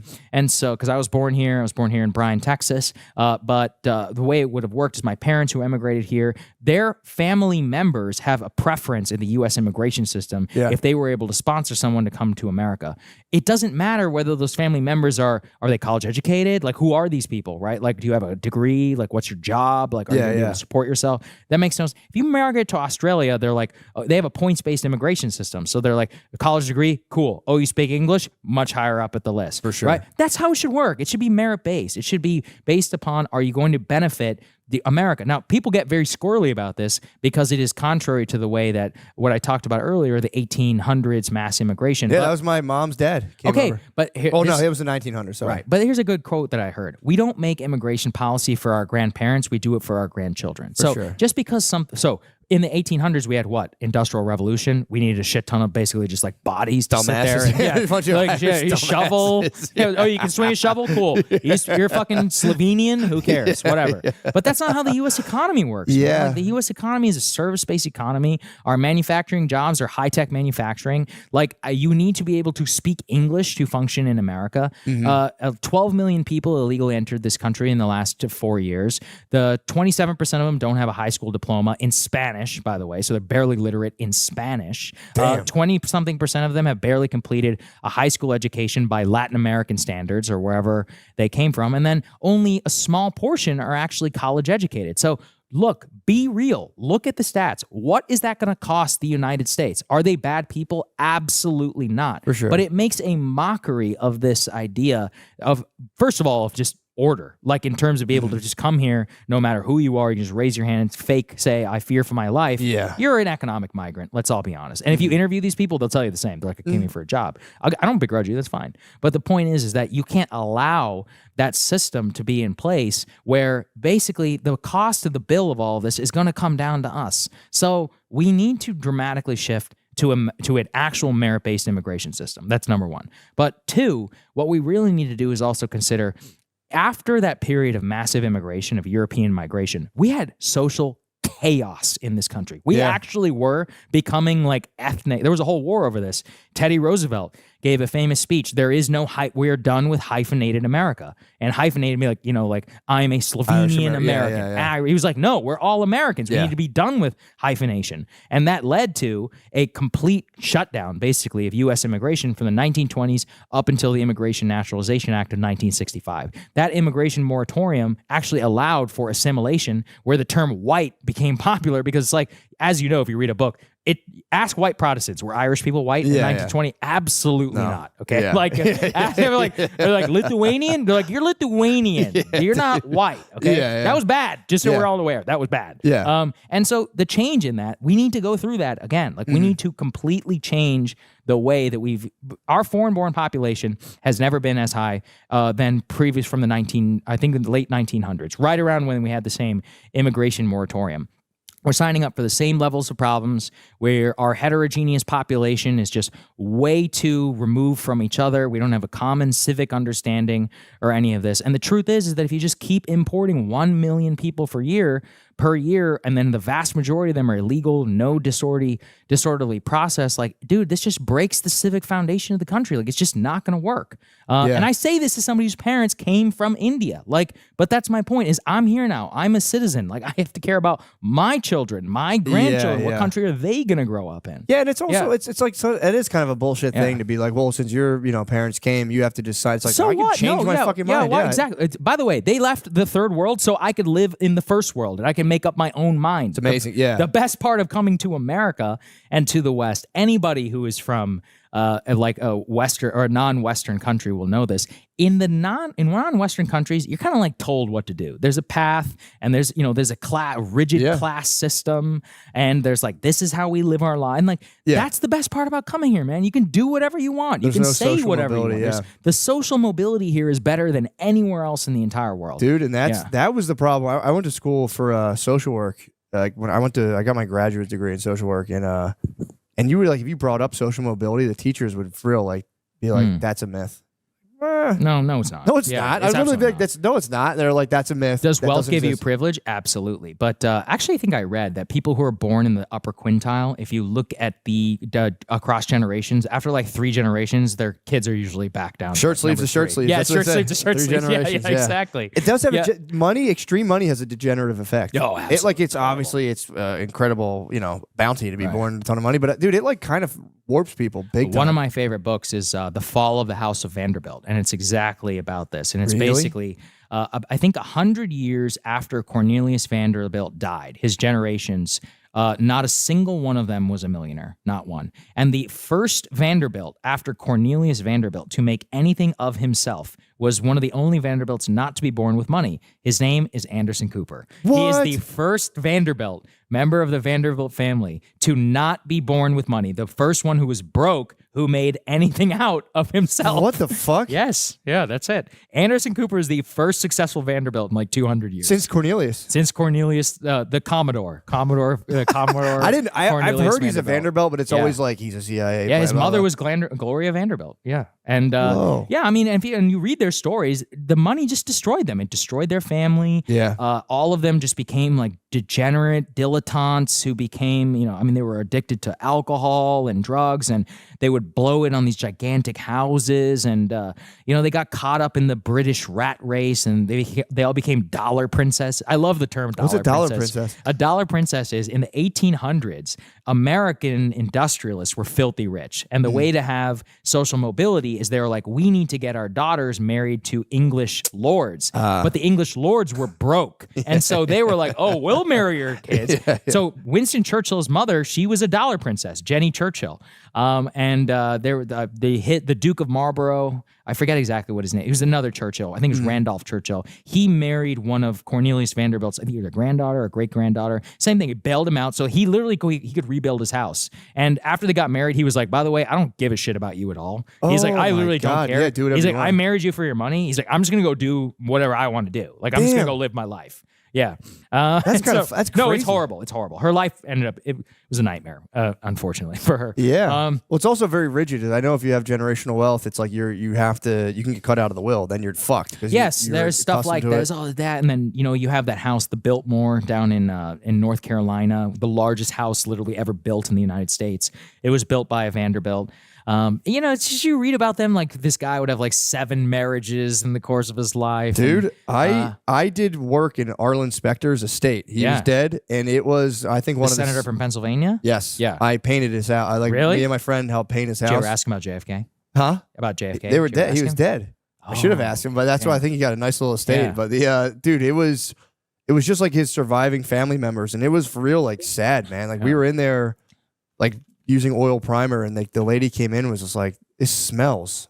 We're like, "Yeah, we had a it's fucking Right. oil paint." And like, she's like, "Well, I have a party coming in." We're like, You should have told us okay. that. Yeah. And dude, she started spraying, just walking around as if you were like an inanimate. She would just spray perfume in the room, and if you were standing there, she would just go like right in your face. Jeez. My mom was a maid for the DuPonts, and she said it was the same thing. She was a maid at the house of the guy who was like it became like a psycho killer wrestler Really? guy. Wow. She was down there, and she said it was like, she was like, I remember it being like, it was a very sad, it was just like a sad vibe in the house. I mean, after 100 years, it basically destroyed them all. Yeah. And it is very sad because most of them, the burden of, and it's not just them. I read another book about the Astor family. I mean, John Jacob Astor was like one of the first like real millionaires in the United States. He was a slumlord in Manhattan. He was like this Dutch slumlord. He was like, hey, he's like, how many of you immigrants can I charge $20 today?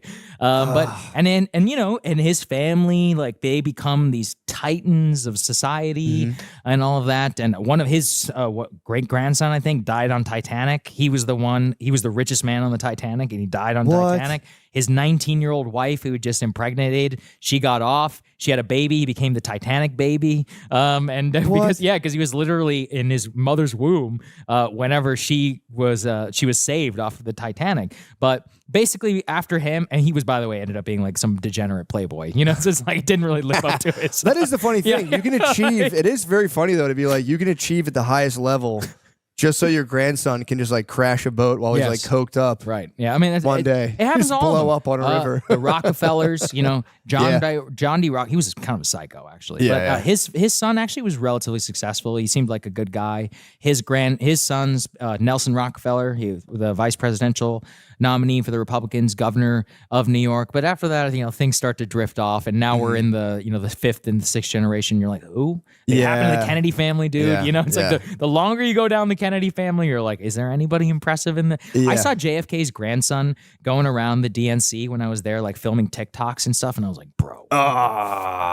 That's the Like kiss of fucking death. John F. Kennedy's grandson. I know. I want to shake him. I'm like, live up to your goddamn father, your grandfather. That's got to be a crazy family to be a part of. Oh yeah, I just want to be like, if your great grandfather, the patriarch, could see you, he'd be sick. If he's like looking around, just fucking dancing. Yeah, he's like taking selfies and be like, hey guys, like, it's like you suck, dude. Just Yeah, Lady like, Gaga, like yeah, I was like, dude, this guy blows. He's a dandy. it is absolute dandy behavior. Yeah. It just does suck because it's like you want to do well, but it's like if you kind of like if you just try to go for the absolute top, Yeah.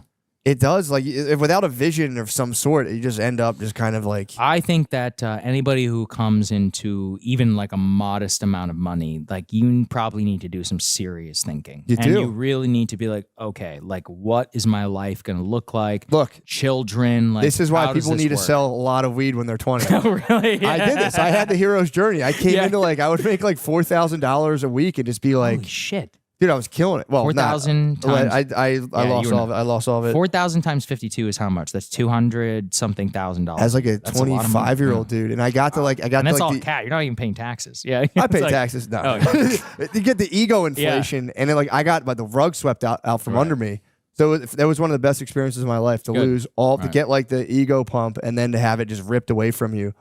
Because otherwise, yeah, dude, if you catch that like it gives you the thing like when things are going well, I have an understanding like Yeah, you they, think you're a boss. they can definitely not go well very quickly. Oh, absolutely. So- Also, I would just say I've met a lot of people who are like super wealthy, and all of them are pretty weird. Like Yes. every person I know, every person I've ever met with 100 million more net worth, I'm like, dude, you're a weirdo. Well, you Like, can't yeah, it's connect like with every anybody. time- You can't Yeah, talk about yeah. like if you even broach certain subjects, Right. 80% of people are going to be like, You want to know funny? I was Must be talking to fucking a guy, nice. and I was like, yeah, you know when you're in an airport, and he's like, oh, I haven't been in an airport in 20 years, and I was like, whoa. Yeah, man. I was like, oh, because you fly private. I was like, I've never even been on a private plane. I was like, that's a crazy.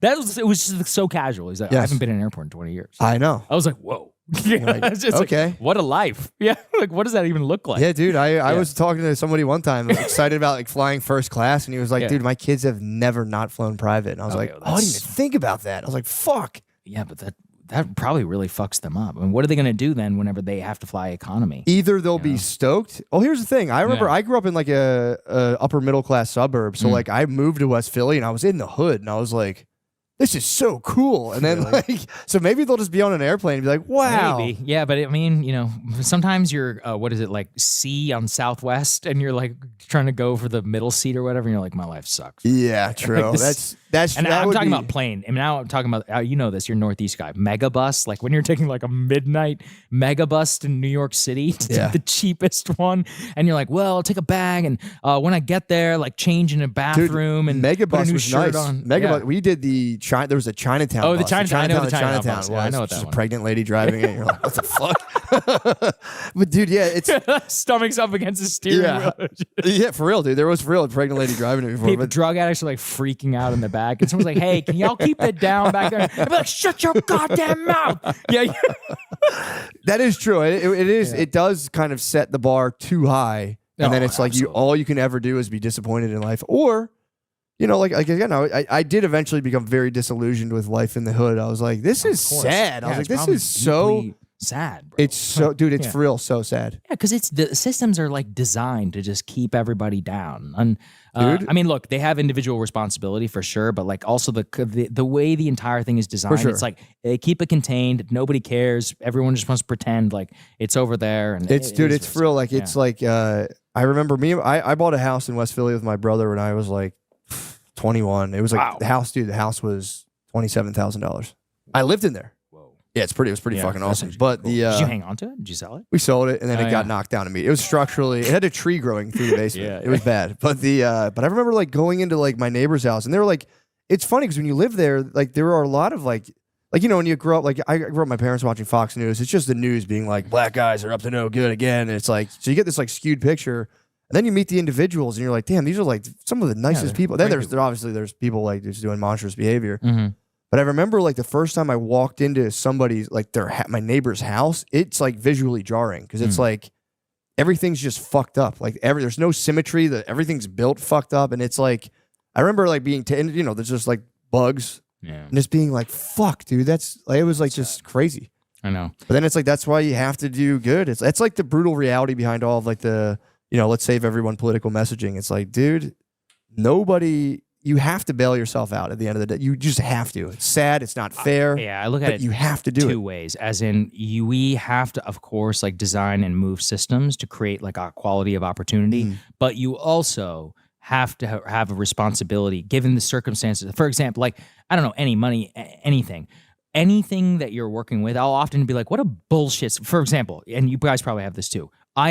Crystal and I co-own our shows. We're small business owners too. And we have to deal with all the small and all of the paperwork and all the fucking accounting and all the shit behind it is mind-numbing. It's stupid. It makes no sense. Yeah. It's genuinely not fair because these major corporations and all these other people get all of these crazy tax breaks, and we're sitting here trying to figure this stuff out, and it sucks all of our time, and it's super stressful. Yeah. And I could just be like, oh, it's not fair. And it's actually not fair. The people who are small business owners, you get fucked. Like, that's the reality. Yeah. But you just have to do it, right? So I'm like, okay, I'm just going to sit here. I'm going to spend 10 hours of my goddamn time learning the ins and outs of all of this to make sure I'm not getting ripped off when my account. Why don't you just pay an account? Oh, you double check the account. You got to double check, you man. Do, yeah, I mean, that's true. I'm like you, Patreon and all this. I want to be a good steward of other people's money. Like, I don't want to be pissing people's money away. That makes sense. It's not nice. You can't do that to people. That makes sense, yeah. I mean, it's a serious responsibility when you're like, hey, pay me $10 a month. Like, it's not a fucking joke, dude. Yeah. You're like, actually, you have to become a steward of that money for real. Oh, hold on, like, man. If you want to give their money, man, that's But no, I agree. You got to give them something. You got to do something. Yes, you can't just piss it away. You're working for them, and you can't just, and it's also money. It's like, look, I grew up Indian, so we're fun. Money, it means something. You're taught from a very young age, dude. Like, and I don't care how much money you have. Like $100 will always be $100 to me. I know exactly what that buys, and I know what it means and what it does, and like it's funny because it's in where I'm from in Garnet Valley, Pennsylvania. There's been like a massive influx of the Indian population. Everyone I know, like people have like landscaping companies. They're like, bro, they're like just haggling on the fucking lawn. He's like, their lawns are this fucking high. Yeah. And then they'll be like, oh, I'm not paying it. It's like my cousin's like, bro, they haggle me to fucking death. It's really funny. Yeah, fuck him. But yeah, right? yeah. That's what he gets. Yeah. But dude, it is it is like, it's one of those things. I feel like India, it's like they were out of the race conversation for a long time. Of course we are. Yeah, we're the inconvenient minority. Because Asians in general are completely invisibilized by U.S. racial discourse. Big time. I mean, look, but you guys are killing it, dude. Yeah, we're the richest people in America. It's awesome. Yeah, I think it's cool. I mean, I'll say this: it's not really fair because Indians in America are like so-called like the twice selected elite. And so why do they say that? Because India's 1 billion people, okay? But the caste system where Brahmins, which is the top caste, I know. Those people, so you do know. Brahmins, 40%, I think it's only like 1 or 2% of India. My math could be wrong, so Indians. But 40%, so 1 or 2% of India, but 40% of Indian Americans are Brahmins. So that means 40% of the people here are part of the top 1 to 2% already of the Indian caste system. Really? Yeah, because they're doctors, engineers, lawyers, people who are highly educated. So part of Brahmin culture. That's where I come from too, by the way. Okay, come from Brahmin. But I'm saying our family has generations. That makes sense. You wouldn't be able to get of revering like education, family. We don't drink alcohol. We're like, this is how we live our life. Like our life is about family. It's about furthering the next generation. Individualism really as a concept is like not part of that. And that's actually why I think it meshes really well with America is America will drag you to individualism. America will drag you to a little bit of consumerism, a little bit of like, you can be whoever you want to be. But the backstop that you have is like, no, this is not what we do. Like money, we don't spend it on stupid shit. When we have money, we spend it on books, on education. So my upbringing was like, the budget is limitless for anything educational. The budget is like zero for anything stupid. For fucking around, And no offense, white people, but I have noticed you have proclivities for new cars and for nice sneakers. Check my ride, bro. And nice kitchens, and so I'll be like, so your kid's got $25,000 in debt, and you've got a new fucking kitchen. Interesting. In our culture, that shit does not fly. Yeah. But that's why I would say Indians are very successful in America because it's like we're both obviously highly educated. That's number one. But two, I really think the culture is a huge aspect of it. The way that you revere money, you think about family. There are no Indian parents out there who have the money who are not paying for their child's college education. It's just, it would never happen. And in white families, there's this weird hyper into the, like, they gotta, this like boomer mentality of like, they've got to figure it out. Because back in my day, I'm like, well, have you looked at inflation? Like, what the fuck are you talking about? I know. And you know, they're like, well, they'll get it when I die. And I'm like, yeah, but it's actually way more useful to help your child out when you're 18, 19 to 25. Those are the foundational years of your life. So it's a mindset difference. That That's was the one. thing. No, dude, I appreciate you saying that. That was the one thing my parents were actually really good about is like, don't go into debt. If you ever avoid it at all costs, and also keep a low profile. Like don't try to. My dad does spaz. He has like phases where he has like 57 bicycles in his basement. I don't know what the fuck he's doing. But they were very. And now my parents weren't like educated really. They they went to high school and they got out and that was it. But they were very like that was the one thing I think that's the thing I'm going to copy off of them. They like sent us to like an all boys Catholic high school, paid for our college, and it's like. That's the one thing with my kids. It's like I'm looking for schools for my daughter right now, and it's like I was telling my wife, I'm like, her mom's big on. A lot of people I know are like the public school is just as good, and it's like, I don't think so. I genuinely don't think so. It's like I'm assuming you live in a nice area. It probably it's pretty nice. Yeah, well, then a lot of Indians, I think you're probably fine then, man. But that I went to public school. Yeah. The public schools around me it's like it's newly nice, so the public schools are. But it's like you compare it to a private school.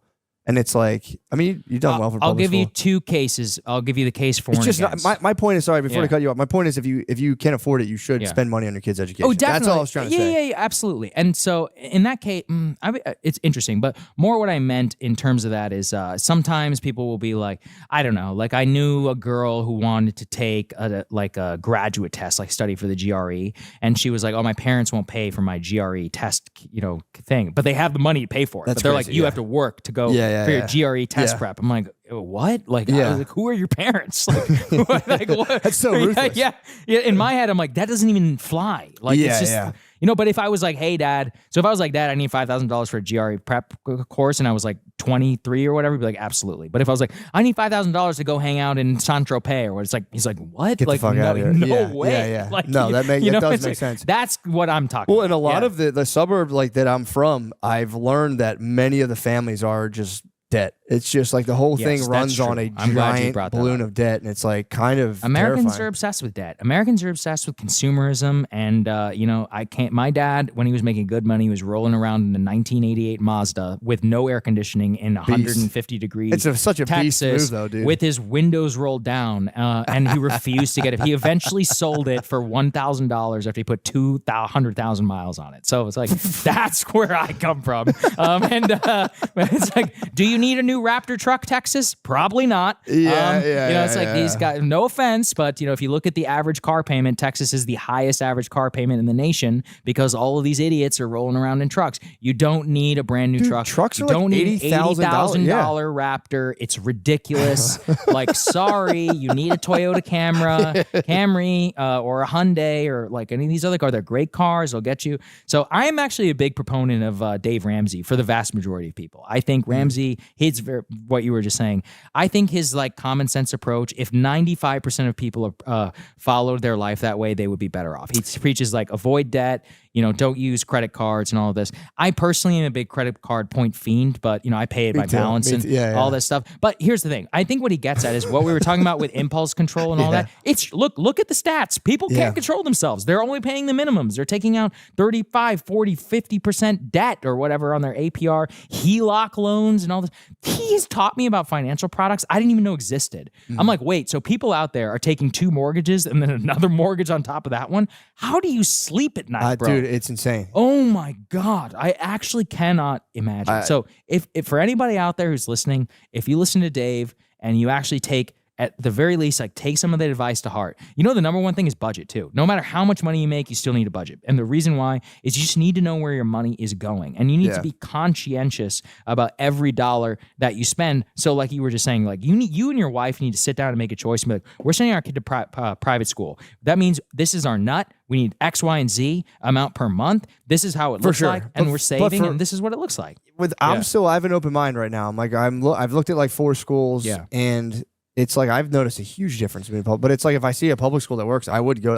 I'm not like one or the other. But so I went to like, both, so I can make the case. Yeah. So I was very lucky. So I grew up in College Station. I went to public school for the first 16 years of my life. My last years of high school, my parents, we moved to Qatar, and I got to go to a very fancy private school. They didn't. It was part of the deal. like an international, the yeah, American School of Doha, right? Okay. So I went from a school where probably the median income of the parent was like, let's say, like $40,000 For sure. to a school where the median income of the parent was probably like $300,000. Like an elite school. It was an outrageously nice school, and we were flying for school trips. Like everybody there, their parents work for Exxon, and Dude, that was all one of the this. schools we looked at. Like, we're gonna send your fourth Yeah. grader to France for Yes, a week. I so was like, there what you the go. fuck? I Yes. was like, no. That's what my last years of high school were like. That's and I will crazy, tell you, dude. I definitely loved it. I loved it, but I would worry that if I had grown up in that environment, and anybody out there, if you've ever interacted with people who are in that bubble, there's a lot of downside to that, man. Like that's when you were talking about the first class thing. We went on a school trip once, and one of the kids had never flown economy before, and we were all flying economy together. He was like 17 years old. Like, what the fuck He is had this? never been in economy class. He'd only ever flown first, and Yeah. frankly, he was a pampered little bitch. You know, Yeah, it's like, yeah. and the people like that, like there is something important, and I think about it too, where about the people that I grew up with. I didn't even love them that much. I'll be honest with you, but Yeah. it was important. I got to interact with people from all across different walks of life. I think public education is very important, and I actually think at a young age too. I think in high school, I could make a really good case if you have the money to go to private school. If you look at the stats, private schools send the vast majority of their kids to Ivy League and to other schools, especially if that's what you want for your child. But K through middle school, it's not really about education. really It's about matter. socialization. Yeah. And so for socialization purposes, I don't really want my children, just me personally, like to be growing up in a bubble. And in that bubble, like I've spent enough time now in elite circles that I can see how dangerous that it really can be to the mind, and to how that person can eventually use that privilege in others. And first of all, they're over-interpreting their own success. Like this idea of like, they'll be like, oh, we're doing pretty good. I'm like, you are not doing shit. Yeah, I'd be like, I'm doing good. You're not doing good. Like, you have not done anything. And yeah, dude, it is. like- It is weird, man. That's the kind of the thing I've been struggling with. It's like, because I don't want to be like, get them older and be like, what the fuck? You could have sent me to a nicer school. And I'm like, Right. I don't want you to be a dickhead. Yeah, but you can also just track each of your children, and like, what if one of them is real? Like, there are different types of schools. There's magnet schools, there's math schools, there's sports, there's drama, there's like all these other ones. Like, you gotta. What I would do is I would be like, okay, well, first of all, again, K through 8 is about. Whatever. It's not about education. Actually, a lot of that education, my man, is on you. All right. Exactly, So yeah. if anything, you're trying to pay somebody else Yeah. to teach your kids how to read better. That's about you. You gotta do You it. need to step up in the house. I'm fucking. What are you All right. talking about, dude? We All right. spelled her name the other But day. that's what I'm saying. You got to be keeping that shit up every day. Tutors and shit, after yeah. school. Not even tutors. You need to be engaged. You need to be making sure that you're sitting there and making this stuff done, because that's where the parent really is the most important. Sure. Of course, middle school, high school, when we start talking about SATs, and that's when I think education and the quality of teacher can really make an impact on them. But that's by the time they're starting to become like formed as a human being and Yeah. may have an idea of what they want to do. But those initial years, I think it's really just about learning how to like be a person in the world, about how to interact with others, following rule, like what does it mean to like live in a society and be in like this ordered weird thing that we call. So that's the purpose of school, man. Like at For the end sure. of the day. That's why homeschool people are fucking weirdos. Can we all be honest? Have you ever met a normal one? They're freaks. All right, it's true, man. Like it's true. I know a couple of people. I know people who are homeschooling right now. They're gonna be pissed at you, dude. I don't care. I mean, We look, met one yeah. homeschooled kid. Sometimes they do it in pods and they're okay. we but met the a rest of them are homeschool weird. kid in my baseball team, Yeah. and like we drove him to tears. Yeah, you should. It was, and he deserved it. Yeah, I mean, it was like, so to be mean. honest, he deserved it, dude. But there is a huge Yeah. aspect of the socialization for sure. Yeah, it's important For sure. But then very it's like with the public schools, like, well, what are they getting socialized into? Then you look at all the other shit they had going on with like, like when like don't tell your parents if you want to trans, come to us and we'll send you to That's a doctor. fair. That was the shit that was free. You're living here in Texas, dude. What are you worried about? You're actually Dude, worried? these schools, Yeah. dude, now all the schools, I'm in Austin. Yeah. So the Yeah, schools true, are like, true. dude, they're pretty fucking, they go pretty hard with that shit. And that's the stuff that I'm like, but I don't know. What about the rest of the burbs around it? Round Rock, Fredericksburg, all those other places. They can't be there. I mean, I grew up around here, man. Like that's Yeah. those are some Bible belters. You've been last going for a I long checked. time, dude. Yeah, that's true. Yeah, right. You're This that's place not changed. wrong. You left, bro. Yeah, that's true. I guess you're true. But that's kind of, I don't know. I went to a wall. We can get out of here soon. How long have we been doing, Josh? Damn, dude, we almost did a Rogan. Yeah, I'll let you out of here in a second, but Sweet. I was laughing. We today we toured a because again it's like I'm going to public schools. You know, I'm just trying to find that's the one thing I will try to give my kids the best in education. Well, you should. I mean, look, there's nothing wrong with doing private school. But or I will say today. So I was thinking that I went to a Waldorf school today. I don't know if you're ever familiar. I know. with Waldorf. I'm familiar with what it is. Dude, I've never seen anything like that in my life. And it was like almost theoretically, I'm like, it's all the stuff I like, and I saw the reality of it, and I was like, no, it was just like almost creepy. I agree. There at one point, there's one dude in the tour. No matter what the person said, he would go, "Oh, that's so important." And like, dude, at one point, they were like, "We have climbing trees, and we have trees we don't climb. Those are the climbing trees." And he goes, "Oh, so yes." And then they were in another room, and they were like, for math, we have a tactile sensory aspect where we have these marbles, and they're actually counting the marble. And the guy literally over marbles goes, "Oh yes." I was like, dude, would you shut the fuck up? That's so weird. There becomes a point of it where it is like There are some millennial. it's like trends. a fake savior. Like we did the entire Odyssey school play in 4th grade. It's like, all right, dude. Like there's who's some this millennial for? trends, like the Waldorf. I need to look more into. I'm not 100%. I think they do well. I think it has like. But go ahead. I'm sorry. Well, I was gonna say gentle parenting is the one that I've become familiar with. For this millennial trend of being like they don't say the word no, right? Yes. Everything is about redirection. And the Indian in me is like, how can you possibly turn out like a well-formed adult? Like actually a huge. Well, I would say a majority of adulthood is learning how to deal with the consequences of the word no. That's it's what like, adulthood you want a is. job? Fuck you. No. There's a you giant want more no. money? Fuck you. No. There's a giant no hovering over your entire life. Yeah, it's literally like you're like, or you want to go on a date? It's like, what are 99% of these women going to tell you? No, absolutely. I know. You're a loser. Actually, I know. Yes. Yeah, I go back. So it's like I grew up in like the rigorous old school. Like if you get in trouble, you get hit, all that stuff. Yeah. I do think that's not a good idea to do. Probably. I think it's genuinely. It's like I don't think it's the end of the world, especially if you're not like getting drunk and like coming in for no reason. If there's like a rhyme and reason to it, it's not the worst thing. But I do think the punishing physically makes you as a kid like I'm not going to tell my parents anything. That's right. I don't want to get smacked. No, in the but they head. need consequences. They do need of a consequence. kind, right? Like you need to take away the things that they like, or be like you're in the silent treatment or stuff like. I think consequences are really important because man, when you get shielded from it, and honestly, even I remember like that first time when you're 22 years old and you graduate from college and you're actually out on your own and you really are. You're like, oh my god, like this sucks. Like, so now you make a bad decision and you're sitting there. And you're like, holy, dude, and this is on me, and I'm by myself right now. Nobody's gonna bail you out right now. And I'm telling you, the worst possible is when you're making bad decisions and it's paying off because eventually it all hits you and you go, oh, and it comes for everybody, dude. And you go, oh man. And the older you get, you go, there's no way I got to live my way through this now. And it's like, right, bro. Yeah, I agree. Well, dude, thank you so much for coming. I can talk to you forever. I can talk to you forever. Dude. I really enjoyed it. This is actually pretty fun. Dude, thank you, man. Appreciate you. Thank you.